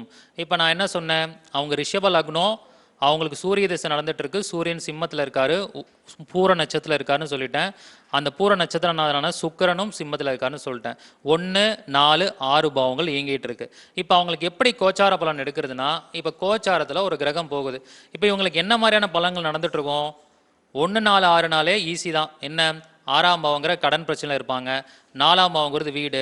இப்போ வீடு ஏதாவது கடன் வாங்கி கட்டியிருப்பாங்க, இல்லை வீடு சம்மந்தப்பட்ட விஷயத்தில் ஏதாவது கடன் வாங்கியிருப்பாங்க, இல்லை வீடு சம்மந்தப்பட்ட விஷயத்தில் கோர்ட் கேஸ் இருக்கும். அப்படி கோர்ட் கேஸும் கடனும் இல்லைன்னா எப்படி இருக்கும்? உடல் ரீதியாக ஏதாவது தொந்தரவு அனுபவிச்சுட்டு இருப்பாங்க. அதாவது ஏதாவது ஹார்ட் ரிலேட்டட் ப்ராப்ளம், இல்லை 4ஆம் பாவம் அப்படிங்கிறது நுரையீரலையும் ஹார்ட்டையும் குறிக்கக்கூடிய இடம், அது சம்மந்தப்பட்ட பிரச்சனையில் இருப்பாங்க. இந்த மாதிரி தசாபுத்தி கனெக்ஷனை வச்சு நம்ம ஒரு பலனை எடுத்துடலாம். இந்த பலனை கோச்சாரம் வந்து செய்து முடிக்குமா முடியாதாங்கிறது கோச்சாரத்தை வச்சு நம்ம சொல்லிடலாம். அப்போ கோச்சார கிரகங்கள் அப்படிங்கிறது, இப்போ சனி எடுத்துக்கோங்க. சனி எங்கே போயிட்டு இருக்காரு? சனி வந்து மகரத்தில் போயிட்டு இருக்கார், ரிஷப லக்னத்துக்கு 9ஆம் இடத்துல. குரு எங்கே போயிட்டு இருக்காரு? ரிஷப லக்னத்துக்கு 8ஆம் இடத்துல போயிட்டு இருக்காரு. அதே மாதிரி ராகு கேது எங்கே வந்திருக்கு? ரிஷப லக்னத்துக்கு கேது வந்து 7ஆம் இடத்துலையும் ராகு வந்து லக்னத்துலேயும் வந்திருக்கு. இப்போ இவங்க இந்த 3 பாவங்கள் சம்மந்தப்பட்ட பிரச்சனையில் தான் இருப்பாங்க. அது சம்மந்தப்பட்ட கேள்விகளை தான் கேட்பாங்க. அந்த கேள்விகளை கன்ஃபார்ம் பண்ணுறதே இந்த கோச்சார கிரகம் தான். அந்த கோச்சார கிரகம் கொடுக்கக்கூடிய நிகழ்வு இந்த 3 பாவங்கள் சம்மந்தப்பட்டதாக இருக்குமே ஒழிய வேறு பாவங்கள் வழியாக இருக்காது. இதை நாம் தெளிவாக புரிஞ்சுக்கணும். இந்த ஜாதகருக்கு என்ன கேள்வி கேட்டாங்கன்னா, அவருக்கு ஹார்ட் அட்டாக் ப்ராப்ளம் வந்துருச்சு. எப்போ? கரெக்டாக அவருக்கு இந்த சூரிய திசையில் சுக்கிரபுத்தி நடக்கிறப்ப அவருக்கு ஃபர்ஸ்ட் அட்டாக் வந்திருக்கு. அப்போ கரெக்டாக இது நடந்தப்போ குரு எங்கே போயிட்டு இருந்தார் அப்படின்னு பார்த்தீங்கன்னா, அவருடைய ரிஷப லக்னத்துக்கு கரெக்டாக 8ஆம் இடத்துல இப்போ ரீசனாக நடந்திருக்கு. அதனால் சொல்கிறேன், இந்த 8ஆம் இடத்துல தனுஷில் போயிட்டு இருந்தது. அப்போ அவங்க கேள்வி கேட்கும்போது நான் என்ன சொன்னேன், 1, 4, 6 பாவம் இயங்குது. அப்போ ஹார்ட் ரிலேட்டட் ப்ராப்ளம் இருக்குது. 8ஆம் இடத்துல குரு போகிறார். அப்போ அவங்களுக்கு என்ன பிரச்சனை கொடுத்துருக்கு? திடீர்னு ஒரு கண்டத்தை ஏற்படுத்தியிருக்கு. ஆனால் அவர் இதில் உயிர் பிழைத்து விட்டார். ஏன் அப்படின்னா, குரு எந்த பாவத்தில் போனாலும் அந்த பாவத்துடைய கெடு பலன்களை குறைச்சிருவார், மோசமாக்க மாட்டார். நல்ல பலன்களை கொடுக்கலினாலும் கெடு பலன்களை குறைச்சிருவார். அப்போ 8ஆம் பாவத்தில் போய் அவரோட ஆயுளை காப்பாற்றிட்டாரு. அவருக்கு உயிர் போகலை, ஆயுள் வந்து ஸ்ட்ராங் ஆயிருச்சு. ஒரு அட்டாக் ஆச்சு, ஹாஸ்பிட்டலில் போயிட்டு ஒரு ஆஞ்சியோ பண்ணி குணமாயிட்டார். அது இல்லாமல் அந்த குருவோட பார்வை அந்த திசாநாதனுக்கு விழுகுது. சூரிய திசையில் சுக்கிரபுத்தின்னு சொல்லிட்டேன், அந்த புத்திநாதன் சுக்கிரனுக்கு விழுகுது. அப்போ அவர் என்ன ஆயிட்டாரு? ஒரு கண்டம் வந்ததாலும் தப்பிச்சு விட்டாரு. இந்த மாதிரி தசா புத்தியோட பாவங்கள் என்னன்னு ஃபஸ்ட்டு அனலைஸ் பண்ணிட்டு தான் அதுக்கப்புறம் கோச்சாரத்தில் அந்த கிரகங்கள் எங்கே போகுது, என்ன மாதிரியான பார்வைகளை செய்யுதுன்னு பார்த்து நம்ம பலனை கரெக்டாக எடுக்க முடியும். ஏன்னா என்றைக்குமே கோச்சார கிரகங்கள் நடப்பில் என்ன தசாபுத்தி நடந்துட்டு இருக்கோ அதன் மேலே கோச்சார கிரகங்கள் போனாலும் சரி, அந்த கோச்சார கிரகங்களுடைய பார்வை நடப்பு தசாபுத்திகளுக்கு விழுந்தாலும் ஒரு மிக முக்கியமான மாற்றம் நம்மளோட வாழ்க்கையில் நடக்குங்கிறத தெளிவாக புரிஞ்சுக்கோங்க. ஸோ இந்த மாதிரியான தசா புத்தியும் கோச்சாரம் அப்படிங்கிற தலைப்பில் நான் சொல்லியிருக்கிற விஷயத்தை வச்சு நீங்கள் ஈஸியாக தசாபுத்தியில் எப்படி பலன் நடக்கும், கோச்சாரத்தில் எப்படி பலன் நடக்கும் அப்படிங்கிறத ஈஸியாக முடிவு பண்ணிடலாம். அப்போ இந்த ஒரு மிக்சடான ஒரு மசாலான விஷயத்தில் ஃபஸ்ட்டு விஷயம் வந்து ஜோதிடர்கள் எப்படி நல்ல வாக்கு ஸ்தானத்தை ஸ்ட்ராங் பண்ணணும்னு சொன்னேன். ரெண்டாவது வந்து தசாபுத்தி கோச்சாரத்தை பற்றி சொன்னேன். இப்போ மூணாவது விஷயம் சொல்ல போகிறது என்னென்னா, ஒருத்தருக்கு தொழில் வந்து எப்படி சூஸ் பண்ணுறது. நான் வந்து சொந்த தொழில் பண்ணணுன்னு சொல்கிறாங்க, அதுக்கு என்ன மாதிரியான துறையை நான் சூஸ் பண்ணுறது அப்படிங்கிற ஒரு டவுட் எல்லாருக்குமே இருக்குது. எல்லாரும் ஜாதகம் பார்க்க வரும்போது நான் சொந்த தொழில் ஆரம்பிக்கணும்னு ஆசைப்பட்றேன், எந்த ஃபீல்டில் போனால் நான் சக்ஸஸ் ஆகலாம் அப்படின்னு கேட்குறாங்க. அதுக்கு ஏகப்பட்ட ரூல்ஸ் இருக்குது. பாரம்பரிய முறையில் பார்க்கலாம், நாடி முறையில் பார்க்கலாம், இப்போ புதுசாக வந்திருக்கிற டிஎன்ஏ முறையிலையும் பார்க்கலாம். அந்த வகையில் பார்த்தீங்கன்னா பாரம்பரிய முறையில் என்ன சொல்கிறோம், 10ஆம் அதிபதி யார், அவர் எந்த பாவத்தோட தொடர்பு பெறாரு, 10ஆம் பாவத்தில் என்னென்ன கிரகங்கள் இருக்குது, 10ஆம் பாவத்தை என்னென்ன கிரகங்கள் பார்க்குது, இந்த கிரகங்கள் தொடர்புடைய தொழில் வரும் அப்படின்னு நம்ம சொல்கிறோம். நாடி முறையில் சனிக்கு திரிகோணத்தில் என்னென்ன கிரகங்கள் தொடர்பு பெறுது, சனிக்கு 3, 7, 11 என்னென்ன கிரகங்கள் தொடர்பு பெறுது, சனிக்கு அடுத்து என்ன கிரகம் இருக்குது, சனி அடுத்தது எந்த கிரகத்தை தொட போகிறார், இந்த தொழிலெலாம் வரும்னு சொல்லிடுறோம். ஸோ பாரம்பரிய முறையிலையும் நாடி முறையிலும் அனலைஸ் பண்ணி நாம் ஒரு முடிவுக்கு வருவோம். அந்த முடிவை இன்னும் கொஞ்சம் கன்ஃபர்மேஷன் பண்ணுறதுக்கு, நம்ம எடுத்துக்கிற முடிவு சரியான கன்ஃபர்மேஷன் பண்ணுறதுக்கு, ஒரு கிளாரிஃபிகேஷன் பண்ணுறதுக்கு நாம் வந்து டிஎன்ஏ ஜோதிடத்தை யூஸ் பண்ணலாம். அது என்ன யூஸ் பண்ணலாம் அப்படின்னு பார்த்தீங்கன்னா, சொந்த தொழில் பண்ணுறவங்க உங்கள் லக்னத்திற்கு 10ஆம் இடத்தின் அதிபதி எந்த நட்சத்திரத்தில் இருக்காருன்னு பாருங்கள். அந்த நட்சத்திரம் எந்த கிரகத்தின் சாபம் வாங்கியிருக்கோ அந்த கிரகத்துடைய தொழிலை கண்டிப்பாக அவங்க பண்ணுவாங்க. அவங்க வாழ்நாளில் ஒரு தடவையாவது அந்த தொழில் சம்மந்தப்பட்ட விஷயத்துக்குள்ளே போயிடுவாங்க. அது கண்டிப்பாக பண்ணுவாங்களா பண்ண மாட்டாங்களாங்கிறத பாரம்பரிய முறைப்படியும் நாடி முறைப்படியும் அந்த கான்செப்டை நம்ம பலனை எடுத்துருவோம். எடுத்துட்டு டிஎன்ஏ முறைப்படி அந்த 10ஆம் அதிபதி நின்ற நட்சத்திரம் எந்த கிரகத்தின் சாபம் வாங்கியிருக்கோ அந்த கிரக காரக தொழில் அவங்க வாழ்க்கையில் கண்டிப்பாக வருது. அதே மாதிரி அந்த என்ன நட்சத்திரம் எந்த கிரகத்தின் சாபம் வாங்கியிருக்கோ அந்த கிரகம் லக்னத்திற்கு என்ன ஆதிபத்தியம் வாங்கியிருக்கோ அந்த ஆதிபத்தியம் சம்மந்தப்பட்ட தொழிலும் அவங்க பண்ணுறாங்க. ஸோ இதையும் நம்ம அடிப்படையாக எடுத்துக்கணும். அதே சமயத்தில் தொழில் முடிவு பண்ணும்போது கரண்டாக நடந்துட்டு இருக்கிற தசாபுத்தியும் மெயினாக பார்க்கணும். ஏன்னா அந்த தசாபுத்தியும் என்ன பாவத்தை இயக்குதோ அந்த பாவம் சம்மந்தப்பட்ட தொழிலை பண்ணிடுறாங்க. ஸோ இந்த முடிவுகளை எடுக்கும் பொழுது முழுக்க நம்ம பார்க்க வேண்டியது என்னென்னா, அந்த கிரகம் அந்த ஆதிபத்தியம் நம்ம ஜாதக ரீதியாக லக்ன ரீதியாக வலுவாக இருக்கான்னு பார்க்கணும். இப்போ டிஎன்ஏ ஜோதிடத்தில் என்ன சொல்கிறோன்னா, சாபம்னு நம்ம சொல்லிகிட்டு இருக்கோம். இது ஆக்சுவலி ஒரு சாபம் இல்லை, அந்த கிரகத்தோட எனர்ஜி நம்ம வாழ்க்கையில் ரொம்ப அதிகமாக இருக்குது அப்படின்னு புரிஞ்சுக்கோங்க. இப்போ பார்த்தீங்கன்னா ஒருத்தங்களுக்கு வந்து 10ஆம் அதிபதி வந்து ஒருத்தங்களுக்கு கேட்டை சாரத்தில் இருக்குன்னு வச்சுக்கோங்க. கேட்டை அப்படிங்கிறது என்ன? புதனோட சாபம் பெற்றது. அப்போ அவருக்கு லக்ன ரீதியாக புதன் நல்ல வலுவாக இருந்தாருன்னா புதன் சம்மந்தப்பட்ட தொழிலில் போனாங்கன்னா அவங்க கண்டிப்பாக ஜெயிச்சிருவாங்க. அதே லக்ன ரீதியாக புதன் வலிமை இழந்திருந்தால் அவங்க புதன் சம்மந்தப்பட்ட தொழிலில் போகும்போது பல நஷ்டங்களை சந்திக்கிறாங்க, பல தடைகளை சந்திக்கிறாங்க. அவங்களால அதுலேருந்து வெளியில் வரவே முடியாது, அந்த தடையிலேருந்து கஷ்டங்களில் போய் மாட்டிக்கிறாங்க. அப்போ ஒரு சாபம் அப்படிங்கிறத விட அந்த எனர்ஜி நமக்கு எப்படி வேலை செய்யுது, பாசிட்டிவாக வேலை செய்தா நெகட்டிவாக வேலை செய்தாங்கிறது பாரம்பரிய முறைப்படி லக்ன ரீதியாக அந்த கிரகம் வலிமையாக இருக்கா இல்லையான்னு கண்டுபிடிச்சி தான் நாம் இதை வந்து கரெக்டாக கால்குலேட் பண்ணி சொல்ல முடியும். ஃபார் எக்ஸாம்பிள் சொல்ல போனால் ஒரு நண்பருடைய ஜாதகம், அவருக்கு வந்து பார்த்திங்கன்னா துலா லக்னத்திற்கு 10ஆம் அதிபதி சந்திரன் எங்கே இருக்கார் அப்படின்னு பார்க்கும்போது அவருக்கு வந்து 3ஆம் இடத்துல இருக்கார். 3ஆம் இடத்துல உத்திராட நட்சத்திரம் வாங்கியிருக்கார்.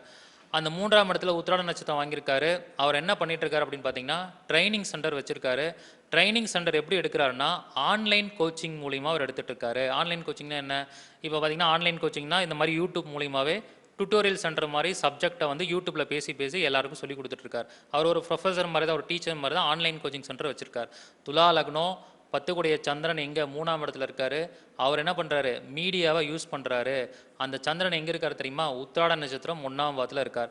உத்திராட நட்சத்திரம் அப்படிங்கிறது வந்து குருவோடைய சாபம் பெற்றது அப்படின்னு சொல்கிறோம். அப்போ முழுக்க அவருடைய 10ஆம் அதிபதி நின்ற நட்சத்திரம் உத்திராடம், அது வாங்கின எனர்ஜி குருவோட எனர்ஜி.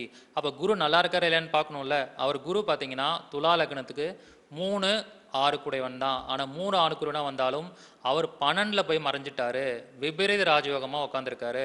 அப்போ குரு என்ன ஆகிட்டாரு? வலிமையாயிட்டாரு. அவர் என்ன பண்ணுறாருனா எங்கேயும் போகிறதில்ல, வீட்டில் உட்காந்துக்கிட்டே ஆன்லைனில் கிளாஸ் எடுத்து போடுவார், டீச் பண்ணிக்கிட்டே இருப்பார். நிறைய வெளிநாடு ஸ்டூடெண்ட் தான் அவர்கிட்ட படிக்கிறாங்க. அதை பார்த்து டவுட் கேட்டு அது மூலிமா ஒரு பணம் சம்பாதிச்சுட்டு போகிறார். அந்த மாதிரி டிஎன்ஏல 10ஆம் அதிபதி எந்த சாரத்தில் இருக்காருன்னு பார்த்து நாம் அது மூலிமா அந்த கிரகம் வலிமையாக இருக்காரான்னு பார்த்து தொழிலை நம்ம அக்யூரேட்டாக சொல்ல முடியும். இந்த தொழிலில் போனால் நீங்கள் ஜெயிக்க முடியும், இந்த தொழிலில் போனால் நீங்கள் தோற்றுருவீங்க அப்படின்னு சொல்லி அவங்கள கரெக்டான முறையில் நம்ம வழிகாட்டுதல் பண்ண முடியும். ஸோ அப்போ வந்து இந்த ஜோதிட கருத்து குவியலில் நான் ஒரு மிக்சடான விஷயத்தில் ஒரு 3 டாப்பிக்கை பற்றி நான் பேசினேன். ஃபஸ்ட்டு வந்து ஜோதிட வாக்குத்தொழில் பற்றி பேசினேன், 2வது தசாபுத்தி கோச்சாரம் பற்றி பேசினேன், 3வது விஷயம் வந்து டிஎன்ஏ முறையில் எப்படி 10ஆம் பாவத்தில் எப்படி தொழில் அக்யூரேட்டாக எடுக்கிறது அப்படிங்கிற விஷயத்தை பற்றி பேசினேன். ஃபைனலாக 4வதாக சொல்லக்கூடிய விஷயம் என்ன அப்படின்னு பார்த்தீங்கன்னா, இன்றைக்கி நம்ம திருச்செந்தூர் கோயிலில் உட்காந்து இந்த ப்ரோக்ராமை பண்ணிகிட்ருக்கோம். பொதுவாக திருச்செந்தூர் கோயில் வந்து என்ன சொல்கிறாங்க அப்படின்னா சூரனை வதம் பண்ண இடம், முருகர் வந்து விஷாக நட்சத்திரத்தில் அவதரித்து சூரனை வதம் பண்ணியிருக்காரு அப்படின்னு சொல்கிறாங்க. ஆனால் இந்த தத்துவத்தில் ஒரு விஷயத்தை நீங்கள் பார்க்கணும். அவரை வதம் பண்ணாலும் என்ன பண்ணார்னா அந்த சூரனை வந்து வதம் பண்ணி தன்னை விட்டு பிரிக்கலை, தன்னோட இணைச்சிக்கிட்டார். வதம் பண்ணி என்ன பண்ணியிருக்கார்? 2ஆக பிளந்து ஒரு பக்கம் சேவலாகவும் இன்னொரு பக்கம் மயிலாகவும் தன்னோட இணைச்சிக்கிட்டார், தன்னோட வாகனங்களாக மாற்றிக்கிட்டார். அப்போ இந்த இடத்துல என்ன தத்துவம் வேலை இன்டைரக்டாக சொல்ல வராங்க அப்படின்னு சொல்லி பார்த்தீங்கன்னா, எந்த ஒரு எதிரியுமே சூரசம்காரம் பண்ணுறோம் அப்படிங்கிறது முக்கியம் கிடையாது. அந்த எதிரிகளும் மனம் திருந்துவதற்கு ஒரு வாய்ப்பை கொடுக்க வேண்டும். அவர்களும் நம்மளோட வந்து ஒரு நல்ல நண்பர்களாக இணையணும். அதுதான் இந்த இடத்துல சொல்லக்கூடிய ஒரு தத்துவம். ஏன்னா முருகன் நினச்சிருந்தா வதம் பண்ணிட்டு போயிருக்கலாம். ஆனால் வதம் பண்ணாலும் நம்மளோட வந்து என்ன ஆயிட்டாரு, இணைச்சிக்கிட்டாரு. அப்போ இது என்னுடைய வாழ்க்கையில் பின்பற்றக்கூடிய ஒரு பிரின்சிபலாக இருக்கலாம். எங்களுடைய நண்பர்கள் எல்லாருமே வந்து ஜென்ரலாக நாங்கள் பேசிகிட்டு இருக்கும்போது சொல்லுவோம், நம்ம வளர்ந்துட்டு வரோம், நமக்கு நிறையா கண்ணுக்கு தெரியாத எதிரிகள் உருவாகுறாங்க. இப்போ நாங்கள் ஒரு விஷயத்தை இனிஷியேட் பண்ணுறோன்னா கூட அதை என்கரேஜ் பண்ணுறது ஒரு 5 பேர்னா அதை டிஸ்கரேஜ் பண்ணுறது 50 பேர் இருக்காங்க. ஃபோன் பண்ணியே சொல்கிறாங்க, நீங்கள் பண்ணுறது சரி வராது, நீங்கள் பண்ணுறதுல வந்து சக்ஸஸ் ஆக முடியாது. இன்டைரக்டாக நிறையா ப்ரெஷர் கொடுக்குறாங்க, இன்டைரக்டாக நிறையா எதிர்ப்புகள் தெரிவிக்கிறாங்க. நாங்கள் எல்லாருமே ஒன்றா டீமாக உட்காந்து பேசும்போது ஒரே ஒரு விஷயம் தான் சொல்லுவோம், நாம் வந்து எந்த ஒரு விஷயத்தையுமே திருச்செந்தூர் முருகரை அடிப்படையாக வச்சு தான் பண்ணுறோம். இந்த ஃபங்க்ஷன் நடத்தும் போது கூட எல்லாரும் சொன்னாங்க, நம்ம இந்த ஃபங்க்ஷன் பண்ணால் கண்டிஷ்டி ஆகிடும், ஏன் இந்த ஃபங்க்ஷன் பண்ணணும் அப்படின்னு சொல்லிட்டு. நம்ம பண்ணுறதே திருச்செந்தூர் முருகருடைய சன்னதியில் தான் பண்ணுறோம். எந்த ஒரு கண்டிஷ்டி வந்தாலும் அது நமக்கு கண்டிஷ்டியாக வராமல் ஒவ்வொரு கண்டிஷ்டிகளும் ஒவ்வொரு கண்டிஷ்டி அம்புகளும் நமக்கு மலர் மாலைகளாகவும் வரமாக தான் வந்து விழுகும் அப்படின்னு சொல்லி தான் எங்கள் டீமில் எல்லாரும் டிஸ்கஸ் பண்ணிகிட்டு இருந்தோம். அப்போ நாங்கள் எல்லாரும் முருகர்கிட்ட வேண்டும் போது கேட்பாங்க, உங்களுக்கு எது இருந்தால் நீங்கள் என்ன பண்ணுவீங்க, அவங்க அழியணும்னு நீங்கள் முருகர்கிட்ட ப்ரேயர் பண்ணுவீங்களான்னு கேட்பாங்க. நாங்கள் இன்னைக்கு வரைக்கும் எதிரிகள் அழியணும்னு ப்ரேயர் பண்ண மாட்டோம். எதிரிகள் எங்களை விட முன்னேறணும், எங்களை கண்டுக்கிற அளவுக்கு அவங்களுக்கு டைமே இருக்கக்கூடாது, இவங்க இப்படி நல்லா வளர்ந்துட்டாங்களான்னு எங்களை பார்த்து பொறாமப்படுற அளவுக்கு அவங்களுக்கு டைமே இருக்கக்கூடாத அளவுக்கு அவங்க வளர்ந்து எங்களை விட மேலே போயிடணும் அப்படின்னு தான் நாங்கள் வேண்டுதல் வச்சுட்டு வருவோம். இன்னைக்கு வரைக்கும் அப்படி தான் வைக்கிறோம். அப்படி வைக்கும்போது என்ன ஆகும்னா, அவங்க வளர்ந்து மேலே போயிடுவாங்க. ஒரு எதிரிகள் எப்படி உருவாகுறாங்க, ஐயோ நம்மளோட வளர்றாங்கன்னு பொறாமையில தான் உருவாங்க. எங்களை விட அந்த எதிரிகள் வளர்ந்து போயிட்டே இருந்தாங்கன்னா எங்களுக்கு அந்த மாதிரி ஒரு எதிரிகள் தொந்தரவோ கண்ணுக்கு தெரியாத மறைமுக எதிரிகளோ இருக்கவே மாட்டாங்க. அப்போ எதிரிகளுடைய எண்ணங்களை மாற்றிவிடு, எதிரிகள் எல்லாம் எங்களோட நல்லா இருக்கணும்னு நாங்கள் வந்து ப்ரேயர் வச்சுட்டு தான் வரும். இன்றைக்கி காலையில் கூட முருகரை ஒரு அருமையான தரிசனம் எங்களுக்கு கிடைச்சிது. முருகர் முன்னாடி நிற்க வச்சு தீபாரதனை காமிச்சு எங்களை வெளியே அனுப்பிச்சு வச்சாங்க. அந்த அருமையான தரிசனத்தில் வேண்டிட்டு அதுதான், இந்த உலகத்தில் யாருக்கும் எதிரி கிடையாது. அந்த எதிரிகள் எல்லாருமே எல்லாரோடையும் நட்புறவாக மாறிவிட வேண்டும். எல்லாரும் ஒருத்தரை பற்றி எதிரியாகவும் பொறாமையாக நினைக்காத அளவுக்கு அவங்க வாழ்க்கையில் நல்லா முன்னேறி போயிடணும் அப்படிங்கிற வேண்டுதலாக நாங்கள் எப்பயுமே வைப்போம். எல்லார்ட்டையும் அந்த ஒரு விஷயத்த ஒரு வேண்டுதலாகவும் சொல்கிறேன். உங்களுக்கு ஒரு கண்டிஷ்டி இருக்குது, மறைமுக எதிரிகள் இருக்காங்க, எதிரிகள் தொந்தரவு இருக்குன்னா எதிரிகள் அழிஞ்சு போயிடணும், ஸ்தம்பனம் ஆயிடணும் நீங்கள் வேண்டுதல் வைக்காதீங்க. எதிரிகள் நல்லா இருக்கணும், எதிரிகள் என்னை கண்டுக்காத அளவுக்கு பிஸி ஆகிடணும். இப்போ ஒரு அரசியல்வாதி இருக்கீங்க, அரசியல்வாதிங்க வந்து என் எதிரி வந்து அழிஞ்சு போயிடணும் வேண்டாதீங்க, எதிரி என்னை விட நல்லா வரணும்னு வேண்டுங்க. கடவுள் என்ன பண்ணுவார், அவங்களோட கர்மா புண்ணியத்துலேருந்து கொஞ்சம் எடுத்து உங்கள் புண்ணியத்தில் சேர்த்தி உங்களுக்கு நல்ல ஒரு வெற்றியை கொடுப்பாரு. அப்போ இந்த கண்டிஷ்டி சம்மந்தப்பட்ட விஷயம், எதிரிகள் அளிக்கிற விஷயத்தை பொறுத்த வரைக்கும் நல்ல எண்ணத்தோட கடவுளை அப்ரோச் பண்ணுங்கள். உங்களை எந்த ஒரு எதிரியும் உங்களை எந்த ஒரு காலகட்டத்திலையும் ஜெயிக்கவே முடியாது. நீங்கள் வந்து இறைவன்கிட்ட வந்து வேண்டுதல் வைக்கும்போது இந்த மாதிரி கான்செப்டில் வைங்க, கண்டிப்பாக உங்களுக்கு எப்பயுமே வெற்றி கிடைச்சிக்கிட்டு தான் இருக்கும். அந்த வகையில் ஒரு இனிதான ஒரு ஃபங்க்ஷனை வந்து நாங்கள் இந்த காலகட்டத்தில் பண்ணிட்டோம். என்னுடைய உரையை நான் முடிச்சுக்கிறேன். ஸோ அந்த வகையில் ஜோதிட பிரபஞ்ச குழுவுடைய முப்பெரும் விழா இனிதே பல கட்டங்களாக நடந்துச்சு. பாராட்டு விழா நடந்துச்சு, ஜோதிட கருத்தமும் இனிதே நடந்து முடிஞ்சிருச்சு. இது நடந்ததுடைய ஒரு வெற்றி அப்படிங்கிறது வந்து பார்த்திங்கன்னா முழுக்க அந்த திருச்செந்தூர் ஆண்டவருடைய மண்ணில் பண்ணனால தான். அவர் வந்து எங்கள் கூட இருந்து இந்த ஃபங்க்ஷனை சிறப்பாக முடிச்சு கொடுத்தாரு.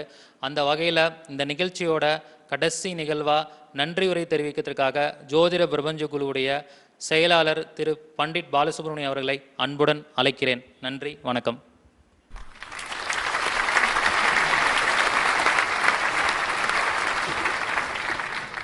வணக்கம்.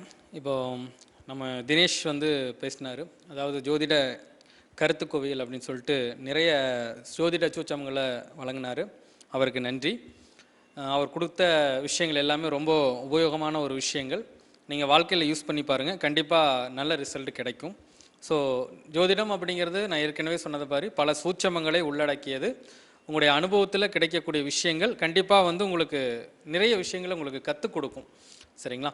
அதே மாதிரி பார்த்திங்கன்னா இன்றைக்கி காலையிலேருந்து இன்றைக்கி ஃபங்க்ஷன் நடந்துச்சு. இன்றைக்கி முதல்லேருந்து பார்த்திங்கன்னா முப்பெரும் விழான்னு சொல்லிட்டு ஃபஸ்ட்டு வந்து இந்த எங்களுடைய ஜோதிட பிரபஞ்ச குழு அப்படிங்கிறது இயக்கம், அந்த அறக்கட்டளை வந்து நல்ல முறையில் செயல்பட தொடங்கிடுச்சுங்கிறது ஒரு விஷயத்தை உங்களுக்கு அறியப்படுத்துறதுக்காகத்தான் நாங்கள் இதை ஃபஸ்ட்டு அந்த நிகழ்வை வச்சோம். அதாவது ஜோதிட பிரபஞ்ச குழு அறக்கட்டளையானது இன்னும் சிறப்பாக செயல்படும் அப்படிங்கிறத அனைத்து மக்களுக்கும் உணர்த்துவதற்கு தான் ஃபஸ்ட்டு அந்த முப்பெரும் விழாவில் ஜோதிட பிரபஞ்ச குழு அதன் நிர்வாகிகள் சார்ந்த விஷயமெல்லாம் நடந்துச்சு. ரெண்டாவது நாங்கள் வீடியோ போட்டோம். அந்த 100 வீடியோ போட்டதுக்குரிய அந்த பாராட்டுதல் விழா நடத்தினாங்க. எனக்கு கௌரவம் கொடுத்தாங்க. ரொம்ப நன்றி. இதை பார்த்து கொண்டிருக்கும் அனைத்து ஆன்லைன் அஸ்ட்ரோ டிவி நேயர்களுக்கும் என்னுடைய நன்றியை தெரிவித்துக் கொள்கிறேன். அப்போ அடுத்து நான் பார்த்தீங்கன்னா நம்ம வாழ்த்த வந்த லோட்டஸ் அஸ்ட்ரோ டிவியுடைய நிறுவனங்களுக்கும் என்னுடைய நன்றியை தெரிவிச்சுக்கிறோம். அதே மாதிரி இந்த நிகழ்ச்சிக்கு நேரில் வந்து எங்களுக்கு ஒரு நல்ல ஒரு ஆதரவு அளித்த அனைவருக்கும் எங்களுடைய மனமார்ந்த நன்றிகள். அதே மாதிரி இப்போ கடைசியாக லாஸ்ட்டாக வந்து பார்த்திங்கன்னா நாங்கள் இந்த ஜோதிட ஒரு விளக்க உரை, ஜோதிடத்தினுடைய விளக்க உரை நாங்களுக்கு கொடுத்தோம். 2 பேரும் அந்த ஜோதிடம் சார்ந்த விஷயங்களை பகிர்ந்துக்கிட்டோம். ஸோ அது உங்களுக்கு எல்லாருக்கும் யூஸ்ஃபுல்லாக இருந்திருக்கும்னு நினைக்கிறேன். ஸோ அதனால் எங்களுடைய ஃபங்க்ஷனுக்கு இது வரைக்கும் பார்த்துக்கிட்டு இருந்த எல்லாருக்கும் என்னுடைய மனமார்ந்த நன்றியை தெரிவிச்சுக்கிறேன். இது போன்ற மேலும் ஒரு நல்ல தருணத்தை எதிர்நோக்கி அனைவருக்கும் என்னுடைய திருச்செந்தூர் முருகப்பெருமானுடைய அருளாசியால் என்னுடைய இனிய வணக்கங்களையும் நன்றிகளையும் தெரிவித்துக் கொண்டு விடைபெறுகிறோம். நன்றி, வணக்கம். நான்